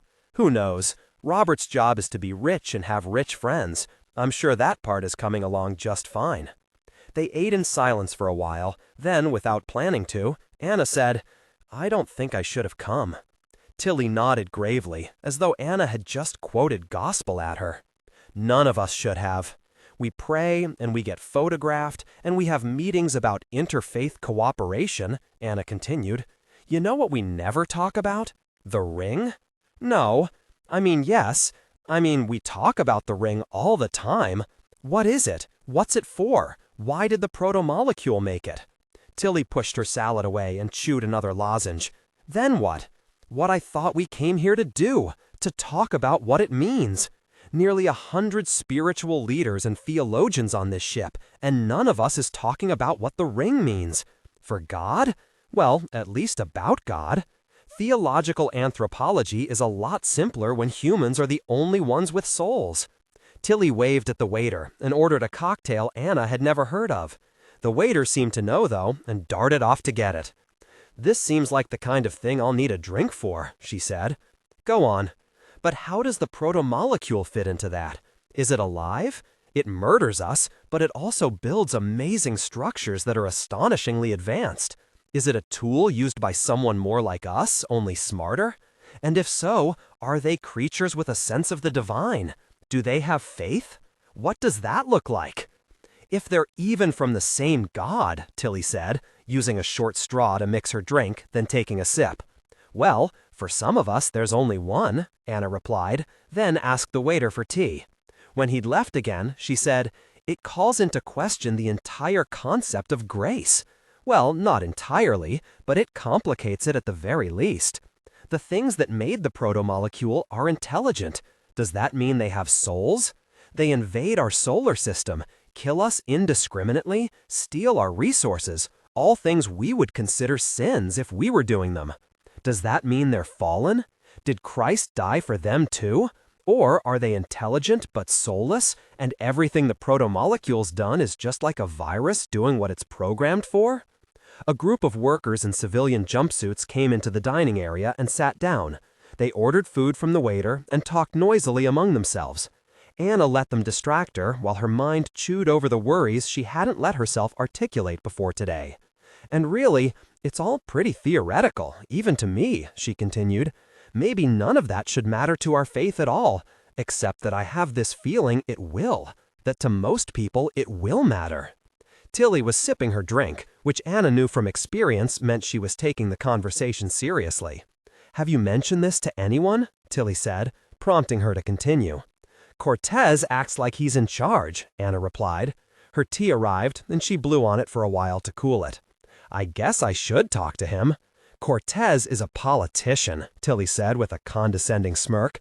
"Don't let his folksy Father Hank bullshit snow you. He's here because as long as Esteban is in office, Cortez is a powerful man. This dog and pony show, this is all about votes." "I hate that," Anna said. "I believe you. You understand this all better than I do, but I hate that you're right. What a waste. What would you ask Cortez for?" "I'd like to organize some groups, have the conversation." "Do you need his permission?" Tilly asked. Anna thought of her last conversation with Nemono and laughed. When she spoke, her voice sounded thoughtful even to her. "No," she said, "I guess I don't." That night, Anna was awakened from a dream about taking Nami to Earth and watching her bones break as the gravity crushed her, to a blaring alarm. It lasted only a few seconds, then stopped. A voice from her comm panel said, "All hands to action stations." Anna assumed this didn't mean her, as she had no idea what an action station was. There were no more alarms, and the voice from the comm panel didn't return with more dire pronouncements, but being startled out of her nightmare left her feeling wide awake and jumpy. She climbed out of her bunk, sent a short video message to Nemono and Nami, and then put on some clothes. There was very little traffic in the corridor and lifts. The military people she did see looked tense, though to her relief, not particularly frightened. Just aware, vigilant. Having nowhere else to go, she wandered into the officers' mess and ordered a glass of milk. When it arrived, she was stunned to discover it was actual milk that had at some point come out of a cow. How much was the UN spending on this civilian dog and pony show? The only other people in the mess hall were a few military people with officers' uniforms and a small knot of the civilian contractors drinking coffee and slumping in their seats like workers in the middle of an all-nighter. A dozen metal tables were bolted to the floor with magnetic chairs at their sides. Wall displays scrolled information for the ship's officers, all of it gibberish to her. A row of cutouts opened into the galley, letting through plates of food and the sounds of industrial dishwashers and the smell of floor cleaner.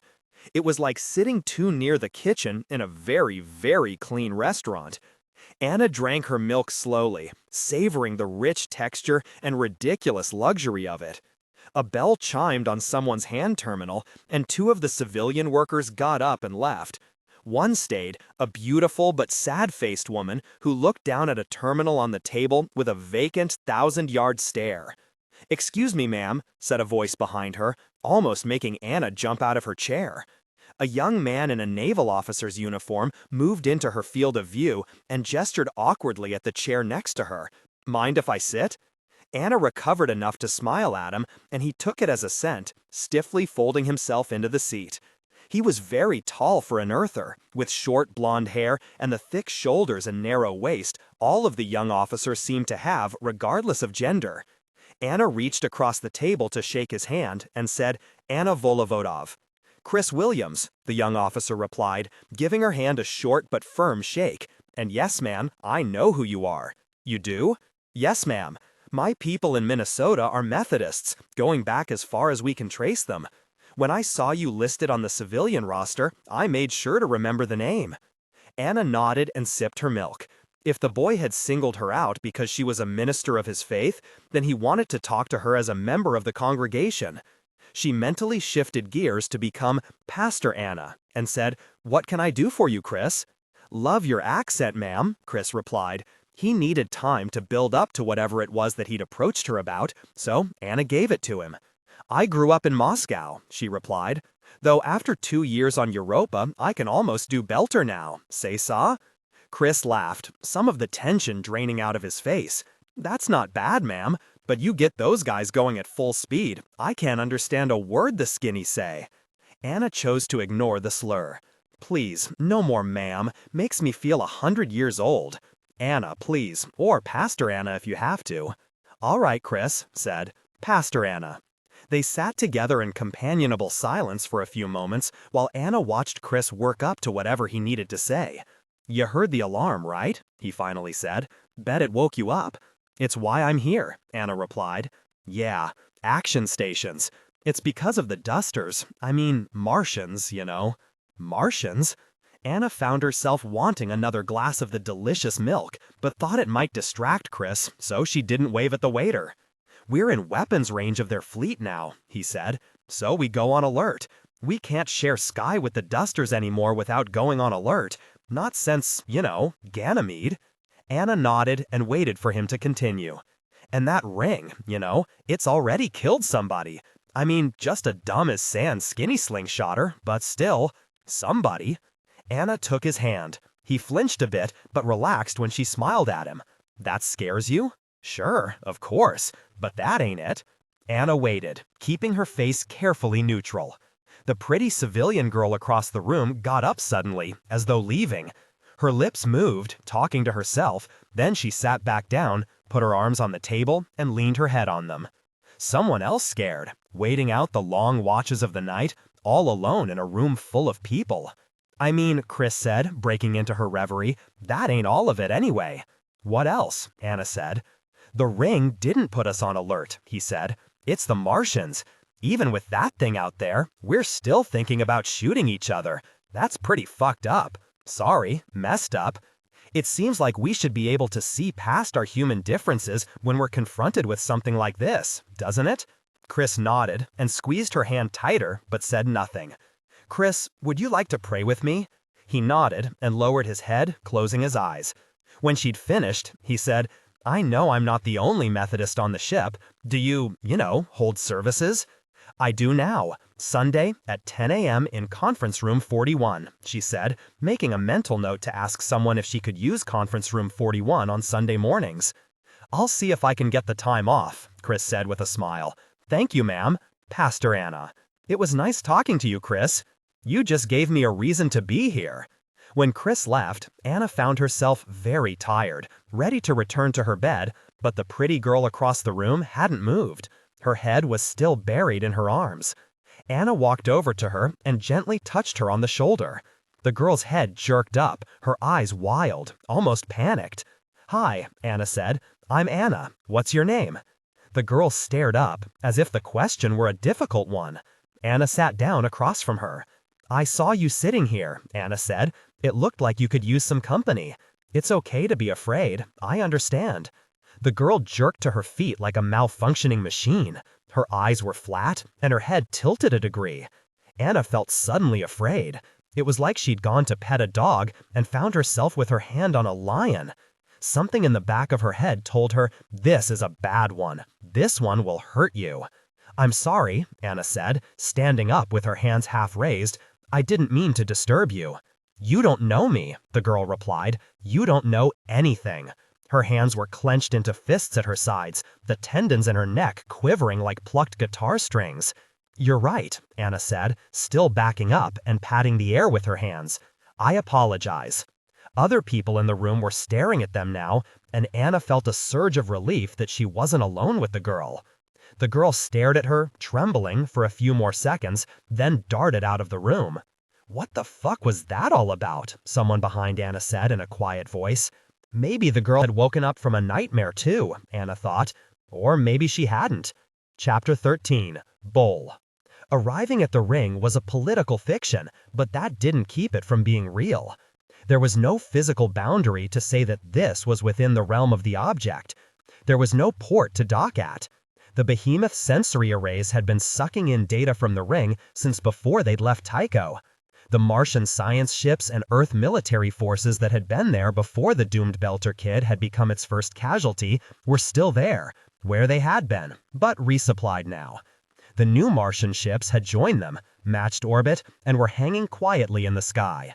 The Earth flotilla, like the behemoth, was in the last part of the burn, pulling up to whatever range they'd chosen to stop at. To say, we have come across the vast abyss to float at this distance, and now we are here. We've arrived. As far as anyone could tell, the ring didn't give a damn. The structure itself was eerie. The surface was a series of twisting ridges that spiraled around its body. At first, they appeared uneven, almost messy. The mathematicians, architects, and physicists assured them all that there was a deep regularity there. The height of the ridges in a complex harmony with the width and the spacing between the peaks and valleys. The reports were breathless, finding one layer of complexity after another, the intimations of intention and design all laid bare without any hint of what it all might mean. The official Martian reports have been very conservative, the science officer said. His name was Chan Baozi, and on Earth he'd have been Chinese. Here he was a Belter from Palace Station. They've given a lot of summary and maybe a tenth of the data they've collected. Fortunately, we've been able to observe most of their experiments and make our own analysis. Which Earth will have been doing too, Ashford said. Without doubt, sir, Chan said. Like any ritual, the staff meeting carried more significance than information. The heads of all the major branches of the behemoth's structural tree were present. Sam for engineering, Bull for security, Chan for the research teams, Benny Cortland Mappo for health services, Anna Marie Rees for infrastructure, and so on, filling the 24 seats around the great conference table. Ashford sat in the place of honor, another beneficent Christ painted on the wall behind him. Pa sat at his right hand, and Bull, by tradition, at his left. What have we got? Ashford said. Short form. It's fucking weird, sir, Chan said, and everyone chuckled. Our best analysis is that the ring is an artificially sustained Einstein-Rosen bridge. You go through the ring, you don't come out the other side here. So it's a gate, Ashford said. Yes, sir. It appears that the proto-molecule, or Phoebe bug, or whatever you want to call it, was launched at the solar system several billion years ago, aiming for Earth with the intention of hijacking primitive life to build a gateway.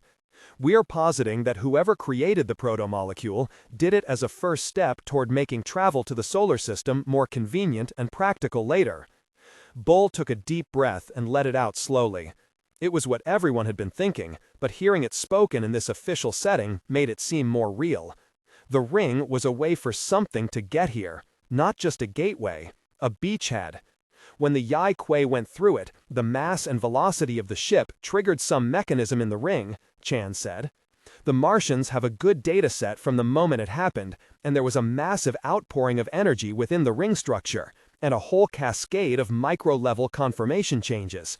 The entire object went up to about 5,000 degrees Kelvin, and it has been cooling regularly ever since. So it took a lot of effort to get that thing running, but it looks like not much to maintain. What do we know about what's on the other side? Pa asked. Her expression was neutral, her voice pleasant and unemotional. She could have been asking him to justify a line item in his budget. It's hard to know much, Chan said. We're peeking through a keyhole, and the ring itself seems to be generating interference and radiation that makes getting consistent readings difficult. We know the Yi Kuei wasn't destroyed. We're still getting the video feed that the kid was spewing when he went through. It's just not showing us much. Stars? Ashford said. Something we can start to navigate from? No, sir, Chan said. The far side of the ring doesn't have any stars, and the background microwave radiation is significantly different from what we'd expect. Meaning what? Ashford said. Meaning, that's weird, Chan said. Sir. Ashford's smile was cool as he motioned the science officer to continue. Chan coughed before he went on. We have a couple of other anomalies that we aren't quite sure what to make of. It looks like there's a maximum speed on the other side. Can you unpack that, please? Pa said. The Yi Kuei went through the ring going very fast, Chan said. About 0.7 of a second after it reached the other side, it started a massive deceleration, bled off almost all its speed in about 5 seconds. It looks like the nearly instant deceleration was what killed the pilot. Since then, it seems as if the ship is being moved out away from the ring and deeper into whatever's on the other side. We know that when the proto-molecule's active, it's been able to alter what we'd expect from inertia, Sam said. Is that how it stopped the ship? That's entirely possible, Chan said. Mars has been pitching probes through the ring, and it looks like we start seeing the effect right around 600 meters per second. Under that, mass behaves just the way we expect it to. Over that, it stops dead and then moves off in approximately the same direction that the Yi Kuei is going. Sam whistled under her breath. That's really slow, she said. The main drives would be almost useless. It's slower than a rifle shot, Chan said. The good news is it only affects mass above the quantum level. The electromagnetic spectrum seems to behave normally, including visible light. Thank God for small favors, Sam said. What else are the probes telling us? There's something out there, Chan said. And for the first time, a sense of dread leaked into his voice. The probes are seeing objects, large ones, but there's not much light, except what we're shining through the ring or mounting on the probes. And, as I said, the ring has always given inconsistent returns. If whatever's in there is made of the same stuff, who knows? Ships? Ashford said. Maybe. How many? Over 100? Under 100,000? Probably. Bull leaned forward, his elbows on the table. Ashford and Pa were looking around the table at the graying faces. They'd known before, because they weren't going to wait for a staff meeting to get their information. Now they were judging the reactions. So he'd give them a reaction, control the fall. Be weirder if there wasn't anything there. If it was an attack fleet, they'd have attacked by now. Yeah, Ruiz said, latching on to the words. Ashford opened the floor for questions. How many probes had Mars fired through? How long would it take something going at 600 meters per second to reach one of the structures? Had they tried sending small probes in? Had there been any contact from the proto-molecule itself, the stolen voices of humans, the way there had been with Eros? Chan did his best to be reassuring without actually having anything more that he could say. Bull assumed there was a deeper report that Ashford and Pa were getting, and he wondered what was in it. Being kept out chafed. "All right, this is all interesting, but it's not our focus," Ashford said, bringing the Q&A session to a halt. "We're not here to send probes through the ring. We're not here to start a fight. We're just making sure that whatever the inner planets do, we're at the table. If something comes out of the ring, we'll worry about it then." "Yes, sir," Bull said, throwing his own weight behind Ashford's. It wasn't like there was another strategy. Better that the crew see them all unified. People were watching how this all came down, and not just the crew. "Mr. Pa," Ashford said. The XO nodded and glanced at Bull. Instinct dropped a weight in his gut. "There have been some irregularities in the ship's accounting structure," Pa said. "Chief Engineer Rosenberg?" Sam nodded, surprise on her face. "XO?" she said. "I'm afraid I'm going to have to restrict you to quarters and revoke your access privileges until this is all clarified. Chief Watanabe will relieve you. Mr. Baka, you'll see to it." The room was just as silent, but the meaning behind it was different now. Sam's eyes were wide with disbelief and rising fury. "Excuse me?" she said. Pa met her gaze coolly, and Bull understood all of it in an instant. "Records show you've been drawing resources from work and materials budgets that weren't appropriate," Pa said. "And until the matter is resolved—" "If this is about the tech support thing, that's on me," Bull said. "I authorized that. It's got nothing to do with Sam. I'm conducting a full audit, Mr. Baka. If I find you've been drawing resources inappropriately, I'll take the actions I deem appropriate. As your executive officer, I am informing you that Samara Rosenberg is to be confined to quarters and her access to ship systems blocked. Do you have any questions about that?" She'd waited until they'd made the trip, until they'd gotten where they were going, and now it was time to establish that she was in control. To get back at him for the drug dealer he'd spaced, and punish Sam for being his ally, would have been stupid to do until their shakedown run was over, but now it was. Bull laced his fingers together. The refusal was on the back of his tongue, waiting. It would have been insubordination, and it would have been easy as breathing out. There were years, decades even, when he'd have done it, and taken the consequences as a badge of honor. It had been his call, and standing by while Sam was punished for it was more than dishonorable, it was disloyal. Pan knew that. Anyone who'd read his service records would know it. If it had just been his mission, his career on the line, he'd have done it. But Fred Johnson had asked him to make this work, so there was only one play to make. "No questions," he said, rising from his chair. "Sam, you should come with me now." The others were silent as he led her out of the conference room. They all looked stunned and confused, except Ashford and Pa. Pa wore a poker face, and Ashford had a little shadow of smugness in the corners of his mouth. Sam's breath shook. Outrage and adrenaline left her skin pale. He helped her into the side seat of his security cart, then got behind the controls. They lurched into motion, 4 small engines whirring and whining. They were almost at the elevators when Sam laughed. A short, mirthless sound, as much like a cry of pain as anything. "Holy shit," Sam said. Bull couldn't think of anything to pull the punch, so he only nodded and took the cart into the wide elevator car. Sam wept, but there was nothing that looked like sorrow in her expression. He guessed that she'd never suffered that kind of disciplinary humiliation before, or, if she had, it hadn't been often enough to build up a callus. The dishonor of letting her take the hit was like he'd swallowed something before he'd chewed it enough, and now it wouldn't go down. Back at the security office, Serge was at the main desk. The man's eyebrows rose as Bull came in the room. "Hi, boss man," the duty officer said. "A hardcore Opa bruiser named Jojo." "Que pasa?" "Nothing good. What did I miss?" "Complaint from a carniceria down by engineering about a missing goat. Got a note from one of the Earth ships lost one of their crew, wondering if we'd come up with an extra. A couple coyos got shit-faced and we locked 'em in quarters, told 'em we'd sick the bull on 'em. How'd they take that? We had them mop up after." Bull chuckled before he sighed. "So, I've got Samara Roseberg in the cart outside," he said. "XO wants her confined to quarters for unauthorized use of resources. I want a pony and a wetsuit. Jojo grinned. XO gave an order, Bull said. I want you to take her to her quarters. I'll get her access pulled. We'll need to set a guard while we're at it. She's pissed. Jojo scratched at his neck. We're doing it? Yeah. Jojo's face closed. Bull nodded toward the door. Jojo left, and Bull took his place at the desk, identifying himself to the system and starting the process of locking Sam out of her own ship. While the security system ran its check against each of the behemoth subsystems, he leaned on his elbows and watched. The first time Fred Johnson saved Bull's life, he'd done it with a rifle and a mobile medical unit. The second time, he'd done it with a credit chip.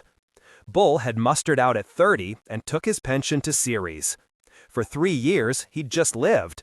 Ate cheap, drank too much, slept in his own bed, not knowing if he was sick from the alcohol or the spin, not caring much. He got into a few fights, had a few disagreements with the local law. He didn't see that he had a problem until it was unmistakable, and by then, it was a hell of a problem. Depression ran in his family. Self-medicating did too. His grandfather had died of the pair. His mother had been in therapy a couple times. His brother had graduated to heroin and lived 5 years in a treatment center in Roswell. None of it had seemed to have anything to do with Bull. He was a Marine. He'd turned away from a life on basic to live in the stars, or, if not the stars, at least the rocks that floated free in the night sky. He'd killed men. Bottle couldn't beat him, but it almost had. The day Fred Johnson had appeared at his door, it had been stranger than a dream. His former commanding officer looked different, older, stronger. Truth was, their birthdays weren't all that far apart, but Johnson had always been the old man. Bull had followed the news about the fallout from Anderson Station, and Fred's changing sides. Some of the other Marines he knew on Ceres had been angry about it. He'd just figured the old man knew what he was doing. He wouldn't have done it without a reason. Bull, Fred had said. Just that, at first. He could still remember Fred's dark eyes meeting his. The shame had made Bull try to stand straighter, to suck in his gut a little. In that moment, he saw how far he'd fallen. 2 seconds of seeing himself through Fred Johnson's eyes was all it took for that. Sir, Bull had replied, then stood back and let Johnson into the hole. The place stank of yeast and old tofu, and flop sweat. Fred ignored it all. I need you back on duty, soldier.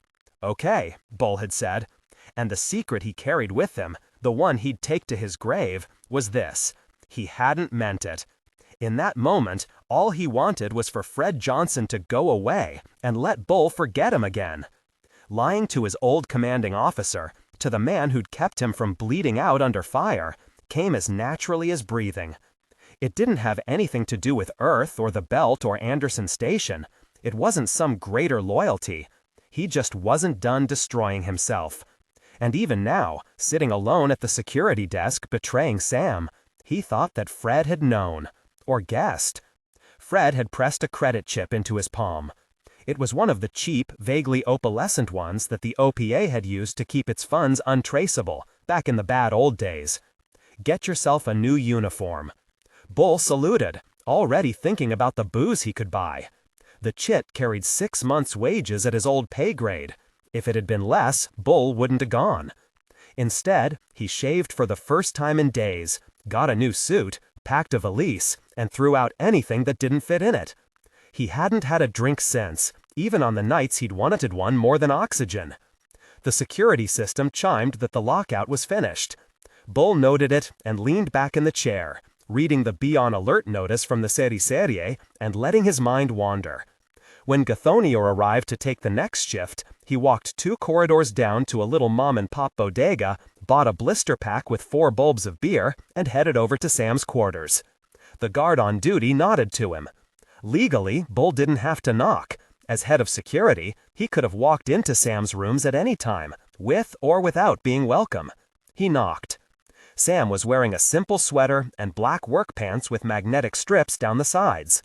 Bull held up the beer. For a long moment, Sam glared at him. She stepped back and to the side. He followed her in. Her rooms were clean, neat, and cluttered. The air smelled like industrial lubricant and old laundry. She leaned against the arm of a foam couch. peace offering?" she said bitterly. "Pretty much," Bull said. "Pa's pissed off at me, and she's taken it out on you. She figured either I do it, and I lose my best ally, or I don't, and I'm the one confined to quarters, right? No way to lose. This is bullshit." "It is," Bull said, "and I'm sorry as hell about the whole damn thing." Sam's breath rattled with anger. Bull accepted it. He had it coming. She walked across to him, grabbing the 4-pack out of his hand, twisting it to shatter the plastic, and plucking one of the bulbs free.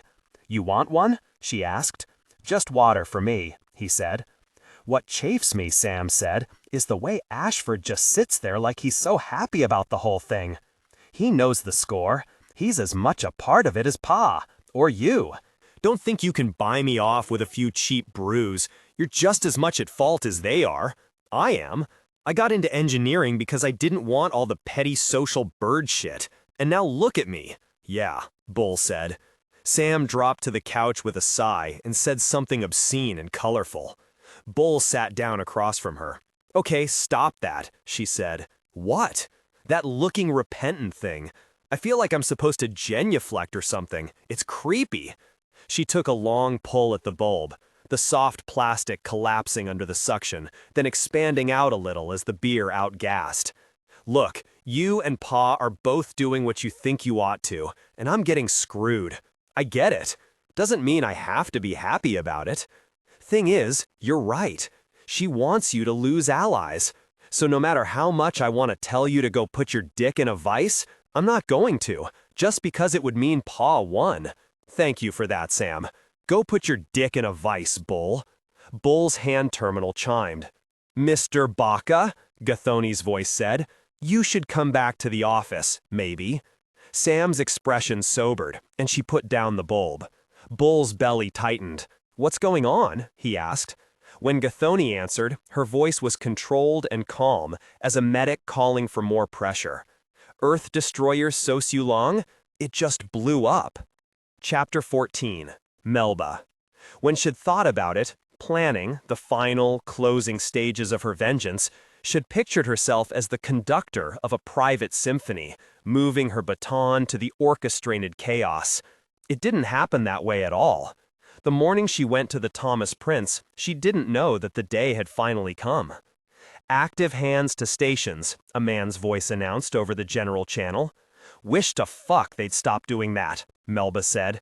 "Always makes me feel like I should be doing something." "Savvy, boss. When they start paying me Navy wages, I'll start jumping for their drills," Soledad said, her voice pressed thin by the hand terminal speaker. "I've got nothing on this couple. Unless Stannis got it, we gotta move down a level. Try again." "Copy that," Melba said. "Stanny, what are you seeing?" The channel went silent. Melba looked around the service corridor at a half-kilometer of nothing. Conduit and pipes and the access grating that could shift to accommodate any direction of thrust. The only sounds were the creaking, hissing, and muttering of the Thomas Prince. The seconds stretched. "Stanny?" Soledad said, dread in her voice, and the channel crackled. "Perdón," Stanny said, looking at some weird wiring, but it's not the goose we're hunting. "Lost in my head, me. I'm fine. I'm here." Soledad said something obscene under her breath. "Sorry," Stanny said again. "It's okay," Melba said. "Did you check the brownout buffers?" "Did. Then let's just keep moving. Next level." The thing that surprised her, the one she hadn't seen coming, was how everyone on the Cerisier was ready to put Ren's disappearance at the foot of the ring. It was rare for people to go missing on a ship. The Cerisier, like any other long-haul vessel, was a closed system. There was nowhere to go. She'd assumed there would be the usual human suspicions. Ran had crossed someone, stolen something, slept with the wrong person, and he'd been disposed of. Thrown out an airlock, maybe. Fed into the recycling and reduced to his basic nutrients, then passed into the water or food supply. It wasn't that there were no ways to hide or dispose of a body. It was that there were so few ways for it to go unnoticed. Traveling between the planets had never eliminated murder. So many highly evolved primates in the same box for months on end, a certain death rate had to be expected. This time, though, it was different. It made sense to people that someone would go missing, vanish, as they approached the ring. It felt right.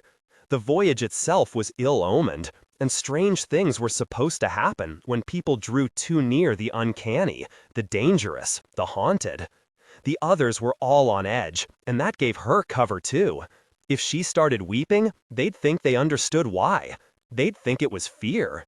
Melba packed her diagnostic array back in its sleeve, stood, and headed down to the lift.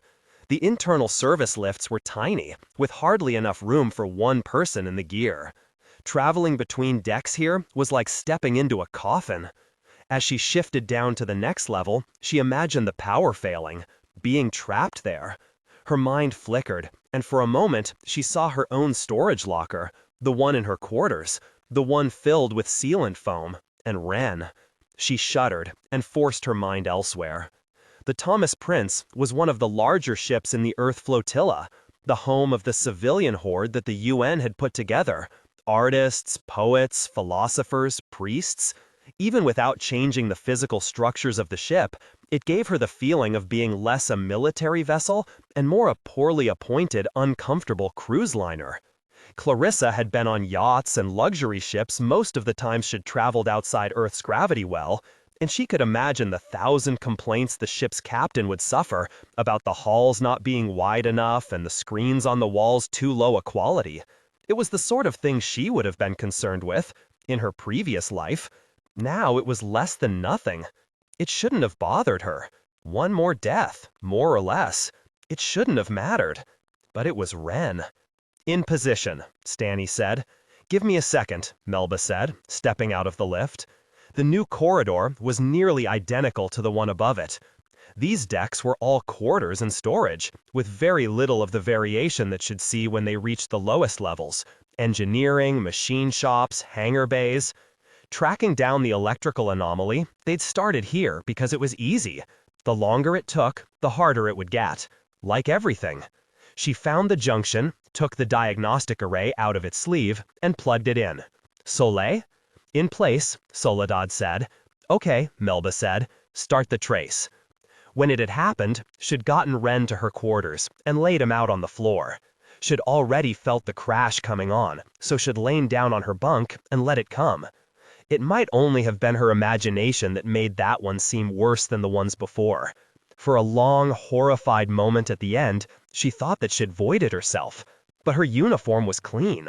She'd gone then, Wren still on her floor, gotten a bulb of coffee, put Wren's hand terminal in a stall of the group head, and found the security officer. He was a thin Martian named Andre Comenier, and he'd listened to her informal report with half an ear. Wren had called her and asked her to consult with him. When she'd gone to see him at his usual workstation, he wasn't there. She'd been through the ship, but she hadn't found him, and he wasn't answering connection requests. She was starting to get concerned. While they'd done a sweep of the ship, she'd gotten the tubes of sealant foam, gone back to her quarters, and entombed him. His hair had seemed brighter, the orange like something from a coral reef. His skin was pale as sunlight where the blood had drained away from it, purple as a bruise where it had pooled.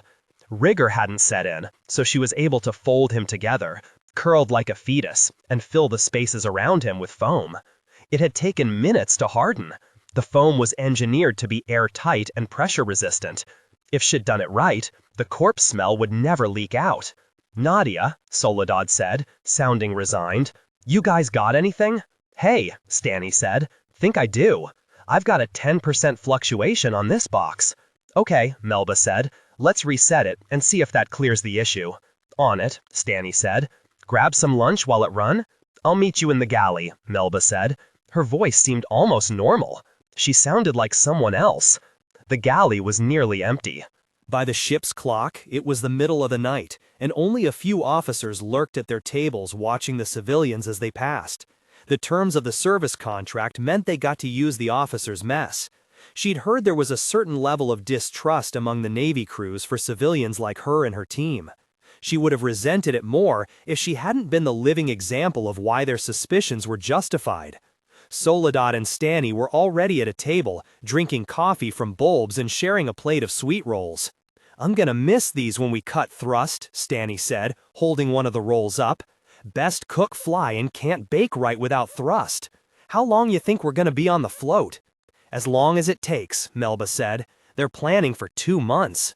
2 months at Null G? Soledad said, but her voice and the grayness of her face were clear. 2 months at the ring. Yeah, Stanny said. Any word on Bob? The 5th of the team, 4th now, was still back on the Cerisier. It turned out he and Ren had both been having a relationship with a man on the medical team, and security were rounding up the usual suspects. Most times someone went missing, it was domestic. Melba felt her throat going thick again. Nothing yet, she said. They'll clear him. He wouldn't have done anything. Yeah, Soledad said. Bob wouldn't hurt anyone. He's a good man. Everyone knew about everything, and he loved Ren. Could stop the Passato, Stanny said. We don't know he's dead. With essa coisa out there, dead's the best thing he could be, Soledad said. I've been having bad dreams since we flipped. I don't think we're making it back from this run. Not any of us.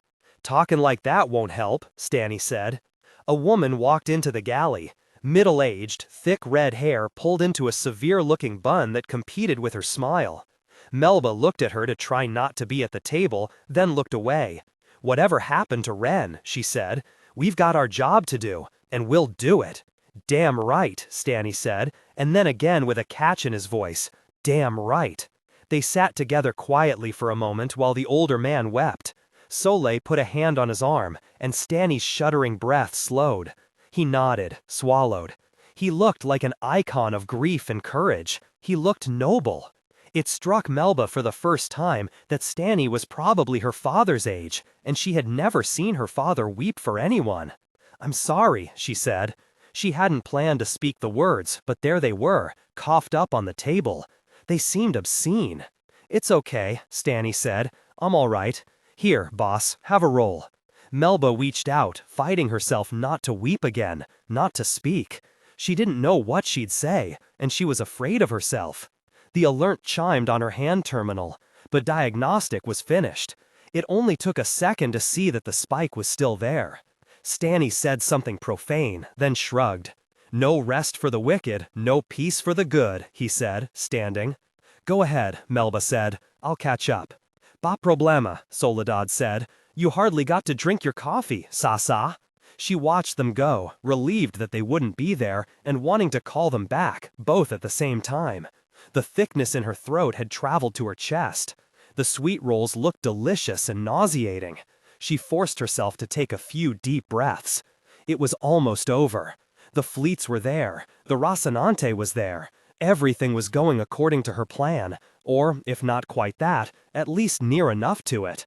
Ren shouldn't have mattered. She'd killed men before him. It was almost inevitable that people would die when the bomb went off. Vengeance called forth blood, because it always did. That was its nature, and she had made herself its instrument. Ren wasn't her fault. He was Holden's. Holden had killed him by making her presence necessary. If he had respected the honor of her family, none of this would have happened. She stood up, squared herself, prepared to get back to the job of fixing the Thomas Prince, just the way the real Melba would have. I'm sorry, Ren, she said, thinking it would be the last time, and the sorrow that shook her made her sit back down.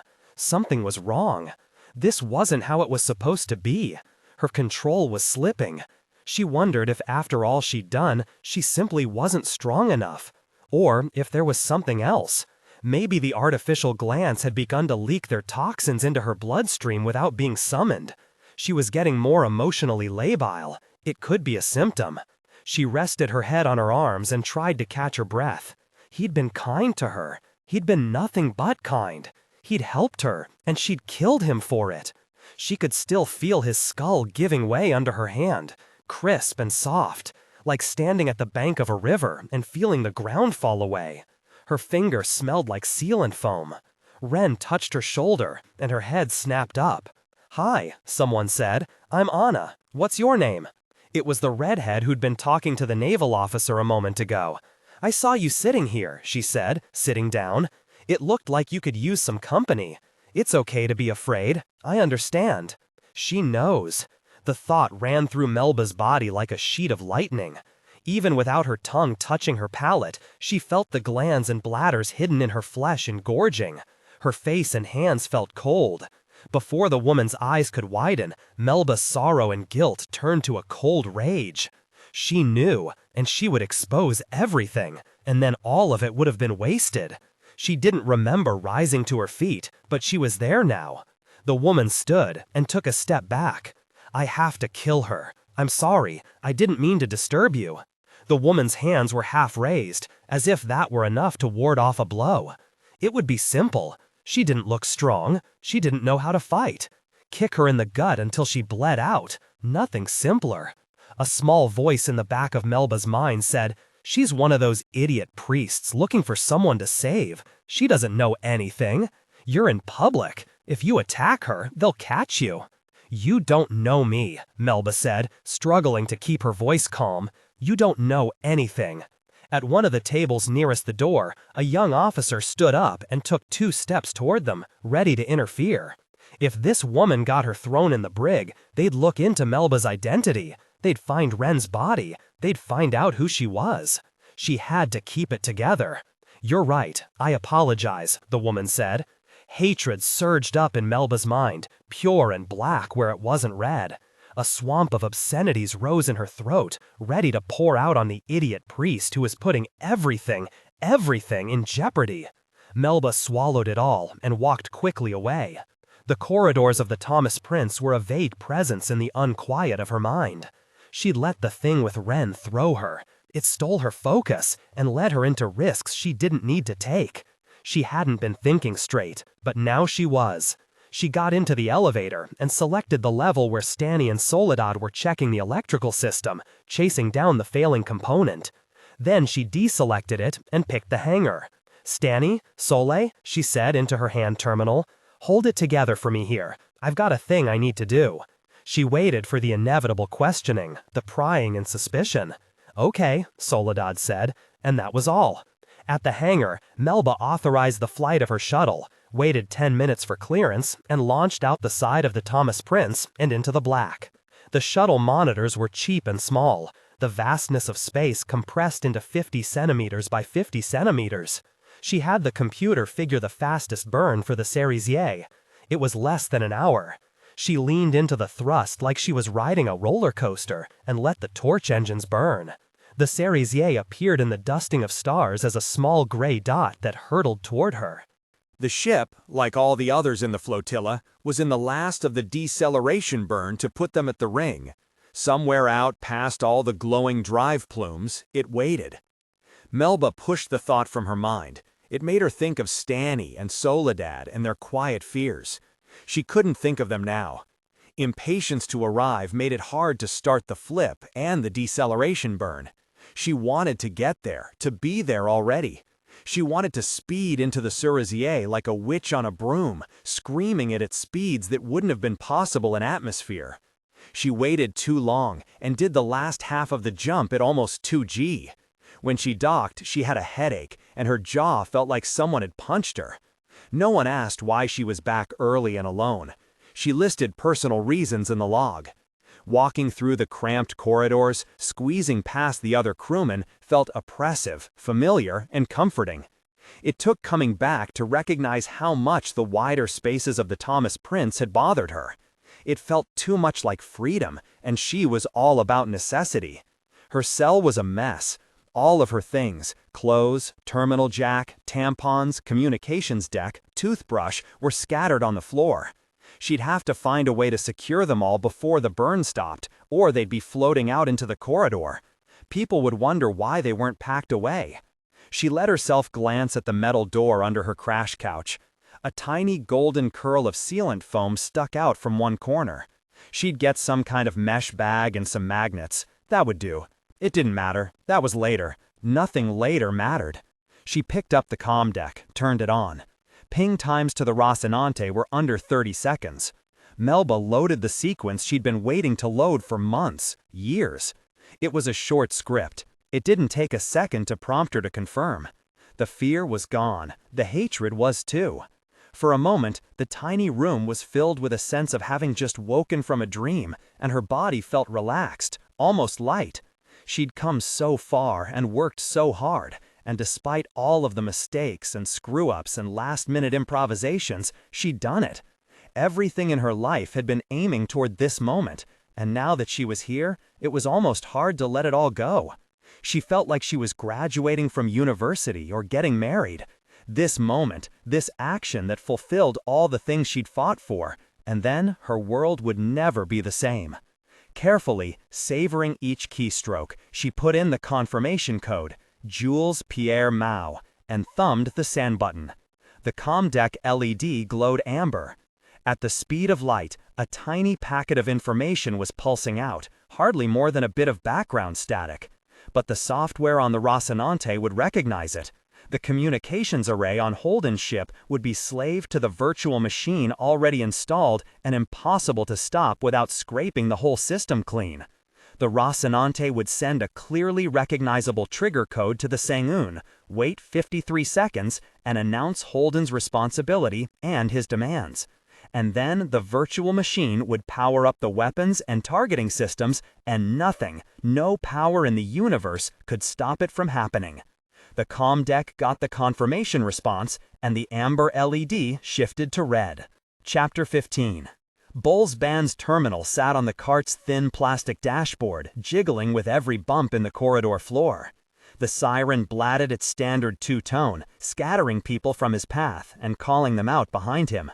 If they didn't know yet, they all would in minutes. The death of the Sangoon wasn't the sort of thing you could overlook. On the small, jittering screen, the destroyer exploded again.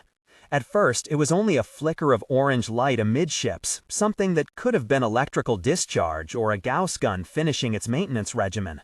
Half a second later, sparkles of yellow radiated out from the site.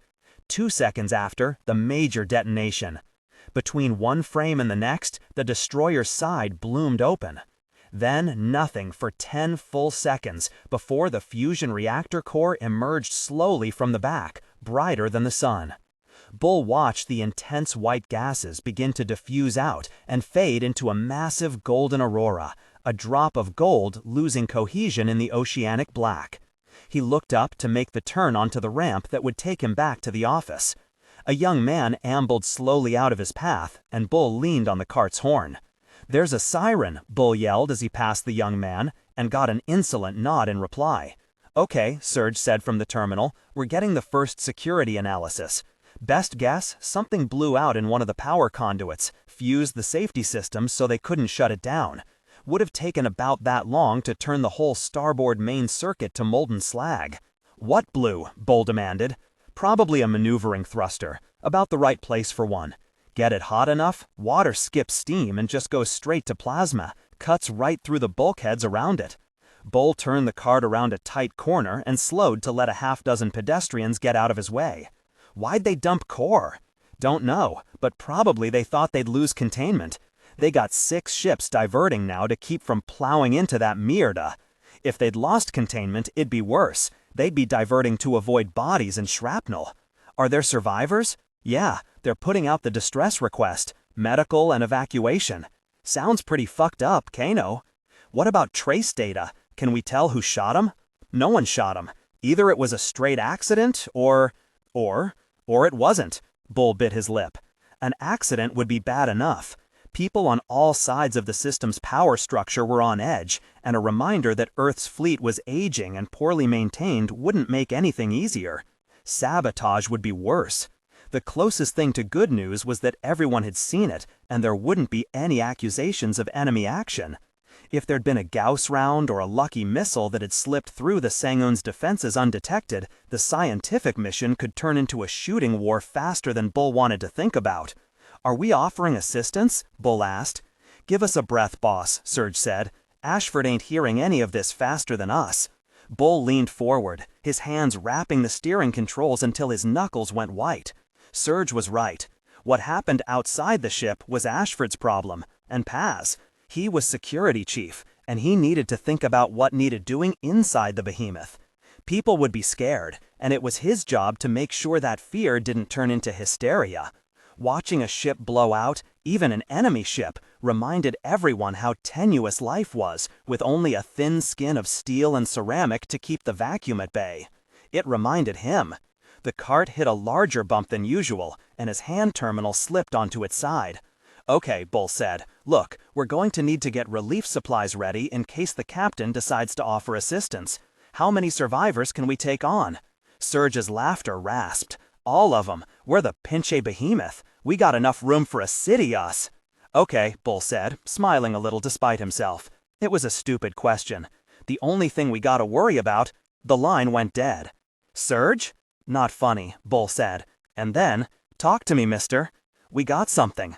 Broadcast coming from a private corvette called the Rocinante." "Why do I know that name?" Bull asked. "Yeah," Surge said. "I'm putting it to you." The handset screen blacked out, jumped, and then a familiar face appeared. Bull let the cart slow, as James Holden, the man whose announcement about the death of the ice hauler Canterbury started the first war between Earth and Mars, once again made things worse.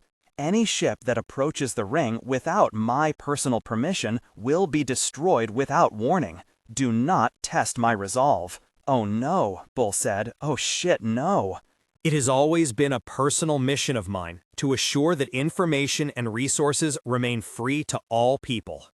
The efforts of individuals and corporate entities may have helped us to colonize the planets of our solar system and make life possible where it was inconceivable before, but the danger of someone unscrupulous taking control of the ring is too great. I have proven myself worthy of the trust of the people of the Belt. It is a moral imperative that this shining artifact be protected, and I will spill as much blood as I have to in order to do so." Bull scooped up the hand terminal and tried to connect to Ashford.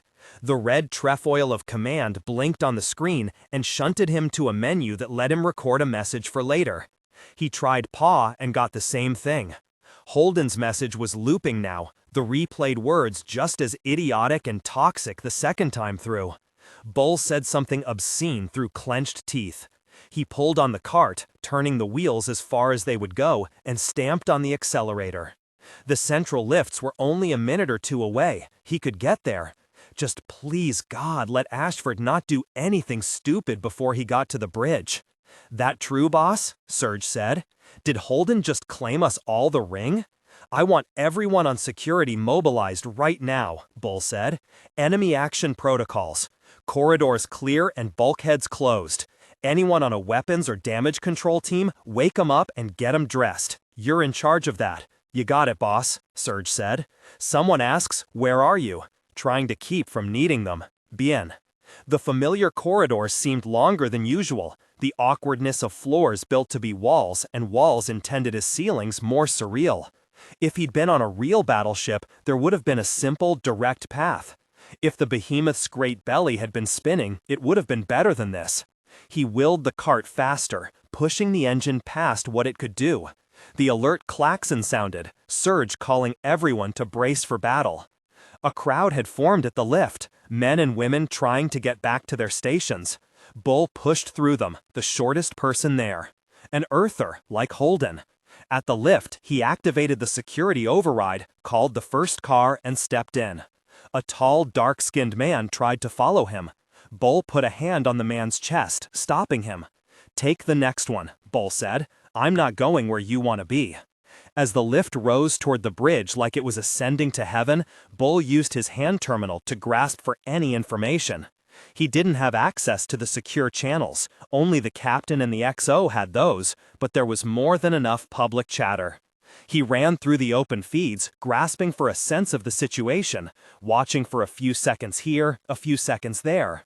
The Martian science team and their escort were raging at Holden on every feed, calling him a terrorist and a criminal. The Earth flotilla's reaction was quieter. Most of the public conversation was coordinating the rescue efforts on the Sung-Un. The high-energy gas from the core dump was confusing some of the relief crew's comms, and someone fairly smart had started using the public feeds to coordinate them. It had the grim efficiency of a military operation, and it gave Bull hope for the Earth-Navy crew still alive on the Sung-Un as much as it scared him about what was going to come after. Holden's message was repeating, spilling out over the public feeds. At first, it just came from the Rocinante, but soon it was being relayed on other feeds along with commentary. Once the signal got back to the belt and the inner planets, it was going to be the only thing anyone talked about. Bull could already imagine the negotiations between Earth and Mars, could practically hear them reaching the conclusion that the OPA had gotten too confident and needed to be taken down a notch.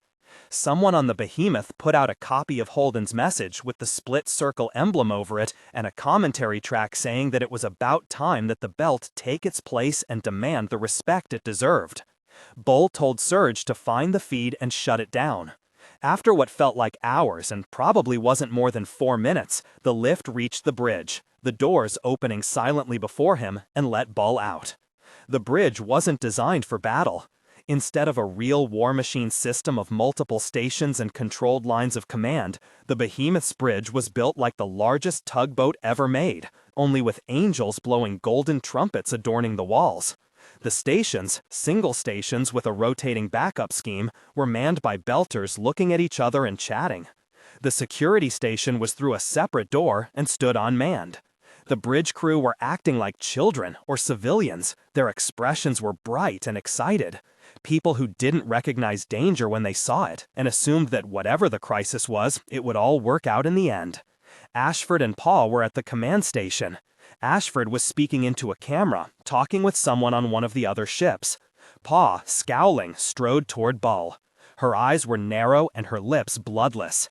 "What the hell are you doing here, Mr. Baca?" "I've got to talk to the captain," Bull said. "Captain Ashford's busy right now," Pa said. "You might have noticed we have a situation on our hands. I would have expected you to be at your duty station." "Yes, XO, but your station isn't on the bridge. You should leave now." Bull clenched his jaw. He wanted to shout at her, but this wasn't the time for it. He was here to make it work, and that wasn't going to help. "We've got to shoot him, ma'am," Bull said. "We've got to fire on the Rocinante, and we've got to do it now." All heads had turned toward them. Ashford ended his transmission and stepped toward them. Uncertainty made him look haughty. The captain's eyes flickered toward the crew members at their stations and back again. Bull could see how aware Ashford was that he was being watched. It deformed all his decisions, but there wasn't time for privacy. "I have this under control, Mr. Baca," Ashford said. "All due respect, Captain," Bull said, "but we've got to shoot down Holden, and we have to do it before anyone else does." "We're not going to do a damn thing until we know what's going on, mister," Ashford said, his voice taking a dangerous buzz.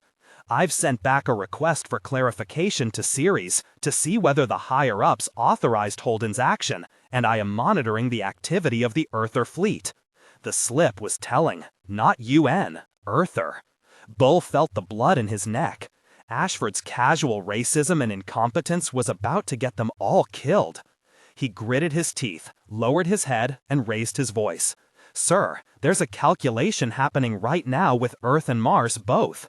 This is a potentially volatile situation, Mr. Baca, where they have to decide whether to take direct response or let Holden win. And I am not going to be the one to throw gas on the fire. Escalating to violence at this point, and once they start shooting at him, they're going to start shooting at us." Pa's voice cut through the air like a single flute in a bass symphony. "He's right, sir." Bull and Ashford turned toward her. Ashford's surprise was a mirror of his own. The man at the sensor station muttered something to the woman next to him, the hiss of his voice carrying in the sudden silence. "Mr. Baca's right," Pa said.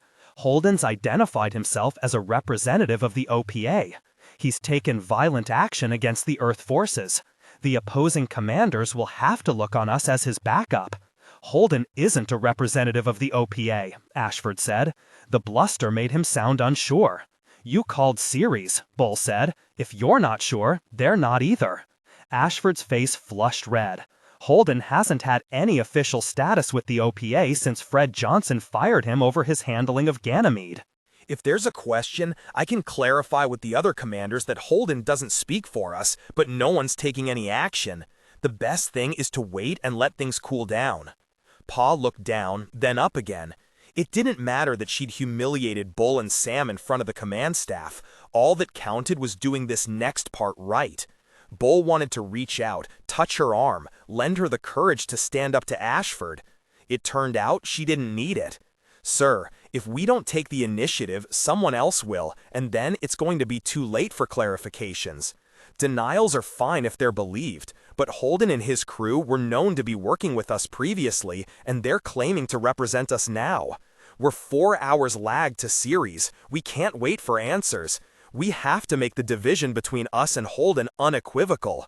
Mr. Back is right. We need to engage the Rocinante. Ashford's face was gray. I'm not going to start a shooting war, he said. You listening to the same feeds as me, Captain? Bull asked. Everyone already thinks we did.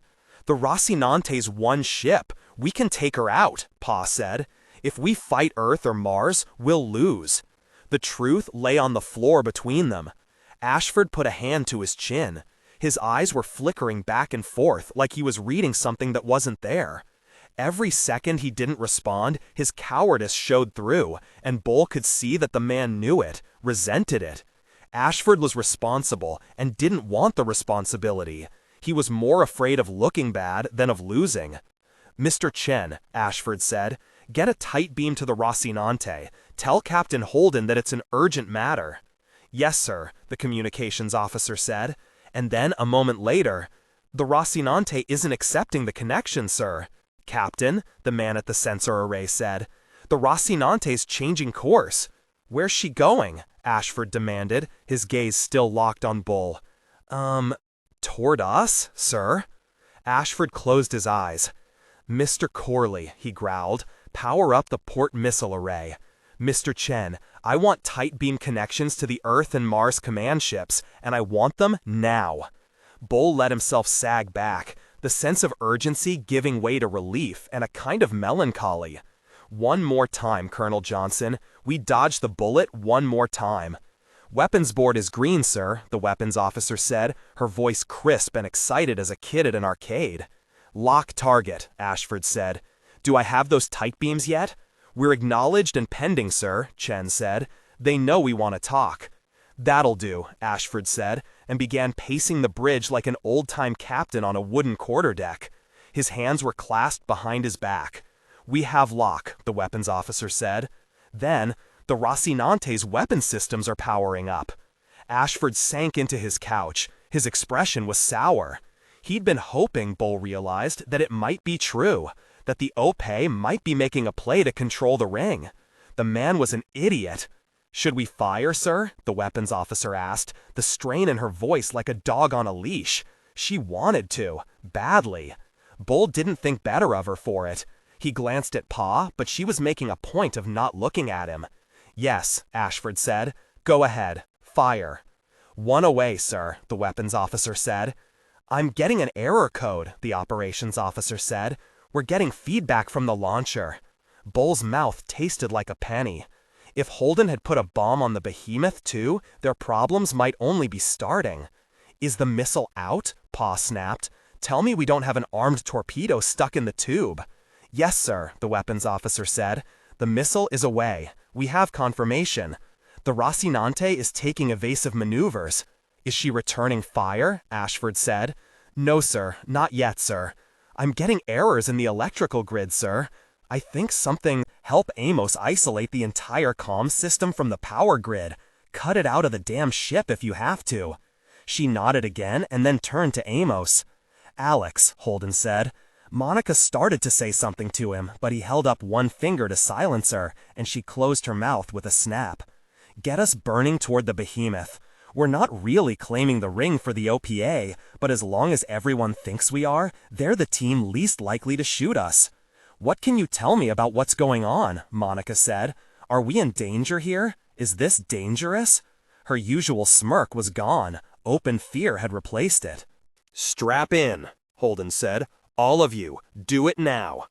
Oakju and Clip were already belted into crash couches, and Monica and Cohen quickly followed suit. The entire documentary crew had the good sense to stay quiet.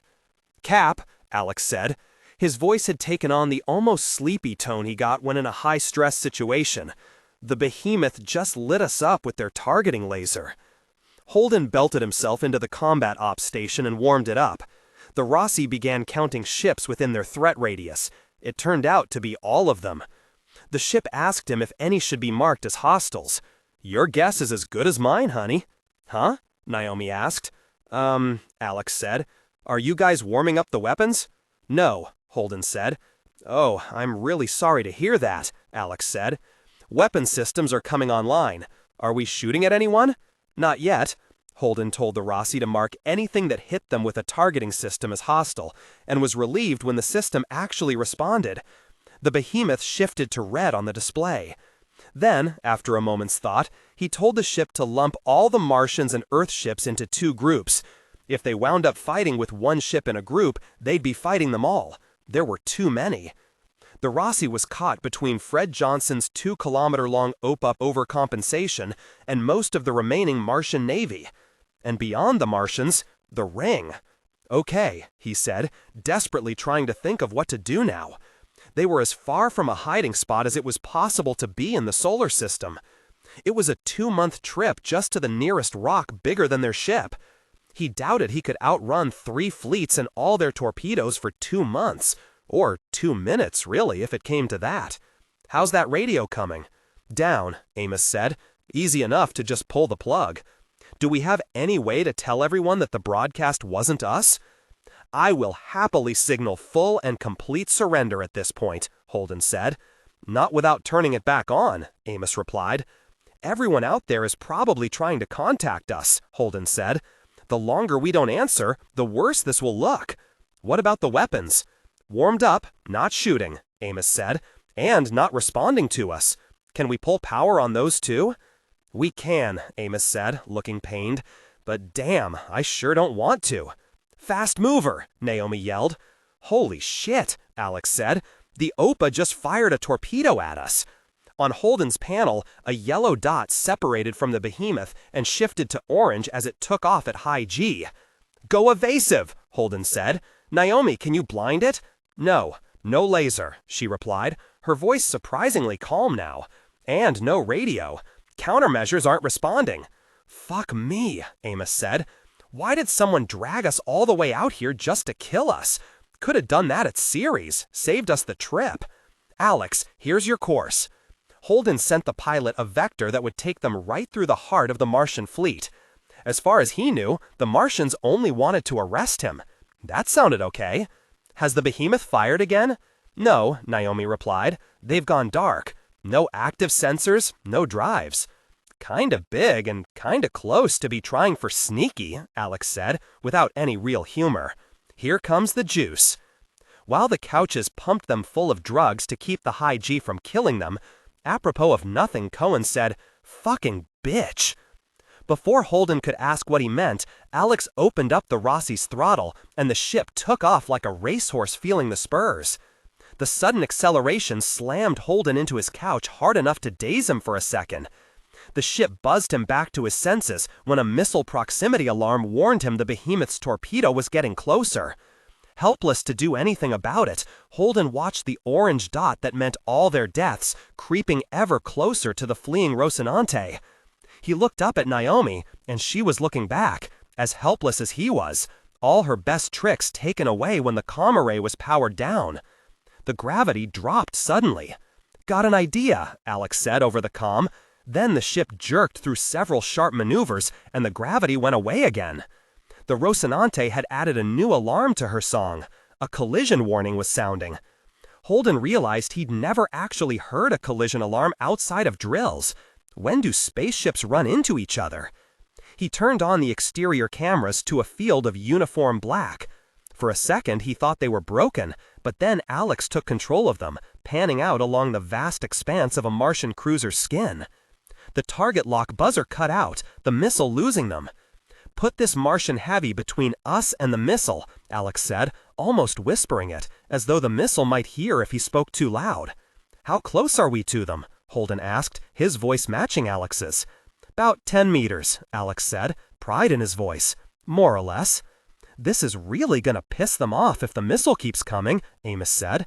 Then, almost meditatively, I don't even know what a point defense cannon does at a range like this. As if in answer, the cruiser hit them with a targeting laser. Then all of the other Martian ships did as well, adding a few dozen more alars to the cacophony. Shit, Alex said. and the gravity came back like a boulder rolled onto Holden's chest. None of the Martian ships fired, but the original missile shot back into view on the scope. The Martians were guiding it in, now that the behemoth seemed to be out of action. Holden marveled that he'd lived just long enough to finally see real Martian-OPA cooperation. It wasn't as gratifying as he'd hoped. Martian ships whipped past on both sides as the Rocinante accelerated through the main cluster of their fleet. Holden could imagine the targeting arrays and point defense cannons swiveling to track them as they went by. Once past them, there was nothing but the ring and infinite star-speckled black all around it. The plan came to mind with the sick, sinking feeling of something horrible he'd always known and tried to forget. The missile was coming, and even if they avoided it, there would be others. He couldn't dodge forever. He couldn't surrender. For all he knew, his weapons might start firing at any second. For a moment, the ops deck seemed to go still, time slowing the way it did when something catastrophic was happening. He was intensely aware of Naomi, pressed back in her couch. Monica and Oakju, their eyes wide with fear and thrust. Clip, his hand pressed awkwardly into the gel by his side. Cohen's slack jaw and pale face. Huh, Holden gurgled to himself, the G-forces crushing his throat when he vocalized. He signaled Alex to cut thrust, and the gravity dropped away again. "The ring," Holden said. "Aim for the ring. Go." The gravity came back with a slap, and Holden rotated his chair to his workstation and brought up the navigational console. Watching the rapidly approaching orange dot out of the corner of his eye, he built a navigational package for Alex that would take them at high speed to the ring, then spin them for a massive and almost suicidally dangerous deceleration burn just before they went in. He could slide them in under the velocity cap that had stopped the Yang Yu and all the fast-moving probes since. With any luck, the missile would be caught by whatever was on the other side, and the Rossi, going slower, wouldn't. The ship warned him that such high G-forces had a 3% chance to kill one of the crew members, even during a short burn. The missile would kill them all. Holden sent the nav package to Alex, half expecting him to refuse, hoping. Instead, the Rossi accelerated for an endless 27 minutes, followed by a nauseating zero-G spin that lasted less than 4 seconds, and a deceleration burn that lasted 4.5 minutes and knocked every single person on the ship unconscious. "Wake up," Miller said in the darkness. The ship was in freefall.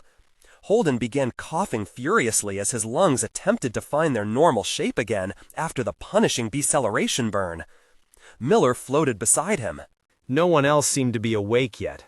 Naomi wasn't moving at all. Holden watched her until he could see the gentle rise and fall of her ribcage. She was alive. "Doors and corners," Miller said. His voice was soft and rough. "I tell you, check your doors and corners, and you blow into the middle of the room with your dick hanging out. Lucky son of a bitch. Give you this, though, you're consistent." Something about the way he spoke seemed saner than usual, more controlled. As if guessing his thoughts, the detective turned to look at him, smiled. "Are you here?" Holden asked. His mind was still fuzzy, his brain abused by thrust and oxygen loss. "Are you real?" "You're not thinking straight. Take your time. Catch up. There's no hurry." Holden pulled up the exterior cameras and blew out one long exhale that almost ended in a sob. The OPA missile was floating outside the ship, just over 100 meters from the nose of the Rossi. The torpedo's drive was still firing, its tail a furious white torch stretching nearly a kilometer behind it. But the missile hung in space, motionless. Holden didn't know if the missile had been that close when they went through. He suspected not. More likely, they'd just wound up that close once they'd both stopped moving. Even so, the sight of the massive weapon, engine burning as it still fought to reach him, made a shiver go down his spine and his balls creep up into his belly. 10 meters closer, and they'd have been in proximity. It would have detonated. As he watched, the missile was slowly pulled away, dragged off to who knew where by whatever power set the speed limit on this side of the ring. "We made it," he said. "We're through." "Yeah," Miller said. "This is what you wanted, isn't it? This is why you did it." "You're giving me too much credit." Amos and Naomi both groaned as they started to wake. The documentary crew was motionless. They might even be dead. Holden couldn't tell without unstrapping, and his body wouldn't allow that yet. Miller leaned close to the screen, squinting at it like he was searching for something. Holden pulled up the sensor data. A host of information flooded in. Numerous objects, clustered within 1,000,000 kilometers, close as seeds in a pod. And past them, nothing, not even starlight. "What are they?" Holden asked. "What's out there?" Miller glanced down at the display. His face was expressionless. "Nothing," the dead man said. "And then, it scares the shit out of me." Chapter 17. Bull. "The hell are we?" Serge said, floating gently by the security desk. "Security or fucking babysitters?" "We're whatever gets the job done," Bull said, but he couldn't put much force behind the words. It was 30 hours since the behemoth had gone dark, and he had slept for 6 of them. Serge, Casimir, Jojo, and Corin had been trading off duty at the desk, coordinating the recovery. The rest of the security staff had been in ad hoc teams, putting down 2 little panic riots, coordinating the physical resources to free 12 people trapped in storage bays where the air recycler hadn't booted back up, arresting a couple of mech jockeys who'd taken the chaos as opportunity to settle a personal score. The lights were on all across the ship now. The damage control systems, woken from their coma, were working double time to catch up. The crews were exhausted and frightened and on edge, and James fucking Holden had escaped through the ring into whatever was on the other side. The security office smelled like old sweat and the bean curd masala that Casimir had brought in yesterday. For the first day, there had been an unconscious effort to keep a consistent physical orientation, feet toward the floor, head toward the ceiling. Now they all floated in whatever direction they happened to fall into. It seemed almost natural to the Belters. Bull still suffered the occasional bout of vertigo. "Amen al is amen," Serge said with a laugh. "Lube for the machine, us." "Least fun I've ever had with lube," Corin said. Bull noted that when Corin got tired, she got raunchy. In his experience, everyone dealt with pushing too hard differently. Some got angry and irritable, some got sad. At a guess, it was all loss of inhibition. Wear down the facade with too much work or fear or both, and whoever was waiting underneath came out. "All right," Bull said. "You two go take a rest. I'll watch the shop until the others get back. You two have done more." The security desk chimed. The connection request was from Sam. Bull lifted a finger to Serge and Corin and pulled himself over to the desk. "Sam?" he said. "Bull," she replied, and the single syllable, short and sharp, carried a weight of annoyance and anger that verged on rage. "I need you to come down here." "You can call whoever you want," a man's voice said in the background. "I don't care. You hear? I don't care anymore. You do whatever you want." Bull checked the connection location. She was down near the machine shops. It wasn't too far. "I need to bring a sidearm?" Bull asked. "I won't stop you, sweetie," Sam said. "On my way," he said, and dropped the connection. "Geistu," Corin said to Serge. "You've been up longer. I'll keep the place from burning." "You gonna be all right?" Serge asked, and it took Bull a second to realize the man was talking to him. "Unstoppable," Bull said, trying to mean it. Being exhausted in zero gravity wasn't the same as it was under thrust or down a gravity well. Growing up, Bull had been dead tired pretty often, and the sense of weight, of his muscles falling off the bone like overcooked chicken, was what desperate fatigue meant. He'd been off of Earth for more years now than he'd been on it, and it still confused him on an almost cellular level to be worn to the point of collapse and not feel it in his joints. Intellectually, he knew it left him feeling that he could do more than he actually could. There were other signs. The grid against his eyes, the headache that bloomed slowly out from the center of his skull, the mild nausea. None of them had the same power, and none of them convinced. The corridors weren't empty, but they weren't crowded. Even at full alert, with every team working double shifts and bustin' ass, the behemoth was mostly empty. He moved through the ship, launching himself handhold to handhold, sailing down each long straightaway like he was in a dream. He was tempted to speed up, slapping at the handholds and ladders as they passed, and adding just a touch of kinetic energy to his float, the way he and his men had back in his days as a Marine. More than one concussion had come out of the game, and he didn't have time for it now. He wasn't young anymore either. He found Sam and her crew in a massive service bay.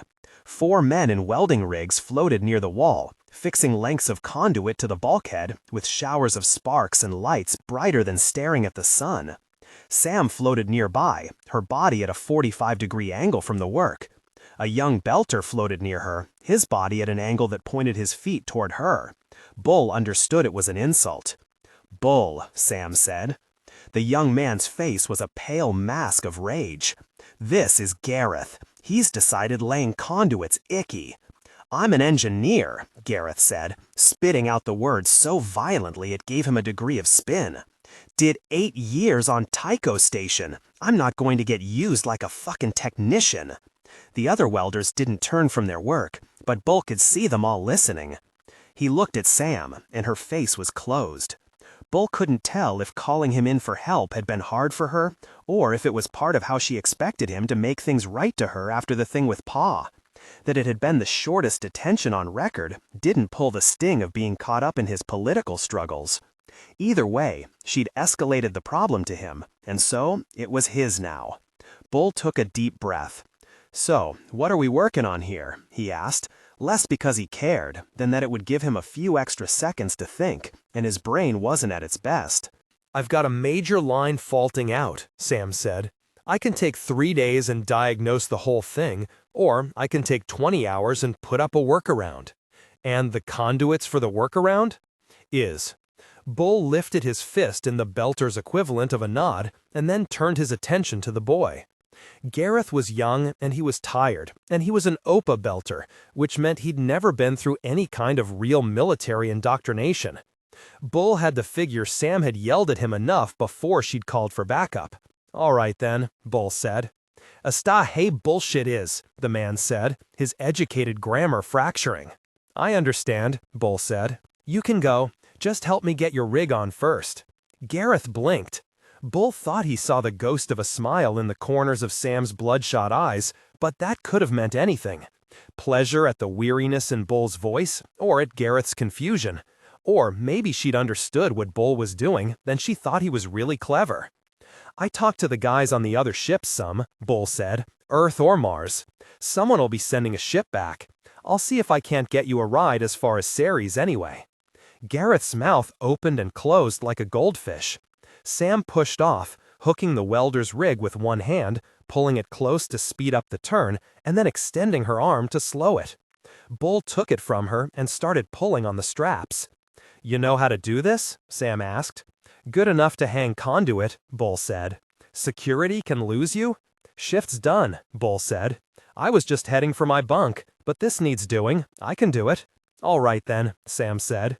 "Take the length at the end, and I'll have someone join it up with Marcus. I'll come check your work in a minute." "Sounds good," Bull said. He was spinning just a few degrees each second, and he let the momentum carry him around to face the boy.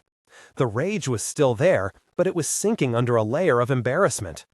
All his arguments and bluster about not doing something because it was beneath him, and now the head of security was using his off shift to do the same work? Bull could feel the attention of the other welders on them. Bull lit his torch, just testing it out, and the air between them went white for a second. "Okay then, I got this. You can go if you want." The boy shifted, getting ready to launch himself back across the bay and out into the ship. Bull tried to remember the last time he'd actually welded something with no gravity. He was pretty sure he could do it, but he'd have to start slow. Then Gareth's shoulders cupped forward, and he knew he wouldn't have to. Bull started taking off the straps, and Gareth moved forward to help him. "You're tired," Bull said, his voice low enough not to carry to the others. "You've been working too hard, and it got to you a little. Happens to everyone. Bien." He put the torch in the boy's hand and squeezed it there. "This is a privilege," Bull said. "Being out here, doing this bullshit, working our asses off for no one to give a shit, it's a privilege." Next time you undermine Chief Engineer Rosenberg's authority, I will ship your ass home with a note that says you couldn't handle it." The boy muttered something Bull couldn't make out. The flare from the other torches made the boy's face dance white and brown and white again. Bull put a hand on his arm. "Yes, sir," Gareth said. Bull let go, and the boy pushed off to the wall, situating himself over the length of pipe that was waiting there for him. Sam appeared at Bull's elbow, sliding down from the blind spot above and behind him. "That worked," she said. "Yeah, didn't hurt that you're an earther." "Didn't. How's it all coming?" "Apart," Sam said, "but we'll stick it back together with bubblegum if we have to. Least no one was shooting at us." Sam's laugh had some warmth in it. They wouldn't have had to do it twice. The alert tone came from all their hand terminals at once, simultaneous with the ship address system. Bull felt his lips press thin. "Well, that timing's a little ominous," Sam said, before Captain Ashford's voice rang out through the ship. The openness of the spaces and the different speakers made the words echo like the voice of God. "This is your captain speaking. I have just received confirmation from the OPA Central Authority that the actions undertaken by the criminal James Holden were unauthorized by any part of the Outer Planets Alliance. His actions put not only this ship, but the reputation and good standing of the Alliance in threat. I have informed the Central Authority that we took swift and decisive action against Holden and that he escaped from us only by retreating through the ring." "Thanks for that, by the way," Sam said. "De nada. I have requested and received," Ashford continued, "the authority to continue action to address this insult as I deem fit. The evidence of our own sensors and of the Martian and Earth feeds to which we have access all show that the Rocinante has passed through the ring in good condition and appears to have sustained no damage despite the physical anomalies on the other side. In light of that, I have made the decision to follow Holden through the ring and take him and his crew into custody. I will be sending out specific instructions to all department heads outlining what preparations we will need to complete before we begin our burn, but I expect to be in pursuit within the next 6 hours. It is imperative for the pride, dignity, and honor of the OPA that this insult not go unanswered, and that the hands that bring Holden to justice be ours. I want you all to know that I am honored to serve with such a valiant crew, and that together we will make history. Take these next hours, all of you, to rest and prepare. God bless each and every one of you, and the Outer Planets Alliance." With a resounding click from 100 speakers, Ashford dropped the connection. The flashing white light of the welding torches was gone, and the bay was darker. Laughter warred against despair in Bull's gut. "Is he drunk, do you think?" Sam said. "Worse. Embarrassed. He's trying to save face," Bull said. "The behemoth filled its ditties in front of God and everyone, so now we're gonna be the biggest badass in the system to make up for it." "Pretty much. Gonna talk him out of it?" "Gonna try." Sam scratched her cheek. "Could be hard to back down after that little once more into the breach thing." "He won't," Bull said, "but I've gotta try." The inner planets came out to the black with an understanding that they were soldiers, sent to a foreign land. Bull remembered the feeling from when he'd first shipped out, the sense that his home was behind him. For the inners, the expansion out into the solar system had always had the military at its core. The Belters didn't have that. They were the natives here. The forces that had brought their ancestors out to the belt had roots in trade, commerce, and the overwhelming promise of freedom. The OPA had begun its life more like a labor union than a nation. The difference was subtle but powerful, and it showed in strange ways. If they had been in any of the Earth or Mars ships that floated now in the darkness near the ring, Bull would have come from his thorough and profound dressing down by the captain to seek out Exo-Pa in a galley or mess hall. But this was the behemoth, so he found her in a bar. It was a small place with bulbs of alcohol, chocolate, coffee, and tea, all set with temperature controls in the nipple, so the uniformly tepid drinks could come out almost boiling to just this side of ice. The decor was cheap nightclub, with colored lights and cheap graphics films to hide the walls. Half a dozen people floated on handholds or tethers, and Pa was one of them. His first thought as he pulled himself toward her was that she needed a haircut. With the false gravity of acceleration gone, her hair floated around her, too short to tie back, but still long enough to interfere with her vision and creep into her mouth. His second thought was that she looked as tired as he was. "Mr. Baca," Pa said. "XO." You mind if I join you? I was expecting you. You've been to see the captain? Bull wished he could sit down, not for any actual reason so much as the small physical punctuation it would have given their conversation. I have. He wasn't happy to see me. Showed me the proposal you'd built up on how to remove me from my position. It was a contingency plan, she said. Yeah? So this idea where we take the behemoth through the ring, we can't do that. We start any kind of serious burn, we're going to have 2 navies on our butts, and we don't know what's on the other side, except that it's way more powerful than we are. Do you want an alien civilization taking its ideas of humanity from Jim Holden? Ashford had said the same thing, word for word. It had been his most cogent argument, and now Bull knew where he'd borrowed it from. He'd had the long trip down in the lift to let his sleep-deprived brain come up with its counter-argument. That's not even going to come into play if they shoot our nuts off before we get there, he said. You really think Earth and Mars are going to go for the whole "we're just playing sheriff" line? There's going to be a bunch of them who still think whatever Holden was up to, we were in on it. But even if they don't, the part where they stand to the side and let us take the lead isn't going to happen. You can bet your ass the head of the Mars Force is asking his XO if they want an alien civilization taking its ideas of humanity from Ashford. That was nice, Pa said. The reversal thing? That was good. The inner planets may not be making threats yet, Bull said, but they are. Mars has threatened to open fire on us if we get within 100,000 kilometers of the ring. Bull put his hand to his mouth. He could feel his mind struggling to make sense of the words. The Martian Navy had already laid down an ultimatum. Ashford hadn't even mentioned it. So what the hell are we doing? We're preparing for burn in 4 3/4 hours, Mr. Baca, Pa said, because that's what we've been ordered to do. The bitterness wasn't only in her voice, it was in her eyes and the angle of her mouth.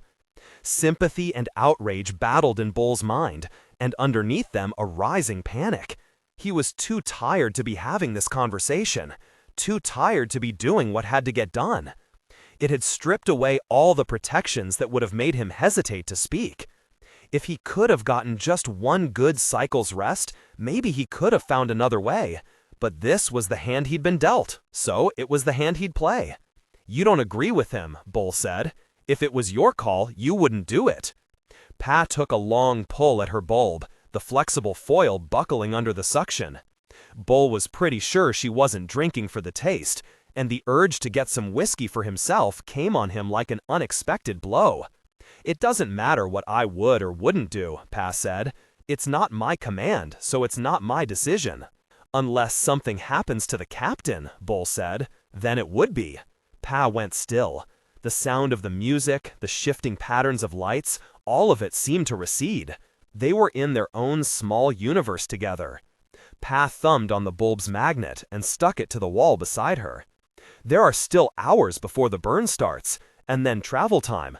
The situation may change, but I won't take part in mutiny, she said. Maybe you wouldn't have to. Doesn't have to have anything to do with you. But unless you're going to specifically order me not to, I am specifically ordering you, Mr. Baca. I am ordering you not to take any action against the captain. I am ordering you to respect the chain of command. And if that means I have to commit to following through on Ashford's orders, then I'll make that commitment. Do you understand me? Yeah, Bull said slowly. Either we're all going to die, or we're going through the ring. Chapter 18. Anna. 11 people showed up for Anna's first worship service. The contrast with her congregation on Europa was unsettling at first. On Europa, she'd have had 20 or so families straggling in over the half hour before the service began, and a few drifting in late. They'd have been all ages, from grandparents rolling in on personal mobility devices to screaming children and infants. Some would come in their Sunday best, formal wear, others in ratty casual clothes. The buzz of conversation prior to the service would be in mixed Russian, English, and Outer Planets polyglot. By the end of the worship meeting, a few might be snoring in their pews. Her UN congregation showed up in a single group at exactly 9:55 a.m. Instead of walking in and taking seats, they floated in as a loose clump and then just hovered in a disconcerting cloud in front of her podium. They wore spotless dress uniforms so crisply pressed they looked sharp enough to cut skin. They didn't speak, they just stared at her expectantly. And they were all so young. The oldest couldn't have been more than 25. The unusual circumstances rendered her standard worship service inappropriate. No need for a children's message or church announcements, so Anna launched directly into a prayer, followed by a scripture reading and a short sermon. She'd considered doing a sermon on duty and sacrifice. It seemed appropriate in the martial setting, but she had instead decided to speak mostly on God's love. Given the fear Chris had expressed a few days prior, it felt like the better choice. When she'd finished, she closed with another prayer, then served communion. The gentle ritual seemed to ease the tension she felt in the room. Each of her 11 young soldiers came up to her makeshift table, took a bulb of grape juice and a wafer, and returned to their prior position, floating nearby. She read the familiar words in Matthew and Luke, then spoke the blessing. They ate the bread and drank from the bulb, and, as had always happened since the very first church service she could remember, Anna felt something vast and quiet settle on her. She also felt the shiver that tried to crawl up her spine, competing with a threatening belly laugh. She had a sudden vision of Jesus, who'd asked his disciples to keep doing this in remembrance of him, watching her little congregation as they floated in microgravity and drank reconstituted grape beverage out of suction bulbs. It seemed to stretch the boundaries of what he'd meant by this. A final prayer, and the service was over. Not one of her congregation pushed toward the door to leave. 11 young faces stared at her, waiting. The oppressive aura of fear she'd managed to push away during the communion crept back into the room. Anna pulled herself around the podium and joined their loose cloud. "Should I expect anyone next week? You guys are making me nervous." Chris spoke first. "No, it was real nice." He seemed to want to say more, but stopped and looked down at his hands instead. "Back on Europa, people would have brought snacks and coffee for after the service," Anna said. "We could do that next time if you want." A few half-hearted nods. A muscular young woman in a Marine uniform pulled her hand terminal halfway out of her pocket to check the time. Anna felt herself losing them. They needed something else from her, but they weren't going to ask for it. And it definitely wasn't coffee and snacks. "I had a whole sermon on David," she said, keeping her tone casual, conversational. "On the burden we place on our soldiers, the sacrifices we ask you to make for the rest of us." Chris looked up from his hands. The young Marine put her hand terminal away. With her podium behind her, the meeting room was just a featureless gray box.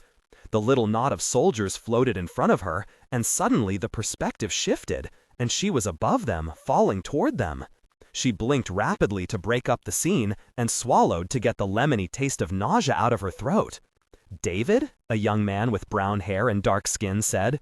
He had an accent that she thought might be Australian. "King of Israel," another young man said. "That's just the nice version," the Marine countered. "He's the guy who killed one of his own men so he could sleep with his wife.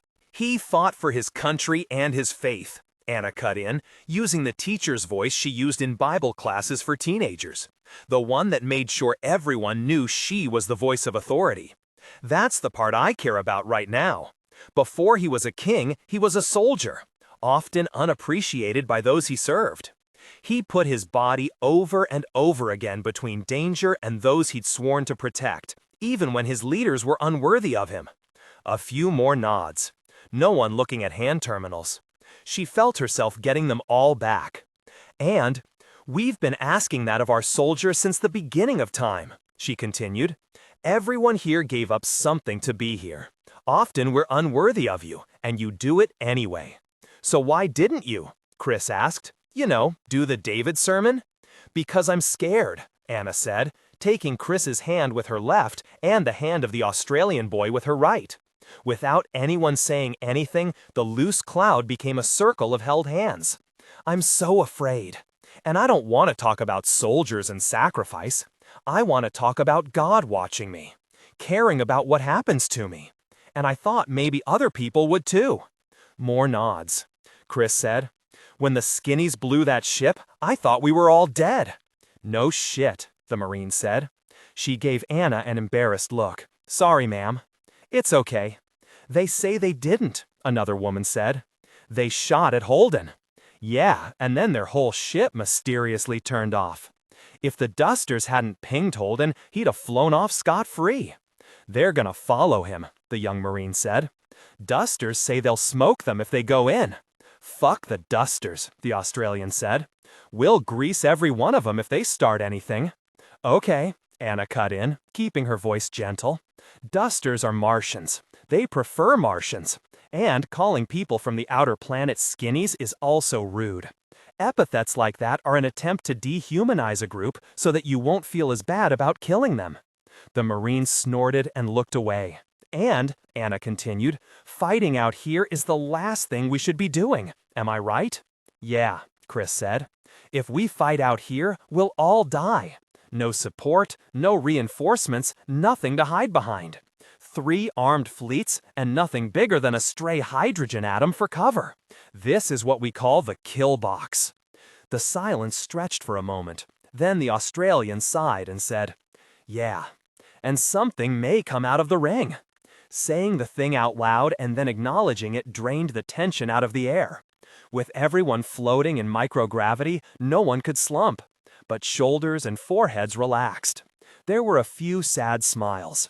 Even her angry young Marine ran a hand through her blonde crew cut and nodded without looking at anyone.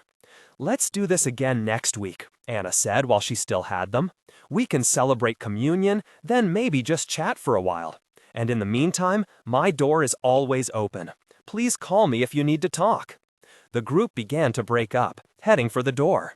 Anna kept hold of Chris's hand. Could you wait a moment? I need to ask you about something. Chris, the Marine said with a mocking sing-song voice. Gonna get a little preacher action?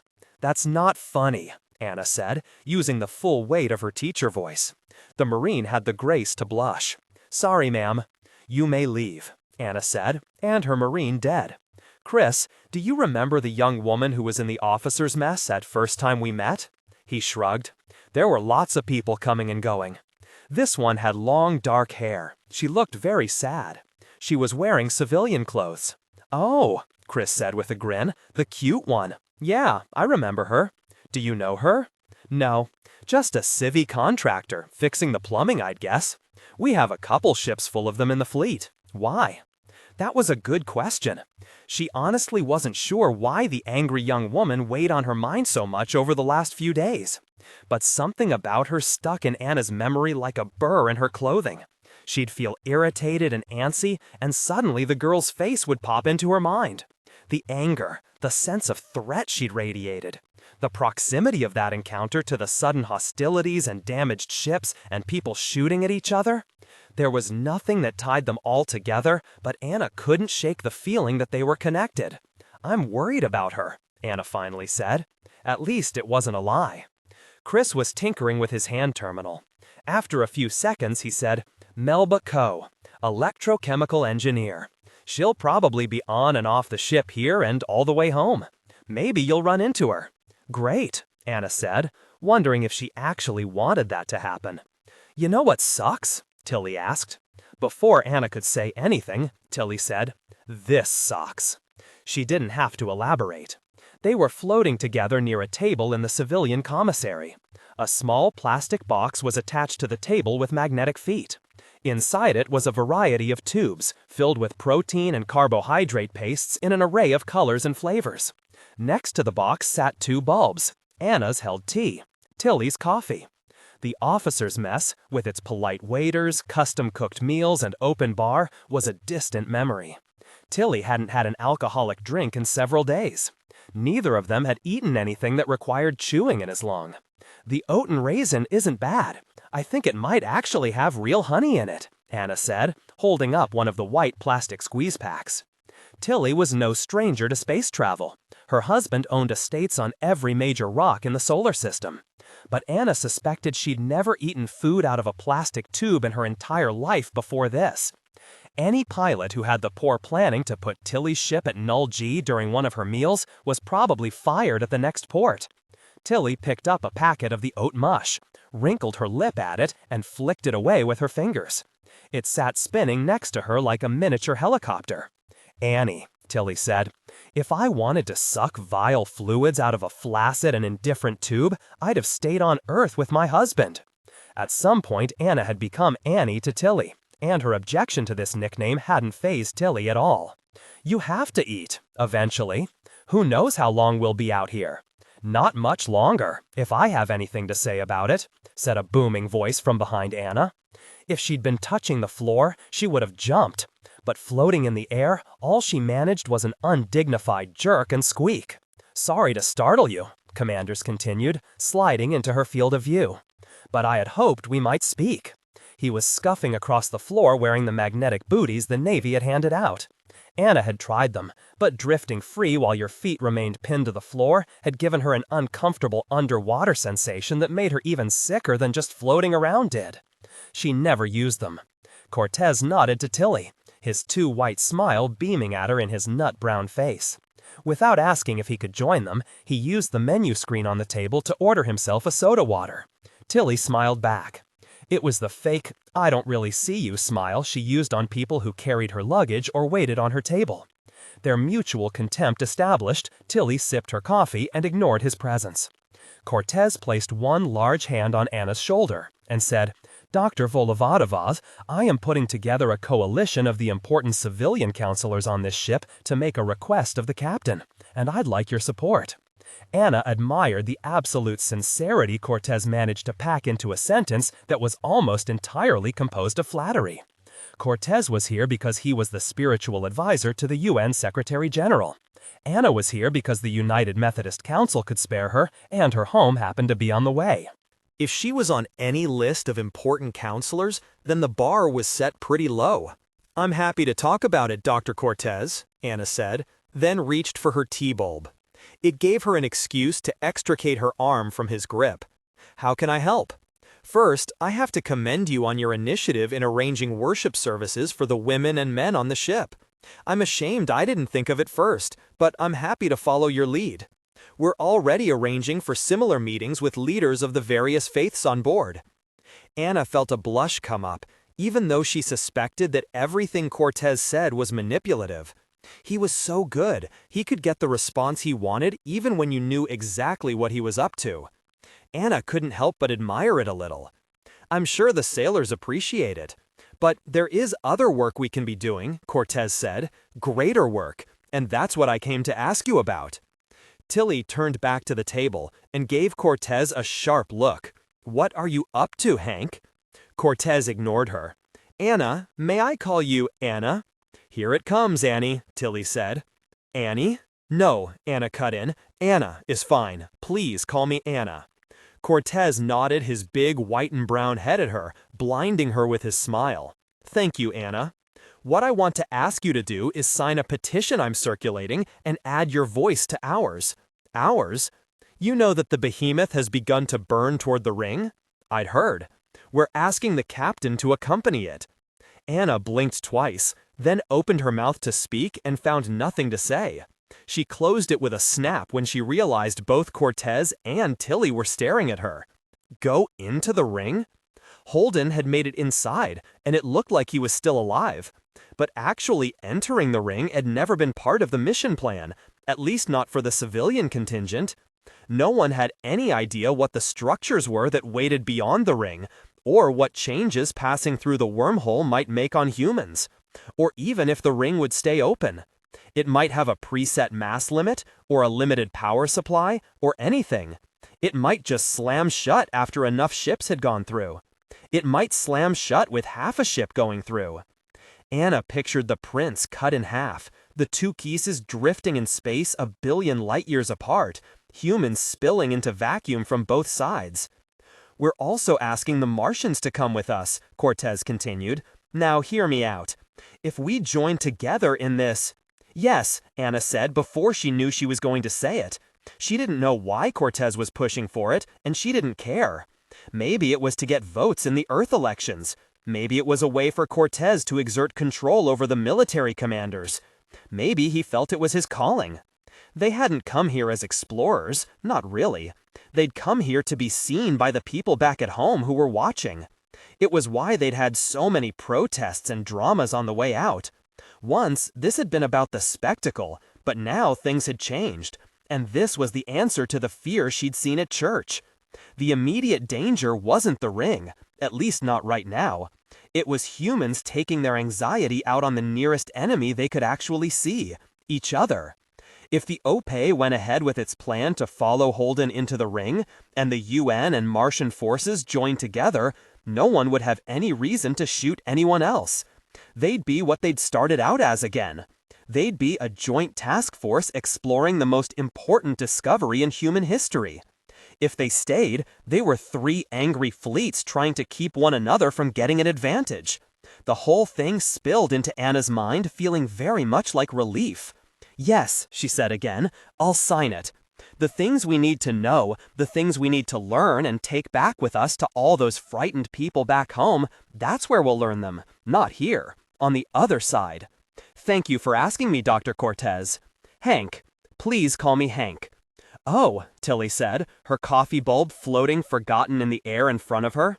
"We are so fucked." "Hi, Nono," Anna said to the video camera in her room's communication panel. "Hi, Nami. Mom loves you. She loves you so much." She hugged her pillow to her chest, squeezing it tight. "This is you. This is both of you." She put the pillow down, taking a moment to compose herself. "Nono, I'm calling to apologize again." Chapter 19. Melba. The injustice of it shrieked in the back of her skull. It wouldn't let her sleep. It had come so close to working. So much of it had worked. But then Holden dove into the ring, and something had saved him, and Melba felt a huge invisible fist drive itself into her gut, and it was still there. She'd watched the whole thing unfold in her quarters, sitting cross-legged on her crash couch, her hand terminal seeking information from any feed. The network had been so swamped with other people doing the same thing, her own signal wouldn't stand out. No one would wonder why she was watching when everyone else was doing the same. When the OPE had opened fire, she'd heard the Earth forces bracing for a wave of sabotage explosions that never came. The anger at Holden, the condemnations and recriminations had been like pouring cool water on a burn. Her team had been called up on an emergency run to the Sang-un, repairing the damage she'd done, but she'd checked in whenever there was a free moment. When Mars had turned its targeting lasers on Rocinante, guiding the missile to him, she'd laughed out loud. Holden had stopped her outgoing message, but at the expense of killing his whole communications array. There was no way he could send out a retraction in time. When he'd passed through the ring, she'd been in 3 conversations simultaneously, and watching an electrical meter for dangerous fluctuations. She didn't find out until they were being rotated back to the Sarasir that Holden hadn't died. That he wasn't going to. The missile had been stopped, and the enemy had been spared. Back on her ship, she'd gone straight to her bunk, curled up on the crash couch, and tried not to panic. Her brain felt like it had come untied. Her thoughts ran in random directions. If the Martians had just launched a few missiles of their own, instead of waiting for the OPEs to do the job, Holden would be dead. If the Rocinante had been a few thousand kilometers closer to the behemoth when it fired, Holden would be dead. The gimbaling under her couch hushed back and forth, and she realized she was shaking her body, banging her back against the gel. If the thing that made the proto-molecule, the nameless, evil thing that was hunched in the abyssal black on the other side of the ring, hadn't changed the laws of physics, Holden would be dead. Holden was alive. She'd always known that the destruction of James Holden was a fragile thing. Discrepancies would be there if anyone looked closely. She couldn't match her announcement to the exact burn that the Rocinante would be on when she sprang her trap. There would be artifacts in the video that a sufficiently close analysis would detect. By the time that happened, though, it would have been too late. The story of James Holden would have been set. New evidence could be dismissed as crackpots and conspiracy theorists. But it required that Holden and his crew be dead. It was something she'd always heard her father say. If the other man's dead, the judge only has one story to follow.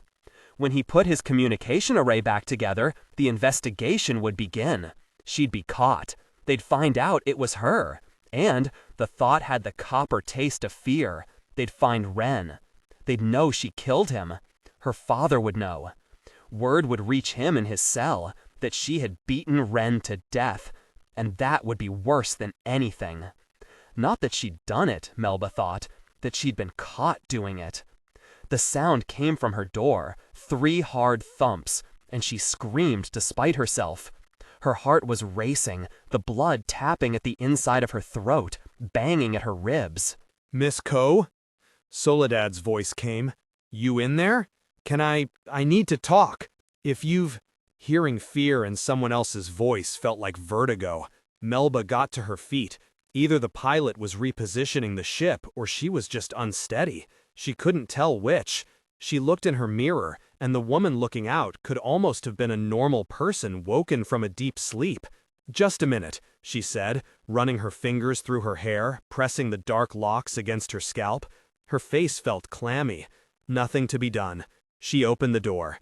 Soledad stood in the thin, cramped corridor. The muscles in her jaw worked like she was chewing something.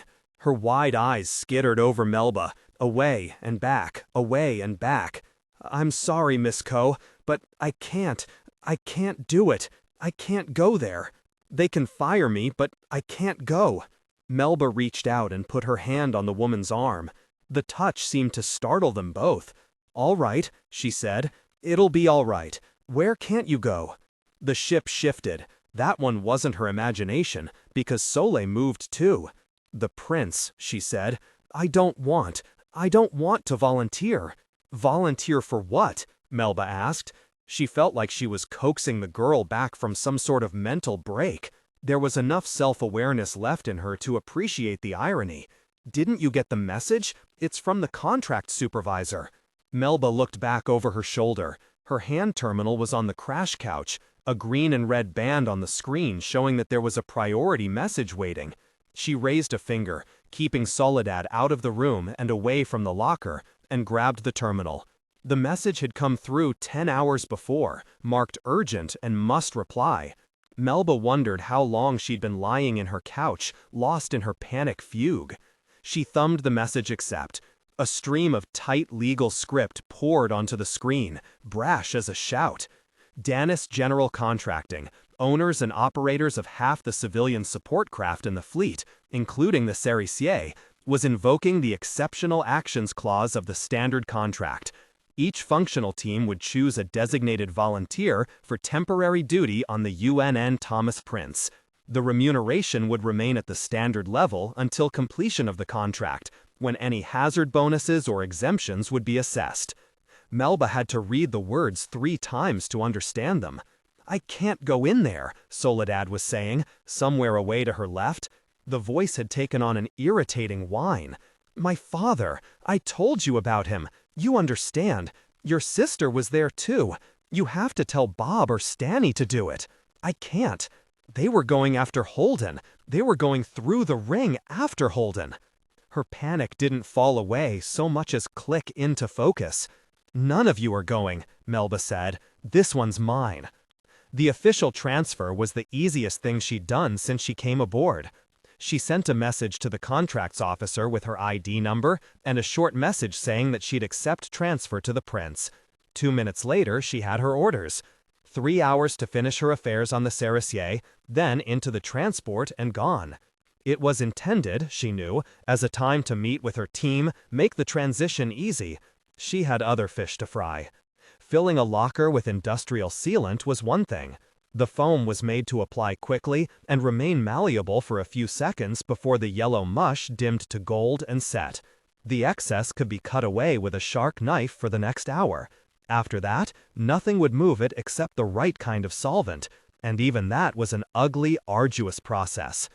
But leaving the body where it could be found wasn't an option. Someone would be assigned to her bunk, and they'd want to use the locker. Besides which, leaving Ren behind seems somehow wrong. And so, with 2.5 hours before she left the ship, Melba took a pair of shoulder-length latex gloves, 3 cans of solvent, a roll of absorbent towels, and a vacuum-rated large personal tool case into her room and locked the door behind her. The locker door didn't want to open at first, fixed in place by a drop of sealant she hadn't noticed, but a few sprays of solvent degraded it until she could pull it open with her fingers. The sealant was a single rough-textured face of gold, like a cliff made small. She opened the tool case, took a deep breath, and faced the grave. "I'm sorry about this," she said. "I'm really, really sorry." At first, the solvent spray didn't seem to do anything, beyond a sharp smell. But then the sealant began ticking, like 1,000 insects walking over stone. Gouges and crevasses formed in the sealant wall, then a small runnel of slime. She rolled up a few of the towels, setting them on the floor to catch the flow. Ren's knee was the first part to appear, the round cap of the bone and death-blackened skin emerging from the melting foam like a fossil. The fabric of his uniform was soaked with fluid rot. The smell hit her, but it wasn't as bad as she'd expected. She'd imagined herself retching and weeping, but it was gentler than that. When she took his legs to draw him out, they fell away from his pelvis, so she cut the trousers, wrapped the legs in towels, and put them in the toolbox. Her mind was quiet and still, like an archaeologist pulling the dead of centuries before out into the light. Here was his spine. This was the vile slush where the hydrochloric acid in his gut, no longer held in check by the mechanisms of life, had digested his stomach, his liver, his intestines. She drew out his head last. The bright red hair darkened and flecked with matter like an overused kitchen mop. She lifted the bones into the toolbox, packed them with the gore and corruption-soaked towels, then closed his new coffin, triggered the seal, and set the lock combination. She had 40 minutes left. She spent another 10 minutes cleaning out the locker where Ren had spent his death, then stripped off the gloves and threw them in the recycler. She bathed, trying to scrub off the stink, and noticed distantly that she was sobbing. She ignored the fact, and by the time she'd changed into her new uniform, the crying seemed to have stopped.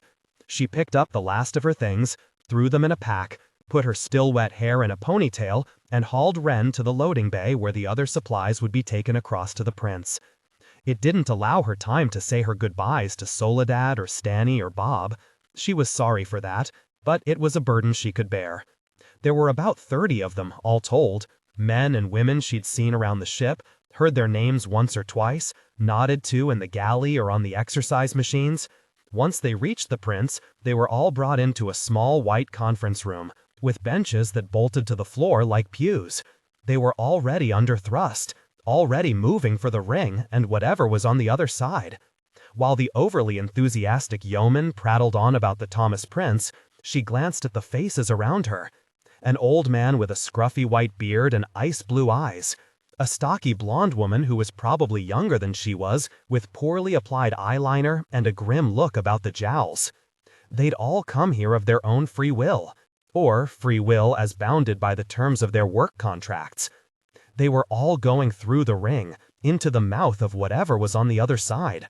She wondered what would motivate them to do it, what kinds of secrets they'd hidden in their tool chests.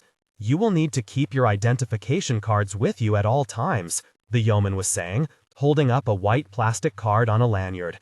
"Not only are these the keys to get into your quarters, they'll also get you food in the civilian commissary, and they'll let you know if you're where you're supposed to be." The blonde woman turned toward Melba and glared. Melba looked away, blushing. She hadn't intended to stare. "Never be rude unintentionally," her father had always said. The white card turned a deep, bloody red. "If you see this," he said, "it means you're in a restricted area and need to leave immediately. Don't worry too much. She's a big ship, and we all get a little turned around sometimes. I got buzzed 4 times the first week I was here. No one's gonna get bent out of shape over an honest mistake, but security will be following up on them, so be prepared." Melba looked at her own white card. It had her name, a picture of her unsmiling face. The yeoman was talking about how much they were appreciated and how their service was an honor to the ship and to themselves, all in this together, one big team. The first stirring of hatred for the man shifted in her gut, and she tried to distract herself. She didn't know what she'd do once they were all on the other side, but she had to find Holden. She had to destroy him. The sound man, too. Anything that led back to her had to be destroyed or discredited. She wondered if there was a way to get a fake card, or one that belonged to someone with a lot more clearance than Melba Ko would have. Maybe one that could check out a shuttle. She'd need to look into it. She was improvising now, and getting the best tools she could manage would be critical. Around her, people began standing up. From the bored looks and the quiet, she figured they were beginning the walking tour. She'd been through the Thomas Prince before. She was already familiar with the high ceilings and wide corridors where 3 people could walk abreast. She might not know where everything was, but she could fake it. She fell in line with the others. In case of emergency, all you'll have to do is get back to your quarters and strap in, the yeoman said, walking backwards so that he could keep lecturing them while they all moved, bumping against each other like cattle. Someone behind her made a soft mooing sound, and someone else chuckled. The joke had gone out to the darkness of space even where cows hadn't. Now, through here is the civilian commissary, the yeoman said, as they passed through a pair of sliding steel doors. Those of you who were working here before might be used to getting your food and coffee from the officers' mess, but now that we're on a military operation, this is going to be the place to go. The civilian commissary was a low, gray box of a room with tables and chairs bolted to the floor, and a dozen people of all ages and dress sat scattered around. A thin man with improbably pale hair leaned against a crash-padded wall, drinking something from a bulb. 2 older men in black robes and clerical collars sat huddled together like the unpopular kids at a cafeteria. Melba was already beginning to turn inward again, ignoring them all, when something caught her. A familiar voice. 20 feet away, Tilly Fagin leaned in toward an older man who looked like he was struggling between annoyance and flirtation. Her hair was up, and her laughter caustic in a way that recalled long, uncomfortable dinner parties with both of their families. Melba felt a sudden atavistic shame at being so underdressed. For a sickening moment, her false self slipped away, and she was Clarissa again. Forcing herself to move slowly, calmly, she drifted to the back of the crowd, making herself as small and difficult to notice as she could. Tilly glanced over at the nattering yeoman and his herd of technicians with undisguised annoyance, but didn't notice Melba, not this time. The yeoman led them all back out of the commissary, down the long hallway to their new quarters. Melba took her ponytail down and brushed her hair in close around her face. She'd known, of course, that the prince had the delegation from Earth, but she'd discounted them. Now she wondered how many other people here knew Clarissa Mao. She had the horrible image of turning a corner and seeing Micah Krause or Stephen Comer. She could see their eyes going wide with surprise, and she wondered whether she could bring herself to kill them too. If she couldn't, the brig and the news feeds and a prison cell like her father's would follow. The yeoman was talking about their quarters, assigning them out one by one to all the volunteer technicians.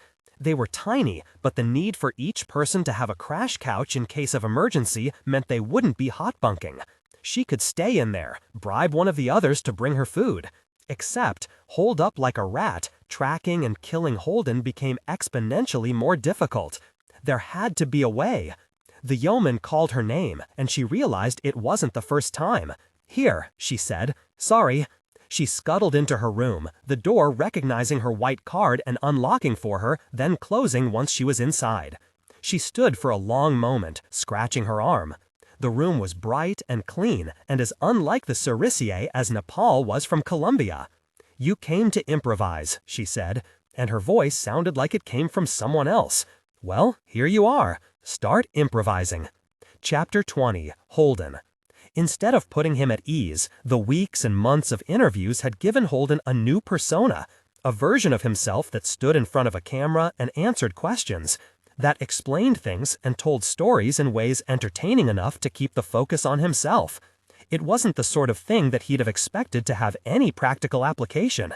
One more surprise among many. "This," Holden said, gesturing to the large video monitor behind him on the operations deck, "is what we are calling the slow zone." "That's a terrible name," Naomi said. She was at the ship operations panel, just out of view of the documentary crew's cameras. "Slow zone? Really? You have a better name?" Monica asked. She whispered something to Clip, and he shifted a few degrees to his left, camera moving with him in a slow pan. The burst blood vessel in his eye was starting to fade. The high G burn through the ring had been hard on all of them. I still like Alex's name, Naomi replied. Dandelion Sky? Monica said with a snort. First of all, only people from Earth and Mars have even the slightest idea what a dandelion is. And second of all, no, it sounds stupid. Holden knew he was still on camera, so he just smiled and let the two of them hash it out. The truth was, he'd been partial to Alex's name.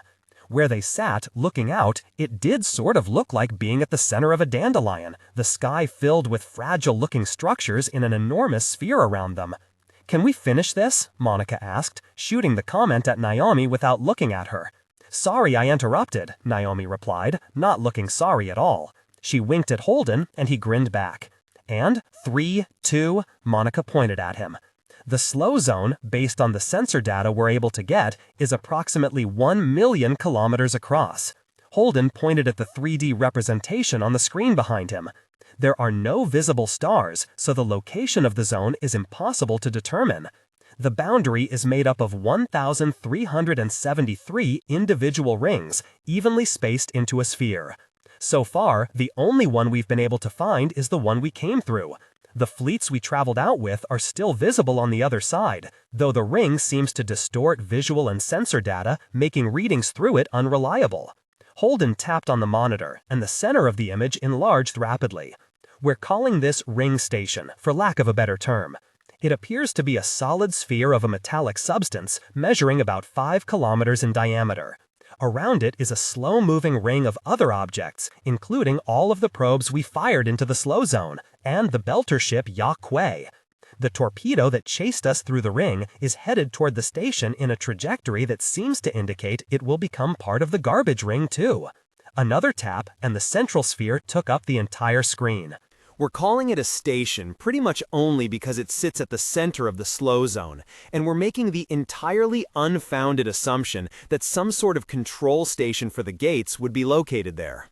The station has no visible breaks in its surface, nothing that looks like an airlock or an antenna or a sensor array or anything, just that big silvery blue glowing ball. Holden turned off the monitor, and both of the camera operators swiveled to put him at the center of their shots. But the most intriguing factor of the slow zone, and the one that gives it its name, is the absolute speed limit of 600 meters per second. Any object above the quantum level traveling faster than that is locked down by what seems to be an inertial dampening field, and then dragged off to join the garbage circling the central station. At a guess, this is some sort of defensive system that protects the ring station and the gates themselves.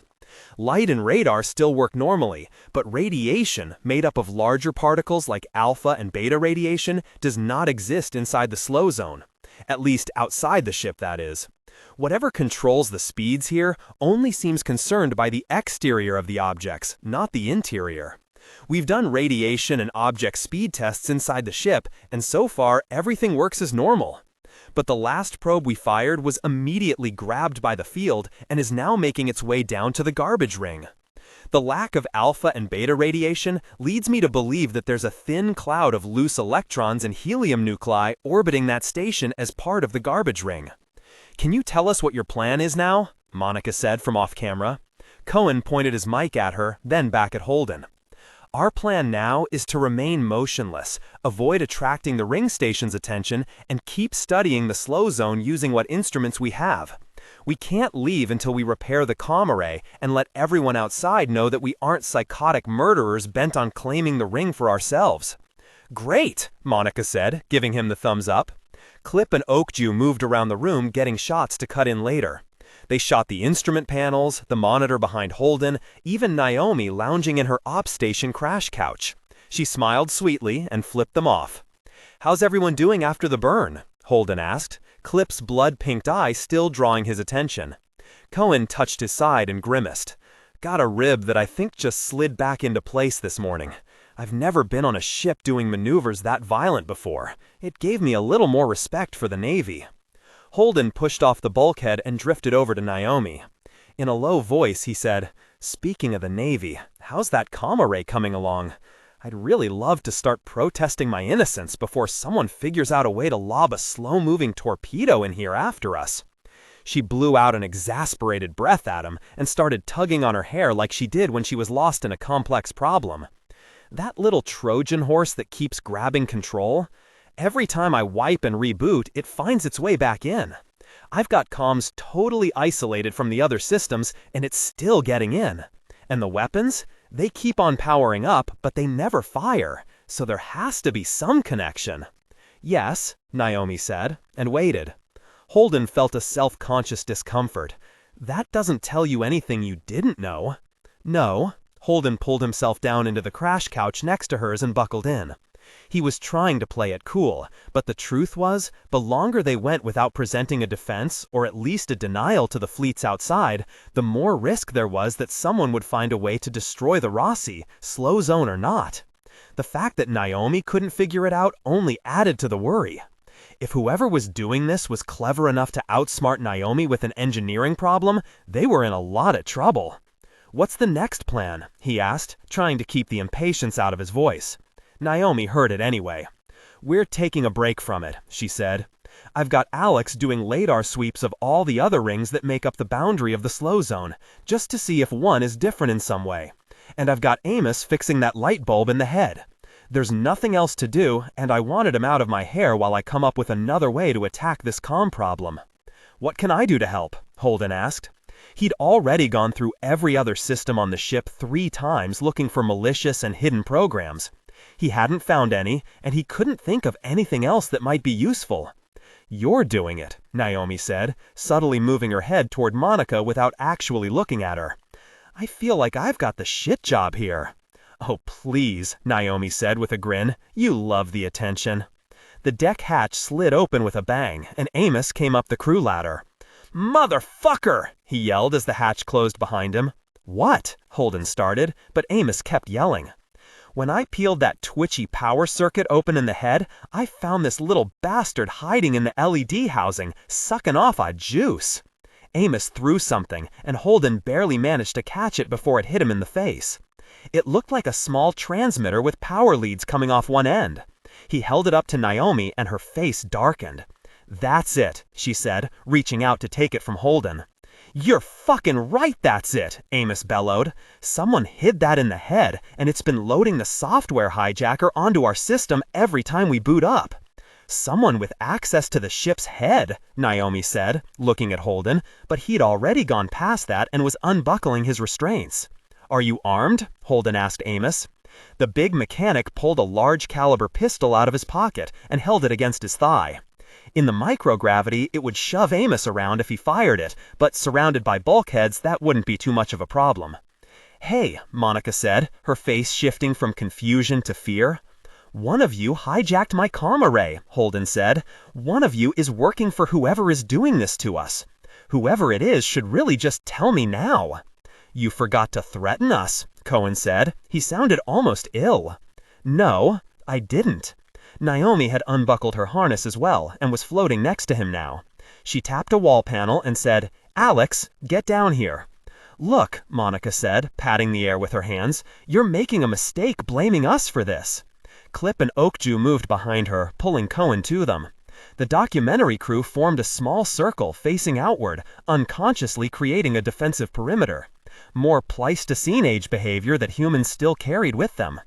Alex drifted down from the cockpit. His usually jolly face had a hard expression on it.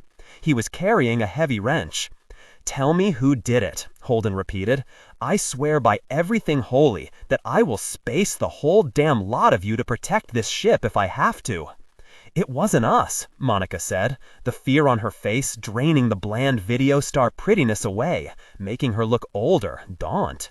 "Fuck this," Amos said, pointing the gun at them. "Let me drag one of them down to the airlock and space them right now. Even if only one of them did it, I got me a 25% chance to get the right one. Got a 33% chance with the second one I toss. 50-50 by the third, and those are odds I'll take any day." Holden didn't acknowledge the threat, but he didn't argue with it either. Let him sweat. "Shit," Cohen said. "I don't suppose it will matter that I got set up just as bad as you guys, will it?" Monica's eyes went wide. Oakju and Clip turned to stare at the blind man. "You?" Holden said. It didn't make any sense not to, not really, but he honestly hadn't suspected the blind guy. It made him feel betrayed and guilty of his prejudices at the same time. "I got paid to stick that rig on the ship," Cohen said, moving out of the defensive circle and floating a half-meter closer to Holden. Pulling himself out of the group so that if anything happened, they wouldn't get hurt. Holden respected him for that. I had no idea what it would do. I figured someone was spying on your comms is all. When that broadcast went out and the missiles started flying, I was just as surprised as you guys, and my ass was just as much on the line. Motherfucker, Amos said again, this time without the heat. Holden knew him well enough to know that angry Amos was not nearly as dangerous as cold Amos. I was thinking I'd have a tough time spacing a blind guy, but turns out I'm going to be just fine with it. Not yet, Holden said, waving Amos off. Who paid you to do this? Lie to me, and I'll let Amos have his way. Cohen held up both hands in surrender. Hey, you got me, boss. I know my ass is hanging by a thread right now. I got no reason not to come clean. Then do. I only met her once, Cohen continued. Young woman, nice voice, had lots of money, asked me to plant this thing. I said, sure, get me on that ship and I plant whatever you want. Next thing I know, Monica's got a gig doing this doc about you in the ring. Damned if I know how she swung that. Son of a bitch, Monica said, clearly as surprised by this revelation as anyone else. That actually made Holden feel a little better. Who was this young woman with all the money? Holden asked. Amos hadn't moved, but he wasn't pointing the gun at anyone anymore. Cohen's tone didn't have a hint of deception in it. He sounded like a man who knew that his life hung on every word. Never got a name, but I can sculpt her pretty easy. Do that, Holden said, then watched as Cohen plugged his modeling software into the big monitor. Over the next several minutes, the image of a woman slowly formed. It was all one color, of course, and the hair was a sculpted lump, not individual strands. But when Cohen had finished, Holden had no doubt about who it was.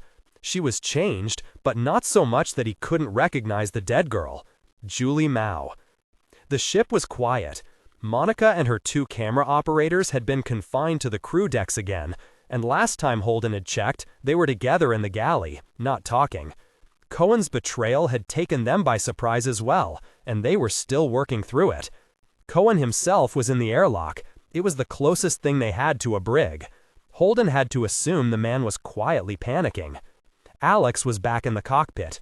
After Amos had thrown Cohen into the airlock, he disappeared back down to his machine shop to brood. Holden had let him go. Of them all, Amos took betrayal the hardest. Holden knew that Cohen's life was hanging on whether Amos could get past it or not. If he decided to take action, Holden wouldn't be able to stop him, and didn't even know if he'd want to try. So he and Naomi sat alone together on the ops deck as she made the last few adjustments to get the comm array back up and running. With Cohen's device disabled, they'd been able to reboot it without being hijacked. Naomi was waiting for him to speak. He could feel the tension in her shoulders from across the room. But he had no idea what to say. For a year, Miller had been a confused phantasm that appeared randomly and spouted nonsense. Now everything Miller had said over the last year took on the weight of dark portents, prophetic riddles whose meaning must be teased out or risk catastrophe. And Miller wasn't the only ghost haunting Holden. Julie Mao had joined the game. Somehow, while Miller had followed Holden around the solar system, the proto-molecule had been using Julie, working on its own secret plans. Julie had arranged for the Martian lawsuit that stripped him of safe ports and employment. She'd arranged to have a documentary crew placed on his ship to send him to the ring. And now it appeared she'd engineered an elaborate betrayal that forced him to actually go through the ring to stay alive. The ghost Julie didn't resemble his Miller at all. It was working with very specific purpose. It had access to money and powerful connections. The only thing it had in common with Miller was that it seemed to be focused on him. And if this was all true, then everything it had done had been with a single purpose in mind: to bring him here, to force him to go through the ring. A shiver crawled its way up his spine, sending all the hairs on his arms and neck standing straight up. He turned on the closest workstation and brought up the external telescopes. Nothing at all in this starless void, except a lot of inactive rings and the massive blue ball at its center. As he watched, the missile that had chased them through the gate drifted into view and joined the slowly circling ring of flotsam that orbited the station. "Everything comes to me, eventually," the station seemed to be saying. "I have to go there," he said out loud, even as the thought popped into his head. "Where?" Naomi asked, turning away from her work on the comm. The relief he could see on her face now that he'd finally said something wouldn't last long. He felt a pang of guilt for that. "The station, or whatever it is. I have to go there." "No, you don't," she said.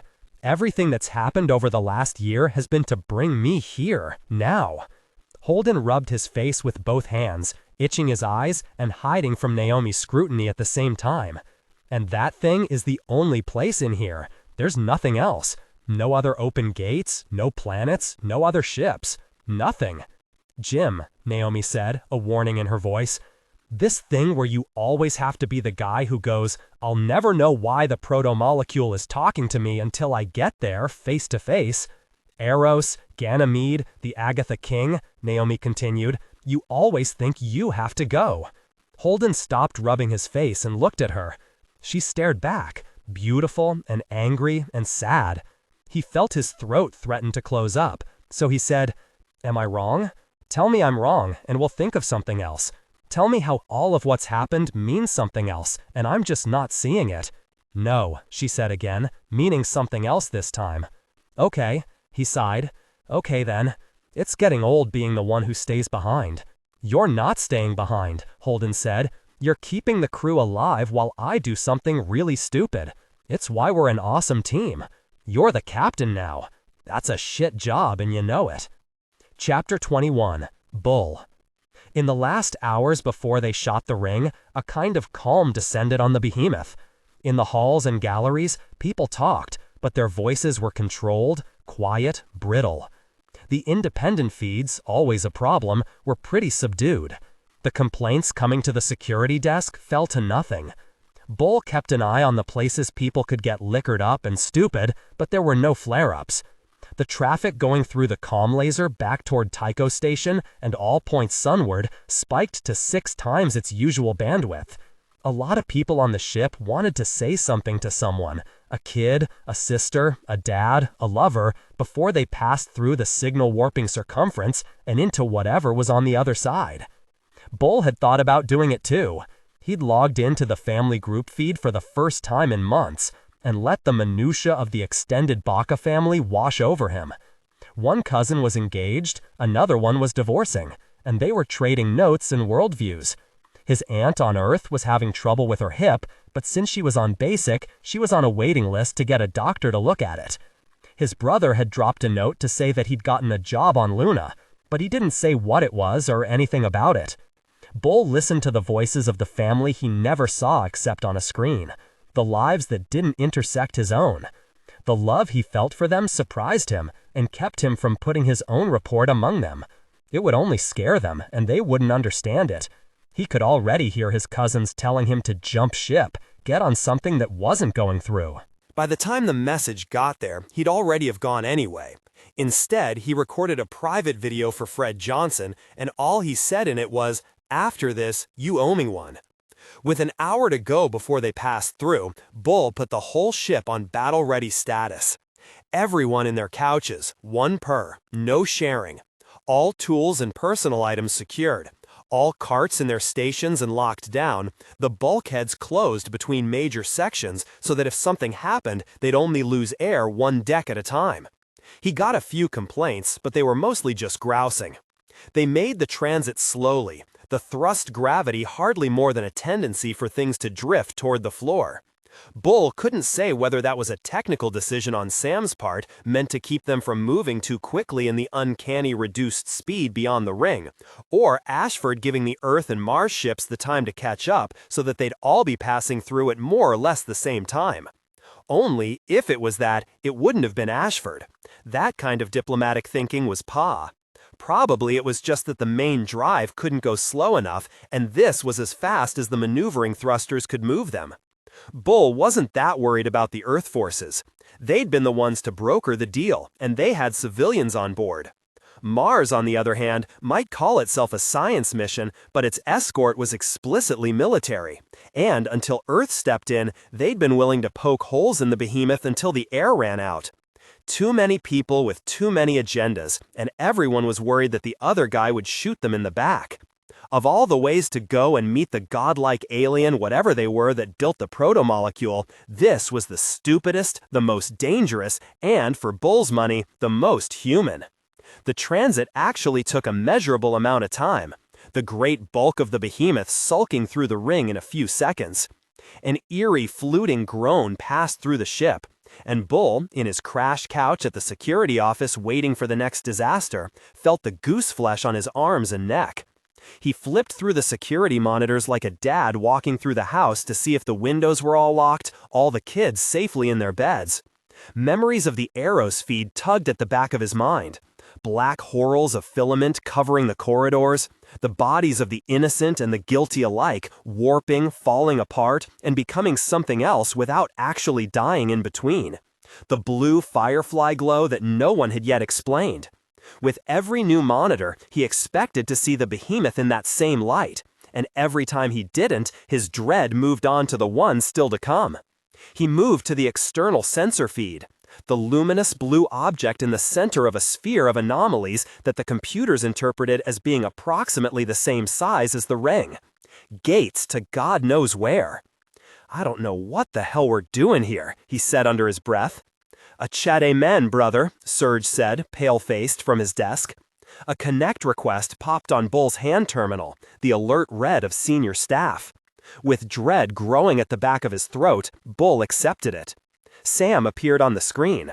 "Hey," she said, "this whole act like we're in a battle thing where we aren't supposed to get out of our crash couches, I'd really appreciate it if you could ease up enough to let us make sure the ship isn't falling apart."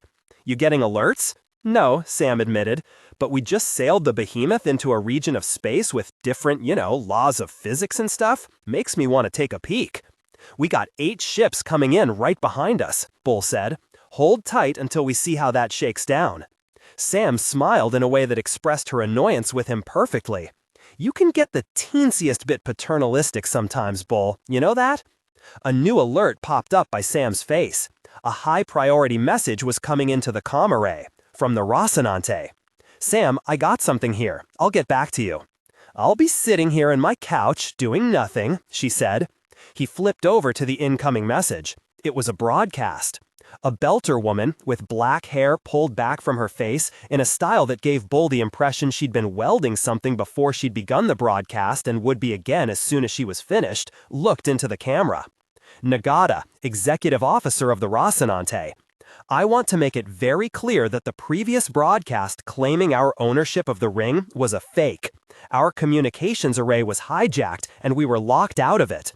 The saboteur on board has confessed, and I am including a data file at the end of this transmission with all the evidence we have about the real perpetrator of these crimes. I am also including a short documentary presentation on what we've discovered in the time we've been here, that Monica Stewart and her team produced. I want to reiterate here, Captain Holden had no mandate from anyone to claim the ring. He had no intention of doing so, and none of us had any participation in or knowledge of the bomb on the Sung-Un or on any other ship.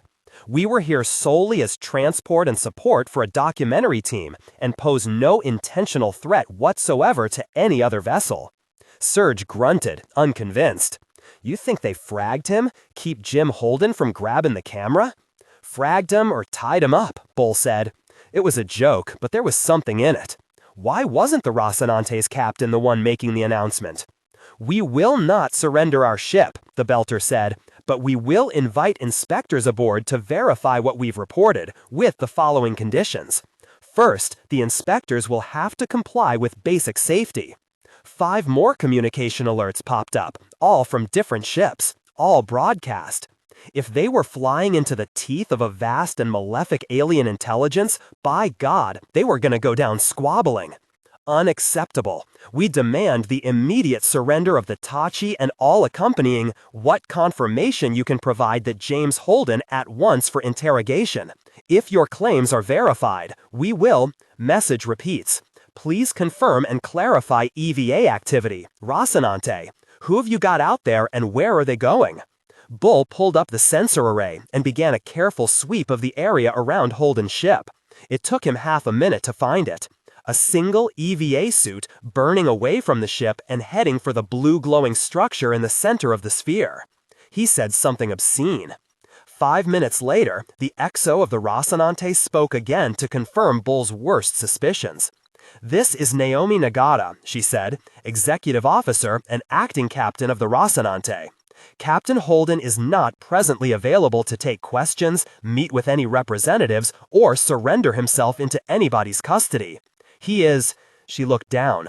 Bull couldn't tell if it was fear or embarrassment or a little of both. The Belter took a deep breath and continued. He is conducting an EVA approach of the base at the middle of the slow zone. We have reason to believe he was called there. Bull's laughter pulled Serge's attention. Serge lifted his hand, the physical Belter idiom for asking a question. Bull shook his head. Just trying to think of a way we could be doing this worse, he said. Ashford insisted that they meet in person, so even though Bull had ordered that all crew members not performing essential functions remain in their couches, he himself floated to the lift and headed to the bridge. The crew was a muted cacophony. Every station was juggling telemetry and signal switching and sensor data, even though basically nothing was going on.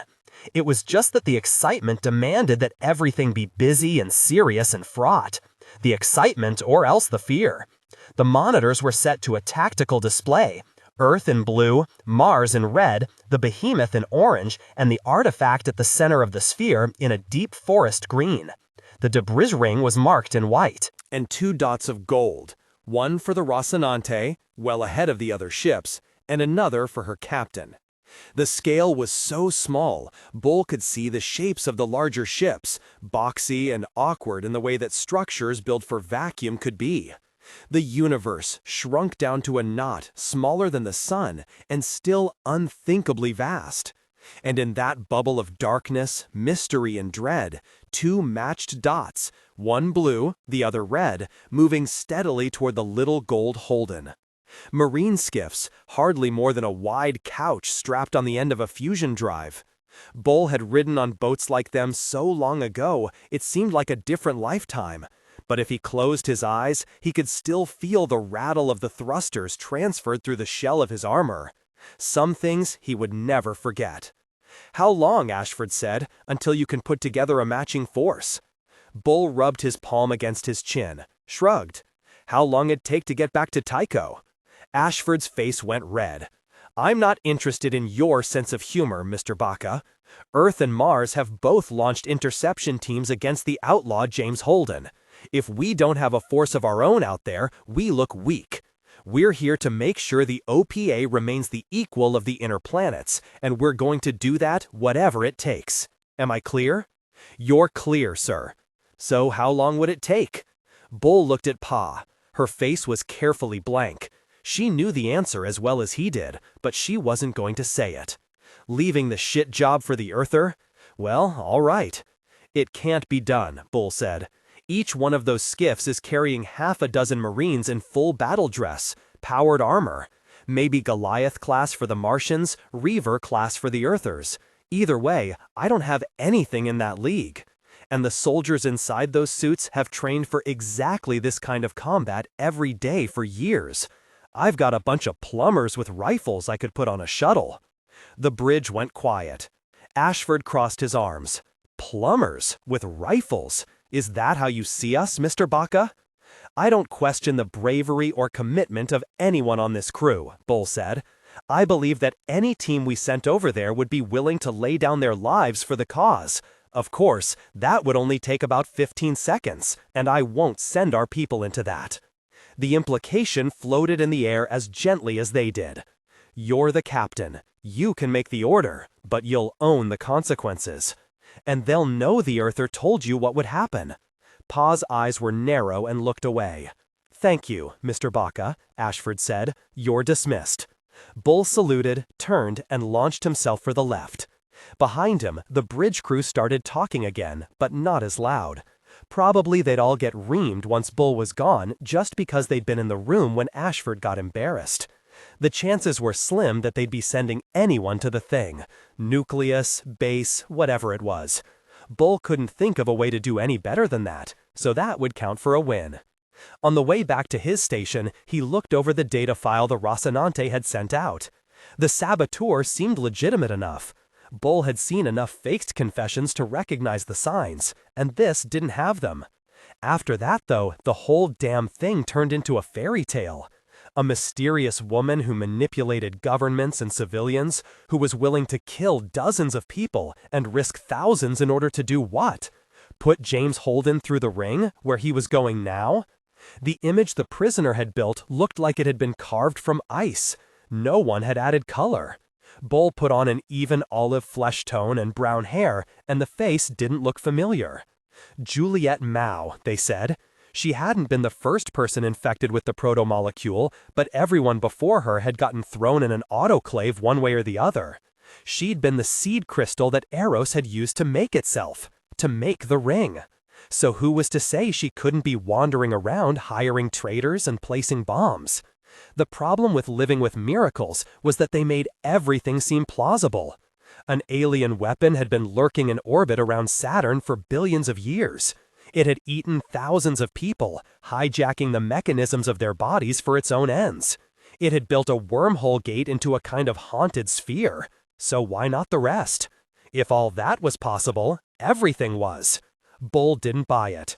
Back at the security desk, he checked the status. The skiff of Earth Marines had gone too fast, trying to race ahead of the Martian force.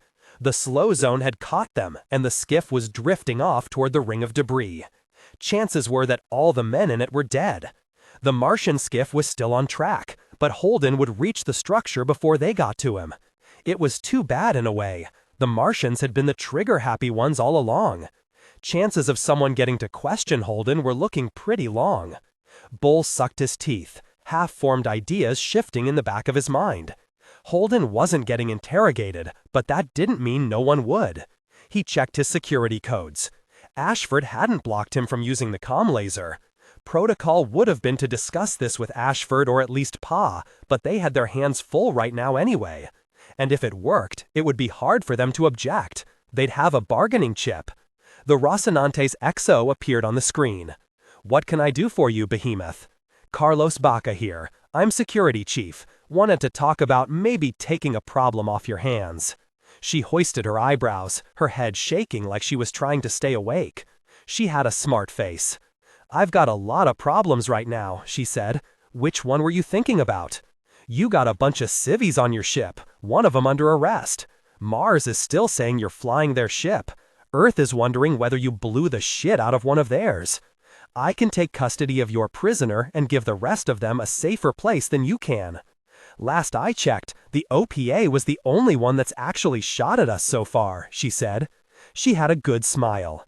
Too young for him, but 10 years ago, he'd have been asking her if he could make her dinner around now. "Doesn't put you at the top of my list." "That was me," Bull said. "I won't do it this time." It got him a chuckle, but it was the bleak kind, the one that came from someone wading through hell. "Look, you got a lot going on, and you've got a bunch of people on there who aren't your crew. You've got to keep them safe, and it's a distraction. You send them over here, and everyone'll see you aren't trying to control access to them. Makes this whole thing about how it wasn't you that blew the shit out of the Seng-Un that much easier for people to believe." "I think we're past goodwill gestures," she said. "I think goodwill gestures are the only chance you have to avoid a field promotion," Bull said. "They're sending killers after your captain, good ones. No one's thinking straight here. You and me, we can start cooler things down, acting like grown-ups, and if we do, maybe they do too. No one else needs to get killed." "Thin hope," she said. "It's all the hope I got." "You got nothing to hide? Then show them that. Show everyone." It took her 20 seconds. "All right," she said. "You can have them." Chapter 22. Holden.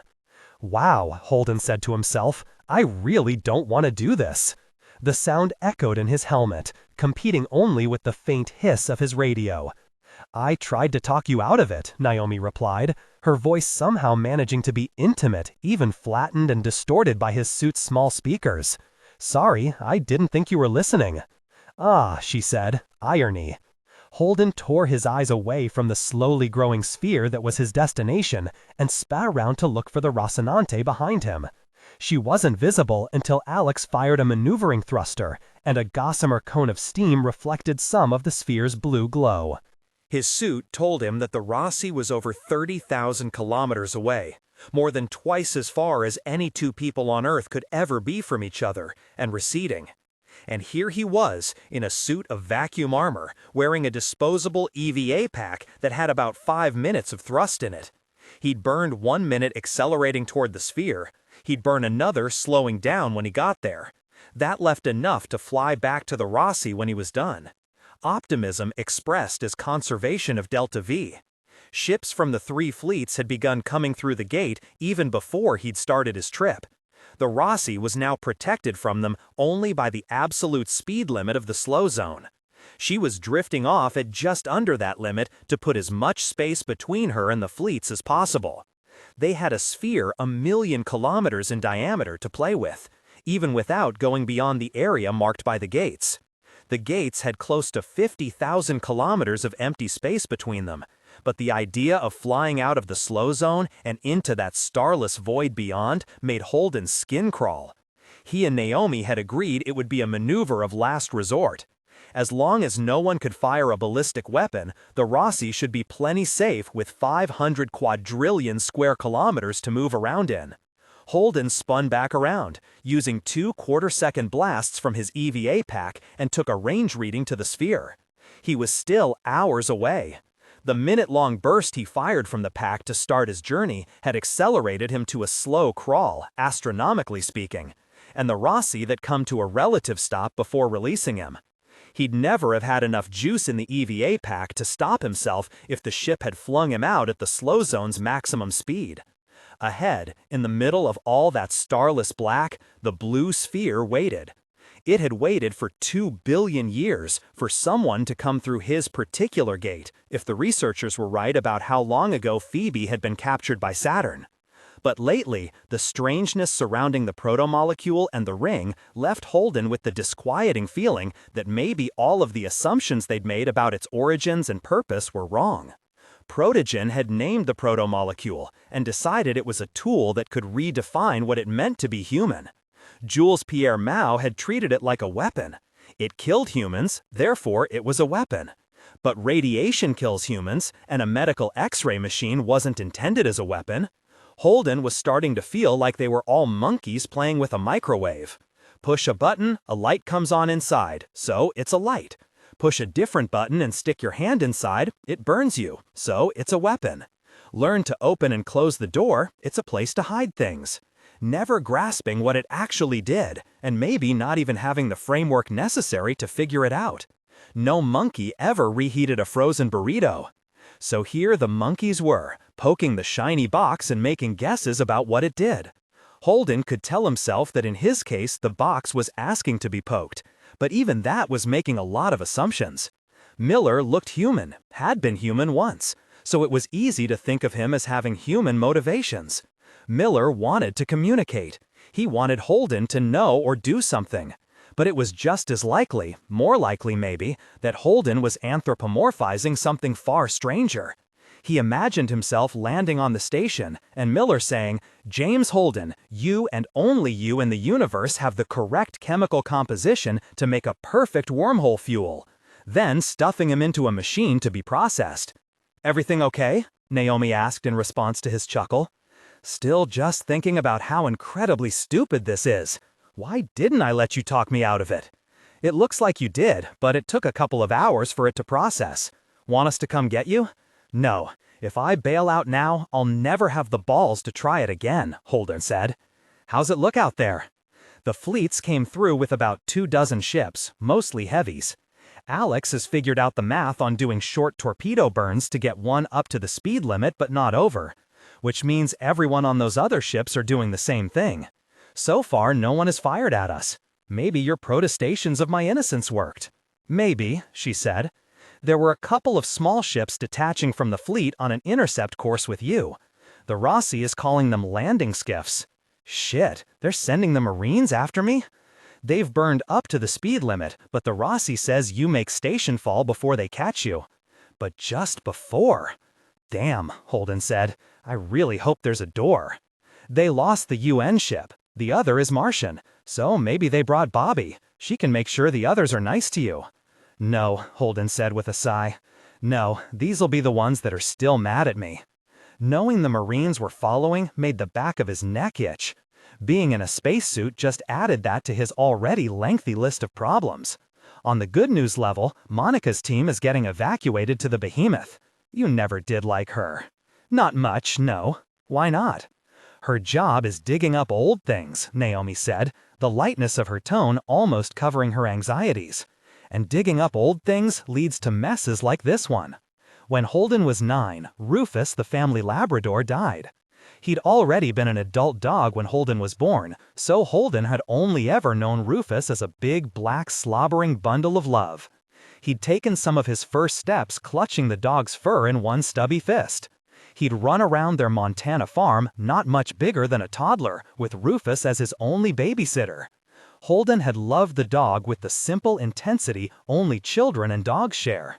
But when he was 9, Rufus was 15, and old for such a big dog. He slowed down, he stopped running with Holden, barely managing a trot to catch up. Then gradually only a slow walk. He stopped eating. And one night he flopped onto his side next to a heater vent and started panting.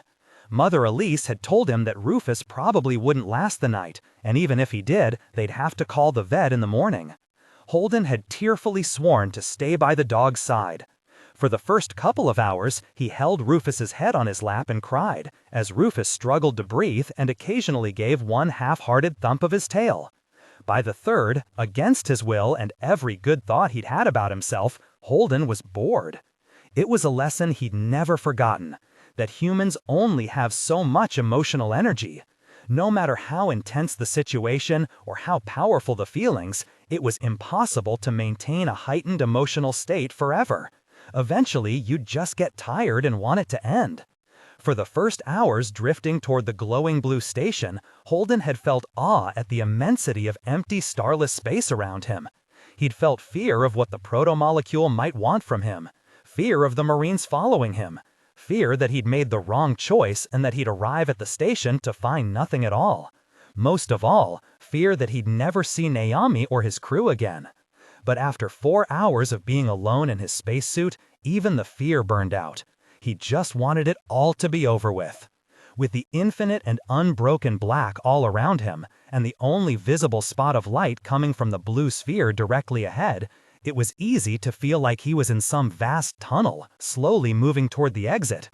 The human mind didn't do well with infinite spaces. It wanted walls, horizons, limits. It would create them if it had to. His suit beeped at him to let him know it was time to replenish his O2 supply.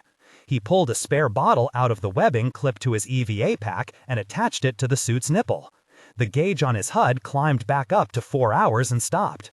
The next time he had to refill, he'd be on the station or in Marine custody. One way or the other, he wouldn't be alone anymore, and that was a relief. He wondered what his mothers would have thought about all this, whether they would have approved of the choices he'd made, how he could arrange to have a dog for their children, since Naomi wouldn't be able to live at the bottom of the gravity well. His attention wandered, and then his mind. He awoke to a harsh buzzing sound, and for a few seconds slapped his hand at empty space, trying to turn his alarm off. When he finally opened sleep-gummed eyes, he saw his HUD flashing a proximity warning. He'd somehow managed to fall asleep until the station was only a few kilometers away. At that distance, it loomed like a gently curving wall of metallic blue, glowing with its own inner light. No radiation alarms were flashing, so whatever made it glow wasn't anything his suit thought was dangerous to him. The flight program Alex had written for him was spooling out on the HUD, counting down to the moment when he'd need to do his minute-long deceleration burn. Waving his hand around when he first woke up had put him into a gentle rotation, and the flight program was prompting him to allow it to make course corrections. Since he trusted Alex completely on matters of navigation, Holden authorized the suit to handle the descent automatically. A few quick bursts of compressed gas later, he was facing out into the black, the sphere at his back. Then came a minute-long burn from the pack to slow him to a gentle half-meter per second for landing. He kicked on his boot magnets, not knowing if they'd actually help or not. The sphere looked like metal, but that didn't mean much, and turned around. The wall of glowing blue was less than 5 meters away. Holden bent his knees, bracing for the impact of hitting the surface, and hoping to absorb enough energy that he didn't just bounce off. The half meters ticked away, each second taking too long and passing too quickly. With only a meter before impact, he realized he'd been holding his breath and let out a long exhale. "Here we go," he said to no one. "Hey, boss," Alex said in a burst of radio static. Before Holden could reply, the surface of the sphere irised open and swallowed him up. After Holden passed through the portal into the interior of the sphere, he landed on the gently curving floor of a room shaped like an inverted dome. The walls were the metallic blue of the sphere's exterior. The surfaces were textured almost like moss, and tiny lights seemed to flicker in and out of existence like fireflies. His suit reported a thin atmosphere made mostly of benzene compounds and neon. The ceiling irised closed again, its flat, unbroken surface showing no sign that there had ever been an opening. Miller stood a few meters from where Holden landed, his rumpled gray suit and pork pie hat made both mundane and exotic by the alien setting. The lack of breathable air didn't seem to bother him at all. Holden straightened his knees and was surprised to feel something like gravity's resistance. He'd felt the weight of spin and of thrust and the natural deep pull of a gravity well. The EVA pack was heavy on his back, but the quality of it was different. He almost felt like something was pushing down on him from above instead of the ground coming up to meet him. "Hey, boss," Alex repeated, a note of worry in his voice. Miller held up a hand in a "don't mind me" gesture, wordless permission for Holden to answer. "Receiving, Alex. Go ahead." "The sphere just swallowed you," Alex said. "You okay in there?" "Yup, 5 by 5. But you called before I went in. What's up?" "Just wanted to warn you that company's coming pretty close on. You can expect them in about 5 minutes at best guess. Thanks for the report. I'm hoping Miller won't let them in." "Miller?" Alex and Naomi said at the same time. She must have been monitoring the exchange. "I'll call when I know more," Holden said with a grunt as he finished getting the EVA pack off. It fell to the floor with a thud. That was odd. Holden turned on the suit's external speakers and said, "Miller?" He heard the sound of his own voice echoing off of the walls and around the room. The atmosphere shouldn't have been thick enough for that. "Hey," Miller replied, his voice unmuffled by the spacesuit, as if they were standing together on the deck of the Rachi.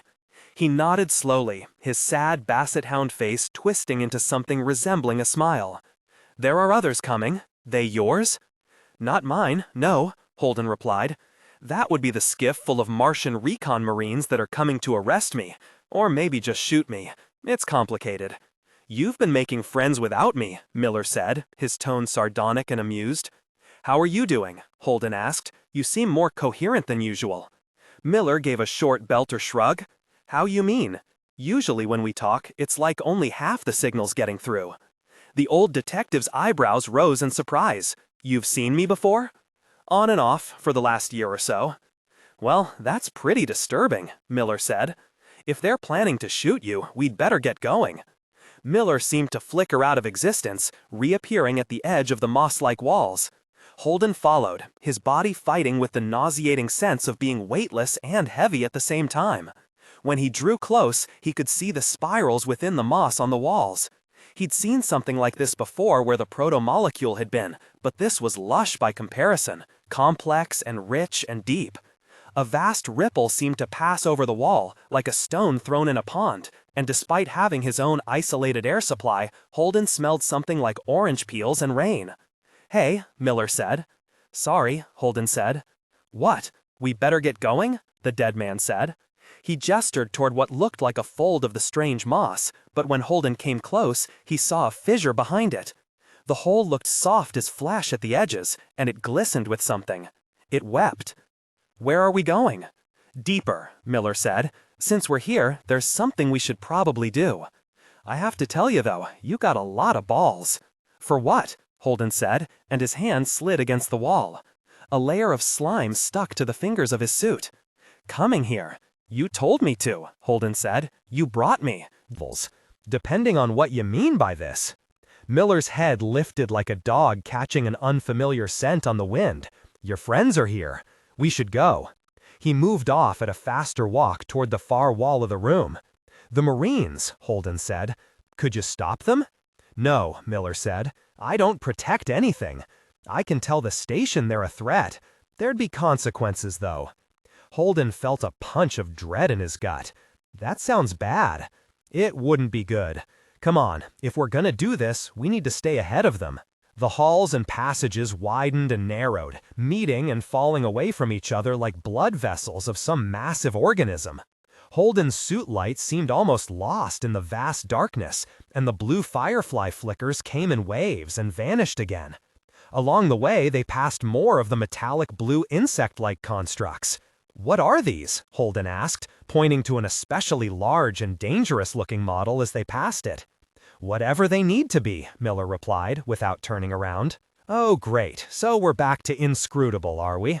Miller spun around, a worried look on his face, and blinked out of existence. Holden turned. Far across the huge room, a form was coming out of the tunnel. Holden had seen similar armor before.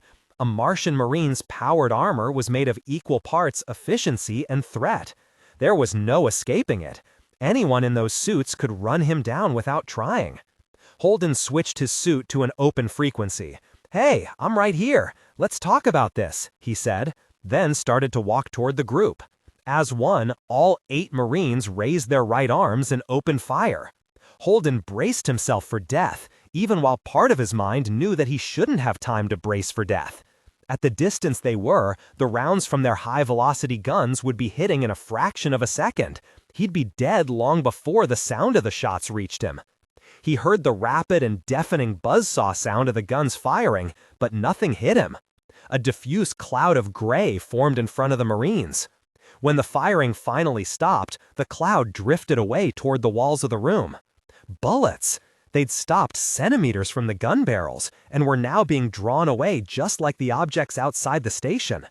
The Marines broke into a fast run across the room, and Holden tried to scramble away. They were beautiful in their way, the lethal power of the suits harnessed by years of training to make their movements seem like a dance. Even without their weapons, they could tear him limb from limb. One punch from that armor would break all the bones he had and change his viscera to a thin slurry. His only chance was to outrun them, and he couldn't outrun them. He almost didn't see the movement when it came. His focus was locked on the Martians, on the danger he knew. He didn't consciously notice that one of the insect-like things had started moving until the Marines turned to it. The alien thing's movements were fast and jagged, like a clockwork mechanism that only had full speed and full stop. It clicked toward the Marines, jerking with each step, and it loomed larger than the tallest of them by almost half a meter. They panicked in the way that people trained to violence panic. 2 started firing, with the same results as before. Another Marine suit shifted something in its arm, and a larger barrel appeared. Holden scooted away from the confrontation. He was sure there was shouting going on in those armored suits, but it wasn't a frequency he had access to. The large barrel went white with muzzle flash, and a slow arcing slug of metal the size of Holden's fist took to the strange air. A grenade. The ticking monster ignored it, stepping closer to the Marines, and the grenade detonated at its insectile feet where it landed. The alien thing jerked back, its appendages flailing and dust falling from its severed limbs like a smoke of fungal spores. The complex carpet of moss glowed with orange embers where the blast had burned it. And all around the Marines, a dozen other alien statues came to life. They moved faster this time. Before the Marines could begin to react, the one who'd launched the grenade was lifted gently up and ripped apart. Blood sprayed up into the air. Hanging, Holden felt numbly, too long before it drifted back to the ground. The surviving Marines began to fall back, their guns pointing to the alien creatures that were swarming the dead man. While Holden watched, the Marines retreated into the far tunnel, falling back, regrouping. The alien things fell on their own injured fellow, ripping and clawing, slaughtering it as if it were the enemy as much as the Marines had been. And then, when it was gone, 5 of the monsters gathered together in the burn spot where the explosion had been. They shuddered, went still, shuddered again, and then from all 5 of them, a thin stream of opaque yellow goo spattered out onto the scar. Holden felt fascination and revulsion as the moss grabbed onto the stuff, regrowing like it had never been damaged, like the attack hadn't even existed. Consequences, Miller said at his side. He sounded tired. Did they just turn that poor bastard into spackle? They did, Miller said. He had it coming, though. That guy got happy with his grenade launcher? Just killed a lot of people. What? How? He taught the station that something moving as fast as a good baseball pitch might still be a threat. Is it going to take revenge? No, Miller said. It's just going to protect itself. Reevaluate what counts as dangerous. Take control of all the ships that might be a problem. What does that even mean? Means a really bad day for a whole lot of people. When it slows you down, it ain't gentle. Holden felt a cold hand close on his heart. The Roci? A look of sorrow, even sympathy, passed over the detective's face. Maybe? I don't know, Miller said with a rueful shrug. One way or the other, a whole lot of people just died. Chapter 23. Melba Julie saved her. There was no other way to look at it. True to style, Holden's proxy had given everything away. Cohen, discovered, told everything he knew, and put the image he'd stolen along with it. Melba had it on her hand terminal, a portrait of the young woman as ice sculpture. She hadn't known the soundman had taken the data when she'd met with him, but she should have guessed he would. The mistake was obvious in retrospect. It ought to have ended the chase. The people in power should have seen it, shrugged, and thrown her out an airlock. Except that it came with its own misinterpretation. Here, Holden said, is Julie Mao, and that's what everyone saw. The differences that were obvious to her became invisible to others. They expected to see the protomolecule infiltrating and threatening and raising the dead, and so they saw it. She did what she could to keep anyone from noticing the similarities. She'd met Cohen on Earth with a full go pulling down. With the Thomas Prince already close to the ring velocity limit, there was no acceleration thrust. Her cheeks looked fuller, her face round. She'd had her hair down then, so now she pulled it back in a braid. The image had no color, so she wore a little makeup to alter the shape of her eyes and lips. Doing something radical would only call attention, so she went small. She might not even have needed to do that. Her schedule in the Thomas Prince was full. They were going to work all of them like dogs. She didn't care. The service gantries and access ways would be safe. No one who knew Clarissa Mao would be there. She would stay away from the public parts of the ship as much as she could, and more often than not, she could get one of the other techs to grab a tube of something from the commissary and bring it to her. In the off shifts, she would build her arsenal. Holden was beyond her reach for the time being. It was almost funny.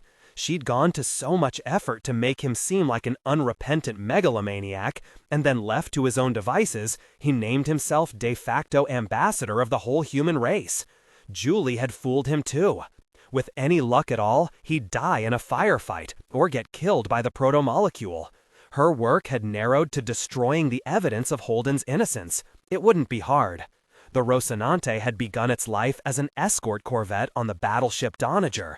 It was well designed and well constructed, but also now years past its last upgrade. The weaknesses in its defense were simple. The cargo doors nearest the reactor had been damaged and repaired, and would almost certainly be weaker than the original. The forward airlock had been built with a software glitch, vulnerable to hacking. Real Martian naval ships would have been updated as a matter of course, but Holden might have been sloppy. Her first hope was the airlock. A short-range access transmitter built for troubleshooting malfunctioning airlocks had found its way in among her things. If that failed, getting through the cargo door was harder. She hoped for something explosive, but the Thomas Prince took its munitions very seriously. The equipment manifests did include a half-suit exoskeleton mech. It would fit over her chest and arms, it wasn't designed for legs, and with a cutting torch to make the initial breach, it could probably bend the plating enough to let her through. It was also small and lightweight enough to carry, and her access card was a high enough grade for the system to let her take one away. Once she was on, it would be simple. Kill everyone, overload the reactor, and blow the ship to atoms. With any luck at all, it would reignite suspicions about the bomb on the Seongan. If she got out, fine. If she didn't, she didn't. The only tricks now were getting there and waiting like everyone else to hear what happened on the station. She was dreaming when catastrophe came. In it, she was walking through a field outside a schoolhouse. She knew that it was on fire, that she had to find a way in. She heard fire engine sirens, but their dark shapes never appeared in the sky. There were people trapped inside, and she was supposed to get to them. To free them, or to keep them from escaping, or both. She was on the roof, going down through a hole. Smoke billowed out around her, but she could still breathe because she'd been immunized against flames. She stretched down, fingertips brushing against low-G handholds. She realized someone was holding her wrist, supporting her as she strained in toward the darkness and fire. Ren. She couldn't look at him. Sorrow and guilt welled up in her like a flood, and she collapsed into a blue-lit bar with crash couches where all the tables should have been. Couples ate dinner and talked and screwed in the dim around her. The man across from her was both Holden and her father. She tried to speak, to say that she didn't want to do this. The man took her by the shoulders, pressing her into the soft gel. She was afraid for a moment that he'd crawl on top of her, but he'd brought his fists down on her chest with a killing impact, and she woke up to the sound of klaxons and droplets of blood floating in the air. The pain in her body was so profound and inexplicable that it didn't feel like pain. It was only the sense that something was wrong. She coughed, launching a spray of blood across the room. She thought that somehow she'd triggered her false glands in her sleep, that what was wrong was only her, but the ship alarms argued that it was something worse. She reached for her hand terminal, but it wasn't in its holder. She found it floating 1/2 meter from the door, rotating in the air.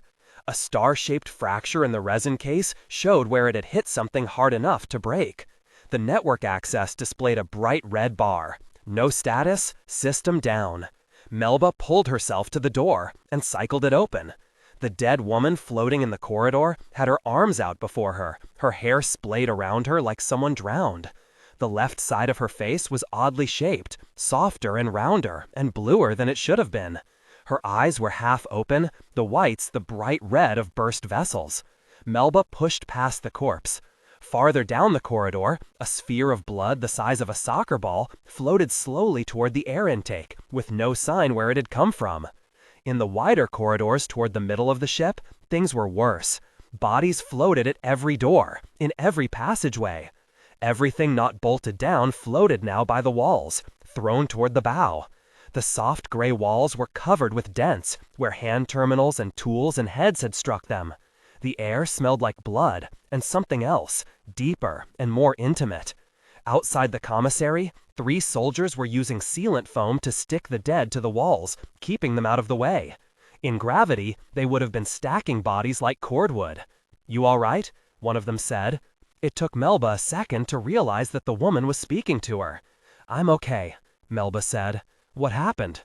"Who the fuck knows?" "You're one of the maintenance techs, yes?" the woman said sharply. "I am," Melba said. "Melba Co. Electrochemical." "Well, you can get your ass to environmental, Co., the woman said. "I'm guessing they need you there." Melba nodded, the motion sending her spinning a little until the woman put out a hand to steady her. She'd never been in a battle or at the scene of a natural disaster. The nearest had been a hurricane that hit São Paulo when she was 8, and her father had hidden the family in the corporate shelters until the flooding was gone. She'd seen more of that damage on the news feeds than in person. The Thomas Prince was a scene from hell. She passed knots of people working frantically, but the dead and dying were everywhere. Droplets of blood and chips of shattered plastic formed clouds where the eddies of the recyclers pushed them together. In 0G, blood pooled in the wounds and wouldn't clear. Inflammation was worse. Lungs filled with fluid more easily. However many had died already, more would. Soon.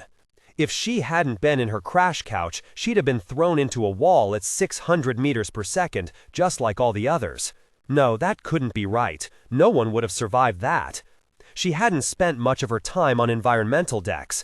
Most of her work before with Stanny and Soledad had been with power routing. The air and water systems had technicians of their own, specialists at a higher pay grade than hers. The architecture of the rooms kept everything close without being as cramped as the Cerisier. She floated in with a sense of relief, as if reaching her goal accomplished something in itself, as if it gave her some measure of control. The air smelled of ozone and burned hair. A young man, face covered with blue-black bruises, was stuck to the bulkhead with a rope and 2 electromagnets. He waved something similar to a broom with a massive mesh of fabric on the end, like a gigantic fly swatter, clearing blood from the air. His damaged face was impassive, shocked. A thickening layer of tears encased his eyes, blinding him. "You! Who the hell are you?" Melba turned. The new man wore a Navy uniform. His right leg was in an inflatable pressure cast. The foot sticking out the end was a bluish purple, and his breath was labored in a way that made her think of pneumonia, of internal bleeding. Melba Coe, civilian electrochemical tech off the Cerisier. "Who do you answer to?" "Michelson's my group supervisor," she said, struggling to remember the man's name. She had only met him once, and he hadn't left much of an impression on her. "My name's Nikos," the broken-legged man said. "You work for me now. Come on." He pushed off more gracefully than should have been possible. She followed him a little too fast and had to grab a handhold to keep from running into his back. He led her through a long passageway into engineering. A huge array of thin metal and ceramic sheets stood at one wall, warnings in 8 languages printed along its side. Scorch marks drew circles on the outermost plate, and the air stank of burnt plastic and something else. A hole 2 feet across had been punched through the center. A human body was still in it, held in place by shards of metal. "You know what that is, Co?" "Air processing," she said. "That's the primary atmosphere processing unit," he said, as if she hadn't spoken. "And it's a big damn problem. Secondary processors still on fire just at the moment, and the tertiary backups will get us through for about 7 hours.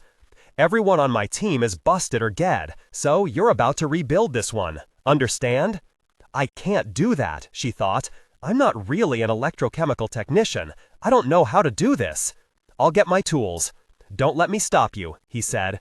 "If I find someone can help out, I'll send him your way." "That would be good," she said. "What about you? Are you all right? Can you help?" "At a guess. Crushed pelvis, maybe something worse going on in my gut.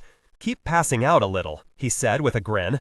"But I'm high as a kite on the emergency speed, and there's work, so hop to." She pushed off. Her throat was tight, and she could feel her mind starting to shut down. Overstimulation. Shock. She made her way through the carnage and wreckage to the storage bay where the toolboxes from the Cerisier were. Her card unlocked them. One had shattered, the remains of a testing deck floating in the air, green ceramic shards and bits of gold wire. Ren was there, his coffin toolbox shifted in place despite the electromagnetic clamps. For a moment, the dream of the fire washed over her. She wondered if she might still be sleeping, the wave of death just part of the same blackness in her own brain. She put her hand on Ren's box, half expecting to feel him knocking back. A sudden vertigo washed through her, and the sense that she and the ship were falling, that it would land on her, crush her. All the blood and all the terror, every dead person held in place to keep the corpses from floating, they all began here. Every sin she'd committed, backward and forward in time, had its center in the bones beneath her hand. "Stop," she said. "Just stop." She took her tool chest, the real one, and sped back to engineering and the shattered air processing controller. Nikos had found 2 other people, a man in civilian dress and an older woman in naval uniform. "You're Co?" the woman said. "Good. Grab his legs." Melba set her toolbox against the deck and activated the magnets, then pushed over to the hole in the atmosphere processor. The machine had been loosened from its housing, giving the body a little more room to move. Melba put her hands on the dead man's thighs, wadding the cloth of his trousers in her fists. She braced herself against the metal siding of the unit. "Ready?" the man asked. "Ready." The woman counted down from 3, and Melba pulled. For a long moment, she thought the corpse wouldn't come out, but then something tore, the vibrations of it transferring through to her hands. The body slid free. "Score 1 for the good guys," Nikos said from across the bay. His face was developing an ashy gray tone, like he was dying. She wished he would go to the medical bays, but they were probably swamped. He could die here doing his work, or there waiting for an open bay. "Clear him away. Got him out. We don't need him drifting back." Melba nodded, took a firm grip, and pushed off on a trajectory that would land them on the far bulkhead. The back of the corpse's head had been crushed almost flat, but death had come so swiftly there was very little blood. At the wall, she secured him with a spray of foam and held him for a moment while it set. The dead man's face was close to hers. She could see the whiskers he'd missed when he'd shaved, the brown of his empty eyes. She felt a sudden urge to kiss him and then pushed the impulse away, disgusted. From his uniform, he'd been an officer, lieutenant maybe. The white identity card on the lanyard around his neck had a picture of him looking solemn. She took it in her fingers. Not lieutenant, lieutenant commander. Lieutenant Commander Stepan Arsenault, who would never have come through the ring if it weren't for her, who wouldn't have died here. She tried to feel guilt, but there wasn't room for him inside of her. She had too much blood already. She was reaching out to tuck his card back in place when the small voice in the back of her mind said, "I bet he could get an EVA pack with this." Melba blinked. Her mind seemed to click back into focus, and she looked around her, the last wisps of dream or delirium leaving her mind. She had access to the equipment she needed. The ship was in chaos. This was it. This was the opportunity she'd been waiting for. She plucked the card off its lanyard and slipped it in her pocket, then looked around nervously. No one had noticed. She licked her lips. "I'm going to need something to crack this," the young man was saying. "The bolt head's sheared round. I can't get it out." The older woman swore and turned to her. "Got anything that'll do the trick?" "Not here," Melba said. "I have an idea where I could get something to drill it out, though. Move fast. We don't want this place getting stuffy." "Okay, you guys do what you can. I'll be right back," Melba lied. Chapter 24. Anna, Eschatology.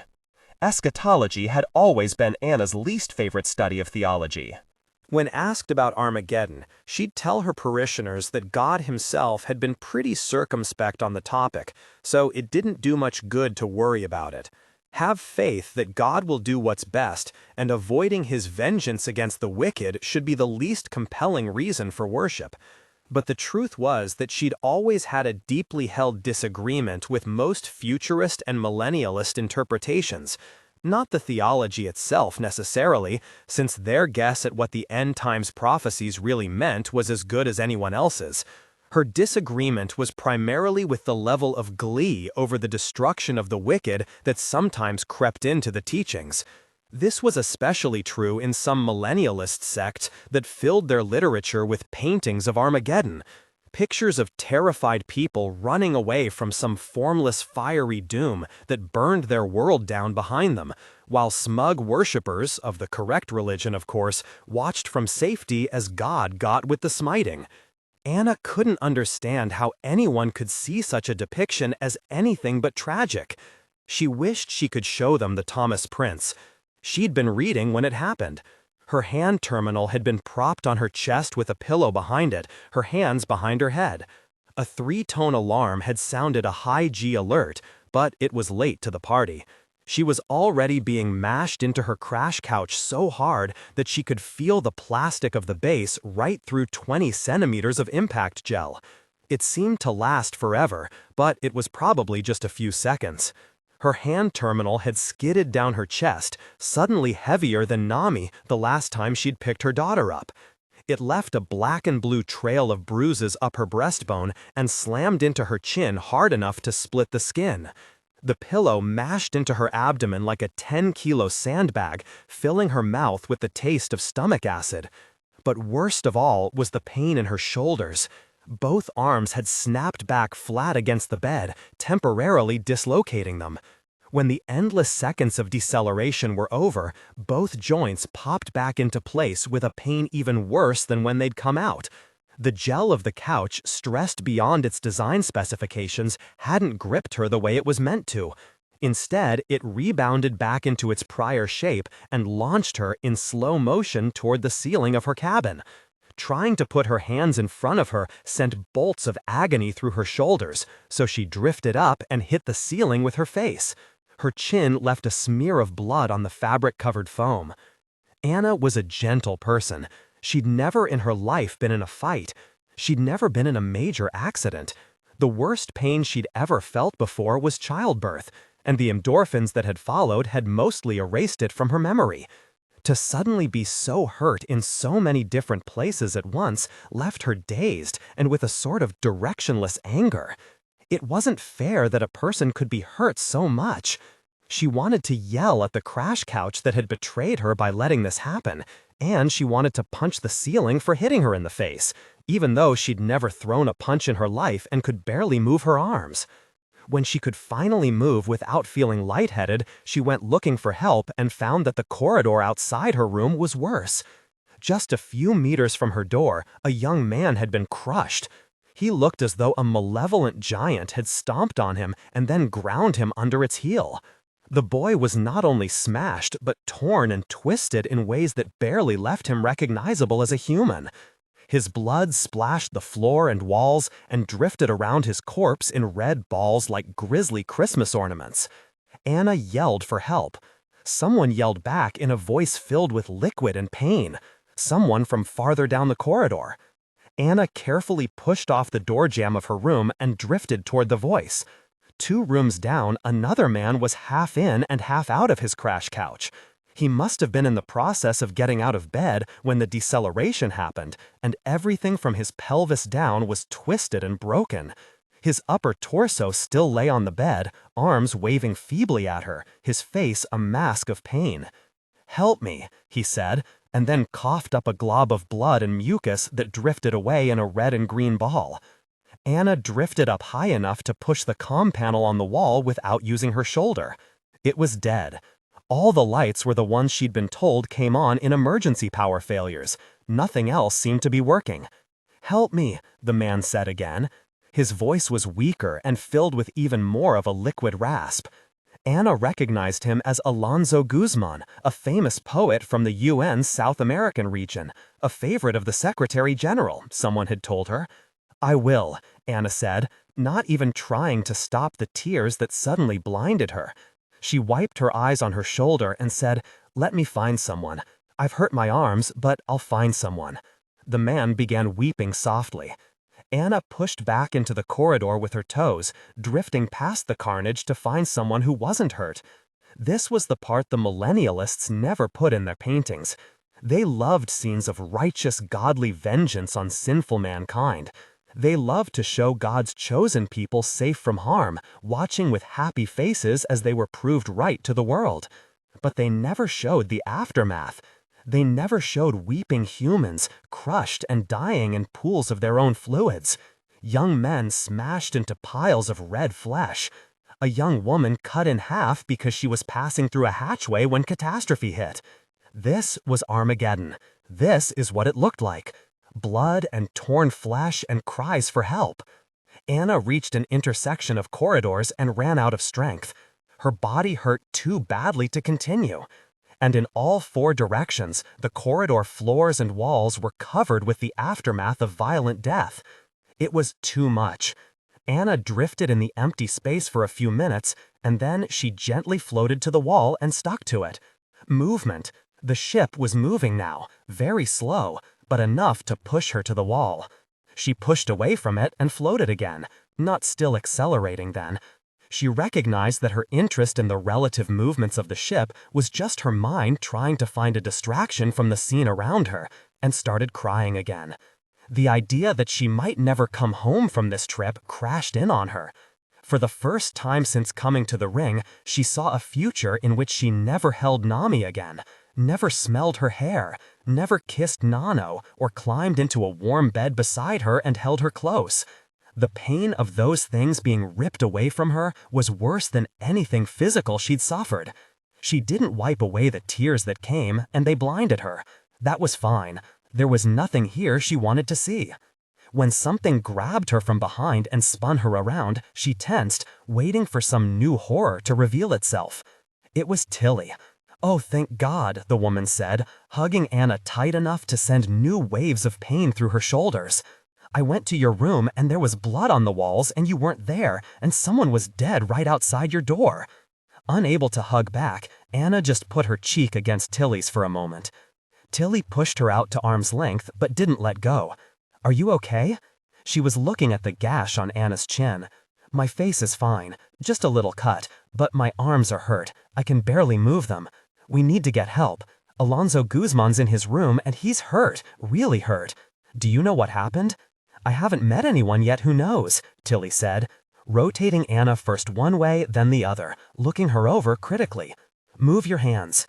Okay, bend your elbows." She felt Anna's shoulders. "They're not dislocated. I think they were for a second," Anna said after the gasp of pain Tilly's touch brought. "And everything else hurts. But we have to hurry." Tilly nodded and pulled a red and white backpack off one shoulder. When she opened it, it was filled with dozens of plastic packages with tiny black text on them. Tilly pulled a few out, read them, put them back. After several tries, she stripped the packaging off of 3 small injection ampules. "What is that?" Anna said, but Tilly just jabbed her with all 3 in answer. Anna felt a rush of euphoria wash over her. Her shoulders stopped hurting, everything stopped hurting.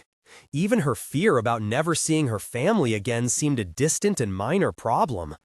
"I was sleeping when it happened," Tilly said, tossing the empty ampules into the first aid pack. "But I woke up feeling like a forklift had run over me. I think my ribs were popped out of place. I could barely breathe. So I dug up this pack from the emergency closet in my room." "I didn't think to look there," Anna said, surprised she hadn't. She had a vague memory of being disoriented by pain, but now she felt great, better than ever before, and sharp, hyper-aware.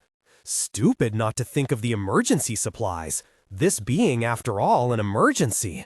She wanted to slap herself on the forehead for being so stupid. Tilly was holding her arms again. Why was she doing that? They had work to do. They had to find the medics and send them after the poet. "Hey, kiddo," Tilly said. "Takes a second for that first rush to ease down a bit. I spent a full minute trying to resuscitate a pile of red paste before I realized how wired I was." "What is this?" Anna asked, moving her head from side to side, which made the edges of Tilly's face blurry. Tilly shrugged. "Military-grade amphetamines and painkillers, I'm guessing. I gave you an anti-inflammatory, too. Because what the hell?" "Are you a doctor?" Anna asked, marveling at how smart Tilly was. "No, but I can read the directions on the package." "Okay," Anna nodded, her face serious. "Okay, let's go find someone who knows what's going on," Tilly said, pulling Anna down the corridor with her. "And, after, I need to find my people," Anna said, letting herself be pulled. "I may have given you too much. Nono and Nami are at home, in Moscow. No, my people, my congregation. Chris and that other guy in the Marine. She's angry, but I think I can talk to her. I need to find them." "Yeah," Tilly said, "may have overdosed you a bit, but we'll find them. Let's find help first." Anna thought of the poet and felt her tears threatening to return. If she was sad, maybe the initial rush of the drugs was wearing off a little. She found herself regretting that for a moment. Tilly stopped at a printed deck map on the wall. It was right next to a black and unresponsive network panel. Of course military ships would have both, Anna thought. They were built with the expectation that things would stop working when the ship got shot. That thought made Anna sad, too. Some distant part of her consciousness recognized the drug-fueled emotional roller coaster she was on, but was powerless to do anything about. She started weeping again. "Security station," Tilly tapped on a spot on the map, then yanked Anna down the corridor after her. They made 2 turns and wound up at a small room filled with people, guns, and computers that seemed to still be working. A middle-aged man with salt and pepper hair and a grim expression on his face pointedly ignored them. The other 4 people in the room were younger, but equally uninterested in their arrival. Get 35C open first, the older man said to the two young men floating to his left. He pointed at something on a map. There were a dozen civvies in there. EMT? One of the young men asked. Don't have 'em to spare, and that galley doesn't have crash couches. Everyone in there is pasta sauce, but the LT says look anyway. Roger that, the young man replied, and he and his partner pushed out of the room past Anna and Tilly, barely glancing at them as they went. You two do a corridor sweep, the older man said to the other two young sailors in the room. Tags if you can find them, pictures and swabs if you can't. Everything sent to OPCOM on Red 21. Got me? Aye aye, one of them said, and they floated out of the room. The man in 295 needs help, Anna said to the security officer. He's hurt badly. He's a poet. He tapped something onto his desk terminal and said, Okay, he's in the queue. EMTs will get there as soon as they can. We're setting up a temporary emergency area in the officer's mess. I suggest you two ladies get there double time. What happened? Tilly asked, and gripped a handhold on the wall like she meant to stay a while. Anna grabbed onto the nearest thing she could find, which turned out to be a rack of weapons. The security officer looked Tilly up and down once and seemed to come to the conclusion that giving her what she wanted was the easiest solution. Hell if I know. We decelerated to a dead stop in just a shade under 5 seconds. The damage and injuries are all high-G trauma. Whatever grabbed us only grabbed the skin of the ship and didn't give a shit about the stuff inside. So the slow zone changed? Tilly was asking. Anna looked over the guns in the rack, her emotions more under control, but her mind was still racing. The rack was full of pistols of various kinds. Big, blocky ones with large barrels and fat magazines. Smaller ones that looked like the kind you saw in cop shows. And in a special rack all their own, tasers like the one she'd had on Europa. Well, not really like it. These were military models. Gray and sleek and efficient looking, with a much bigger power pack than hers. In spite of their non-lethal purpose, they managed to appear dangerous. Her old taser at home had looked like a small hairdryer. Don't touch those, the security officer said. That could mean a damn lot of casualties, Tilly said. Anna had the feeling she was re-entering the conversation after having missed a lot of it. Hundreds on the Prince, the security officer said, and we weren't going anywhere near the old speed limit. Some of the ships were. We get no broadcasts from those now. Anna looked at the various terminals working in the office around her. Damage reports and security feeds and orders. Anna couldn't understand much of them. They used a lot of acronyms and numbers for things. Military jargon.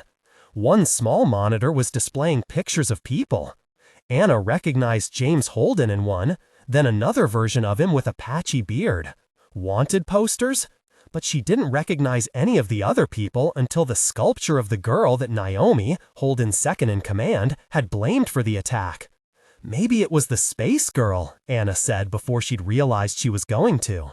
She still felt stoned and suppressed an urge to giggle.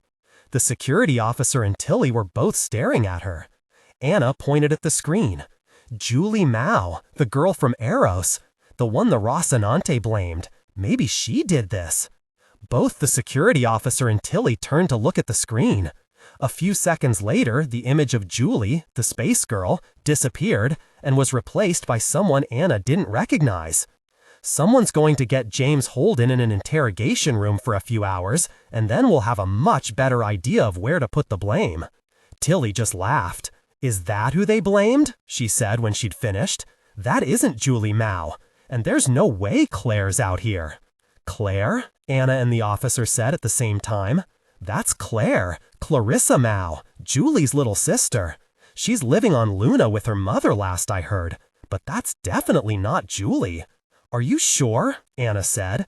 Because the executive officer from the Rocinante said I dandled both those girls on my knee back in the day. The Maos used to be regular guests at our house in Baja, brought the kids out during the summers to swim and eat fish tacos. And that one is Claire, not Julie. Oh, said Anna as her drug-enhanced mind ran out the entire plot. The angry girl she'd seen in the galley, the explosion of the UN ship, the ridiculous message from Holden's ship, followed by the protestations of innocents. It was her. She blew up the ship. Which ship? The officer asked. The UN ship that blew up. The one that made the Belter ship shoot at Holden. And then we all went through the ring, and she's here. She's on this ship right now.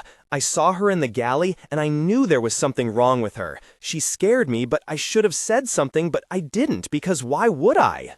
Tilly and the security man were both staring at her. She could feel her mind running away with her, and her mouth seemed to be working all on its own. They were looking at her like she'd gone insane. She's here, Anna said, clamping her mouth shut with an effort. Claire? Tilly asked with a frown. I saw her in the galley. She threatened me. She was on this ship. The security man scowled and tapped something on his terminal, swore, then tapped something else. I'll be a son of a bitch. Ship-wide face recognition says we've got a match in Hangar B right now. You have to go arrest her, Anna shouted. Hangar B is a designated emergency area, the officer said. She's probably there with the other survivors and broken in 5 different places. If it's even her. Shitty reproduction like that makes for a lot of false positives.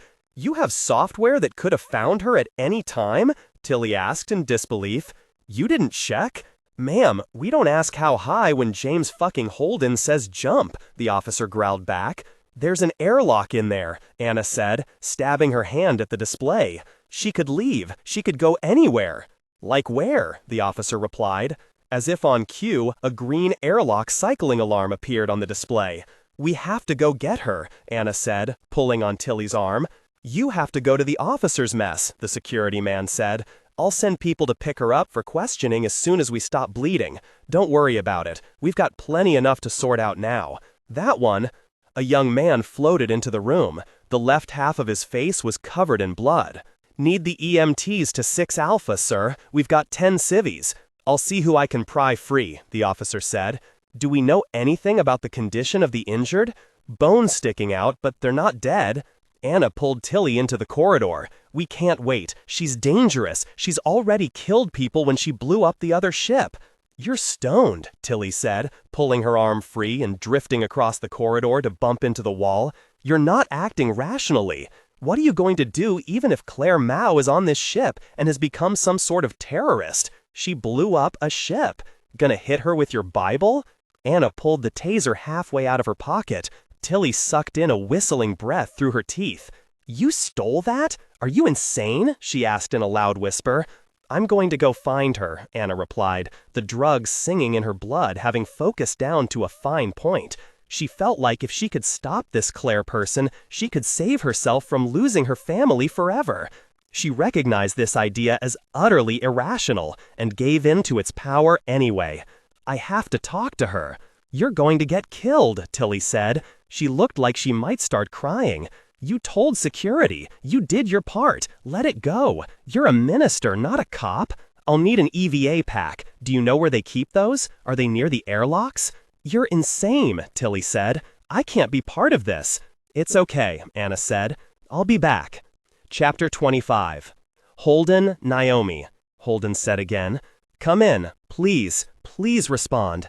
The silent radio felt like a threat. Miller had paused, his face bleak and apologetic. Holden wondered how many other people had looked at that exact expression on Miller's face.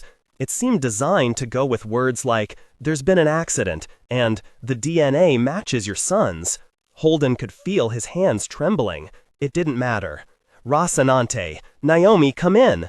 Doesn't mean anything, Miller said. She could be just fine, but the camera leg down. Or maybe she's busy fixing something. Or maybe she's dying by centimeters, Holden said. I've gotta go. I have to get back to her. Miller shook his head.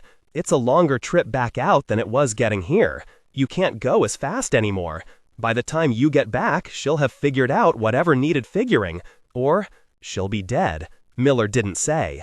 Holden wondered what it meant that the proto-molecule could put Miller on its hand like a puppet, and the detective could still be thoughtful enough to leave out the possibility that everyone on the Rossi was gone. I have to try. Miller sighed. For a moment, his pupils flickered blue, like there were tiny bathypelagic fish swimming in the deep trenches of his eyeballs. You want to help her? You want to help all of them? Come with me, now. You run back home, we won't get to find out what happened, and you may not get the chance to come back here. Plus, you can bet your friends are regrouping back there, and they can still gently rip your arms off if they catch you. Holden felt like there were two versions of himself pulling at his mind. Naomi might be hurt, might be dead. Alex and Amos too.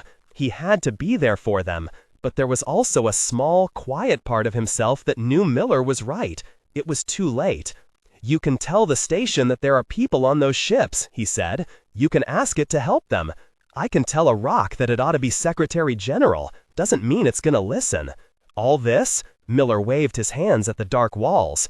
It's dumb, utilitarian, no creativity or complex analysis. Really? Holden said, his curiosity peeking through the panic and anger and fear. Why not? Some things, it's better if they're predictable. No one wants the station coming up with its own bad ideas. We should hurry. Where are we going? Holden said, pausing for a few deep breaths. He'd been at low G for too long without taking the time for exercise. His cardio had suffered. The dangers of growing rich and lazy. I'm going to need you to do something for me, Miller replied. I need access to the I don't know, call them records. Holden finished his panting, then straightened and nodded for Miller to resume their walk. As they moved down the gently sloping corridor, he said, Aren't you already plugged in? I'm aware. The station is in lockdown, and they didn't exactly give me the root password. I need you to open it up for me. Not sure what I can do that you can't, Holden said. Miller stopped at another seeming dead end, touched the wall, and a portal irised open. He gestured Holden through, then followed and closed the door behind them. They were in another large chamber, vaguely octagonal and easily 50 meters long on each face. More of the insectile mechs littered the space, but the glass pillars were not in evidence. Instead, at the center of the chamber stood a massive construct of glowing blue metal. It was octagonal, a smaller version of the dimensions of the room, but only a few meters wide on each face. It didn't glow any brighter than the rest of the room, but Holden could feel something coming off of it, an almost physical pressure that made walking toward it difficult.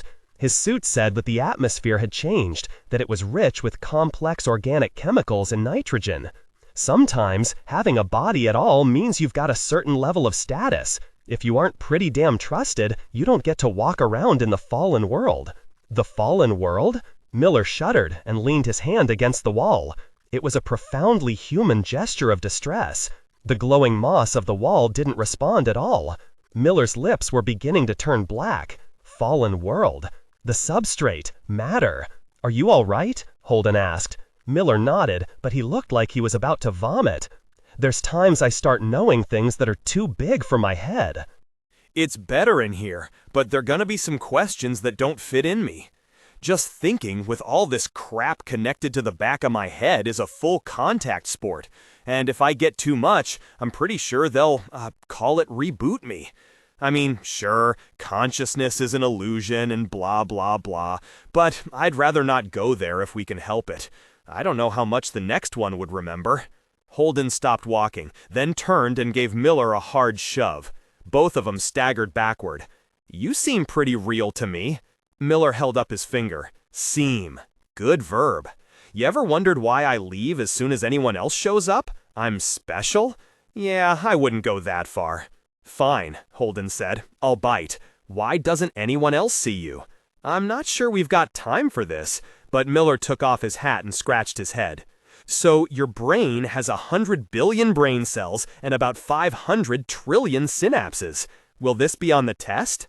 Don't be an asshole, Miller said conversationally, and put his hat back on.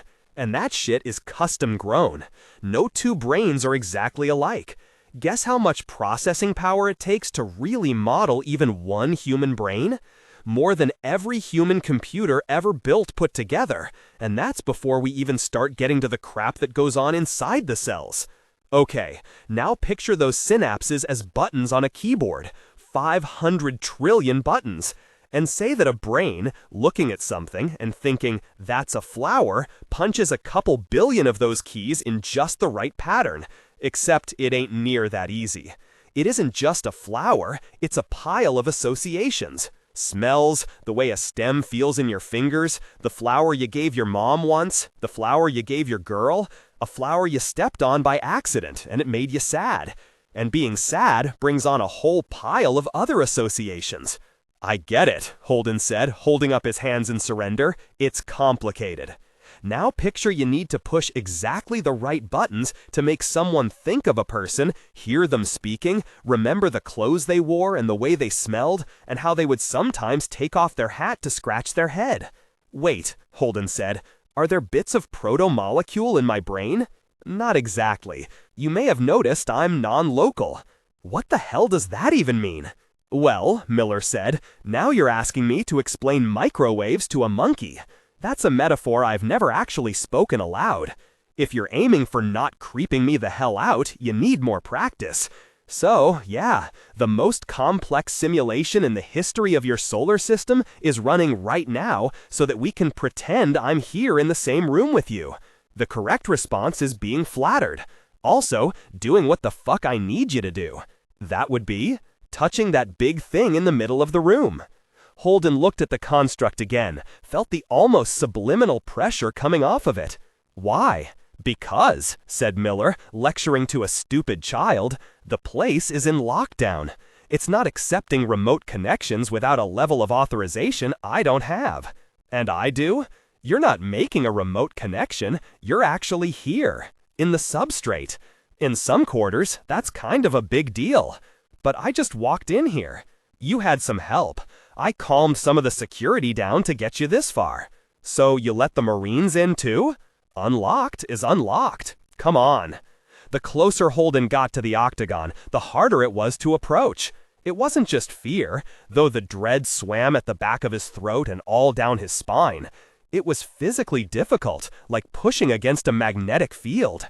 The shape was chipped at the edges, marked with hair-thin lines and patterns that might have been ideograms, or patterns of fungal growth, or both. He reached out his hand, and his teeth itched. "What will happen?" he asked. "How much do you know about quantum mechanics?"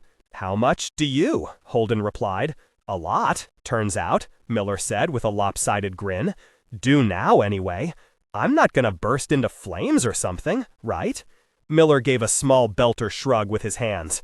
"Don't think so. I'm not up on all the defense systems, but I don't think so." "So," Holden said, "maybe?" "Yeah. Okay." Holden sighed and started to reach for the surface. He paused. "You didn't really answer the question, you know." "You're stalling," Miller said. And then, "Which question was that?" "I get why no one else sees you, but the real question is why me at all? I mean, okay, you're screwing with my brain, and that's hard work, and if there's other people for me to interact with, it's too hard and all like that, but why me? Why not Naomi, or the UN Secretary General or something?" Miller nodded, understanding the question. He frowned, sighed. "Miller kinda liked you. Thought you were a decent guy. That's it? You need more?" Holden placed his palm flat against the closest surface. He didn't burst into flames. Through the gloves of his EVA suit, he felt a short electric tingle, and then nothing, because he was floating in space. He tried to scream and failed. "Sorry," a voice said in his head. It sounded like Miller. "Didn't mean to drag you in here. Just try and relax, all right?" Holden tried to nod, but failed at that too. He didn't have a head. His sense of his own body had changed, shifted, expanded past anything he'd imagined before. The simple extent of it was numbing. He felt the stars within him, the vast expanses of space contained by him. With a thought, he could pull his attention to a sun surrounded by unfamiliar planets, like he was attending to his finger or the back of his neck.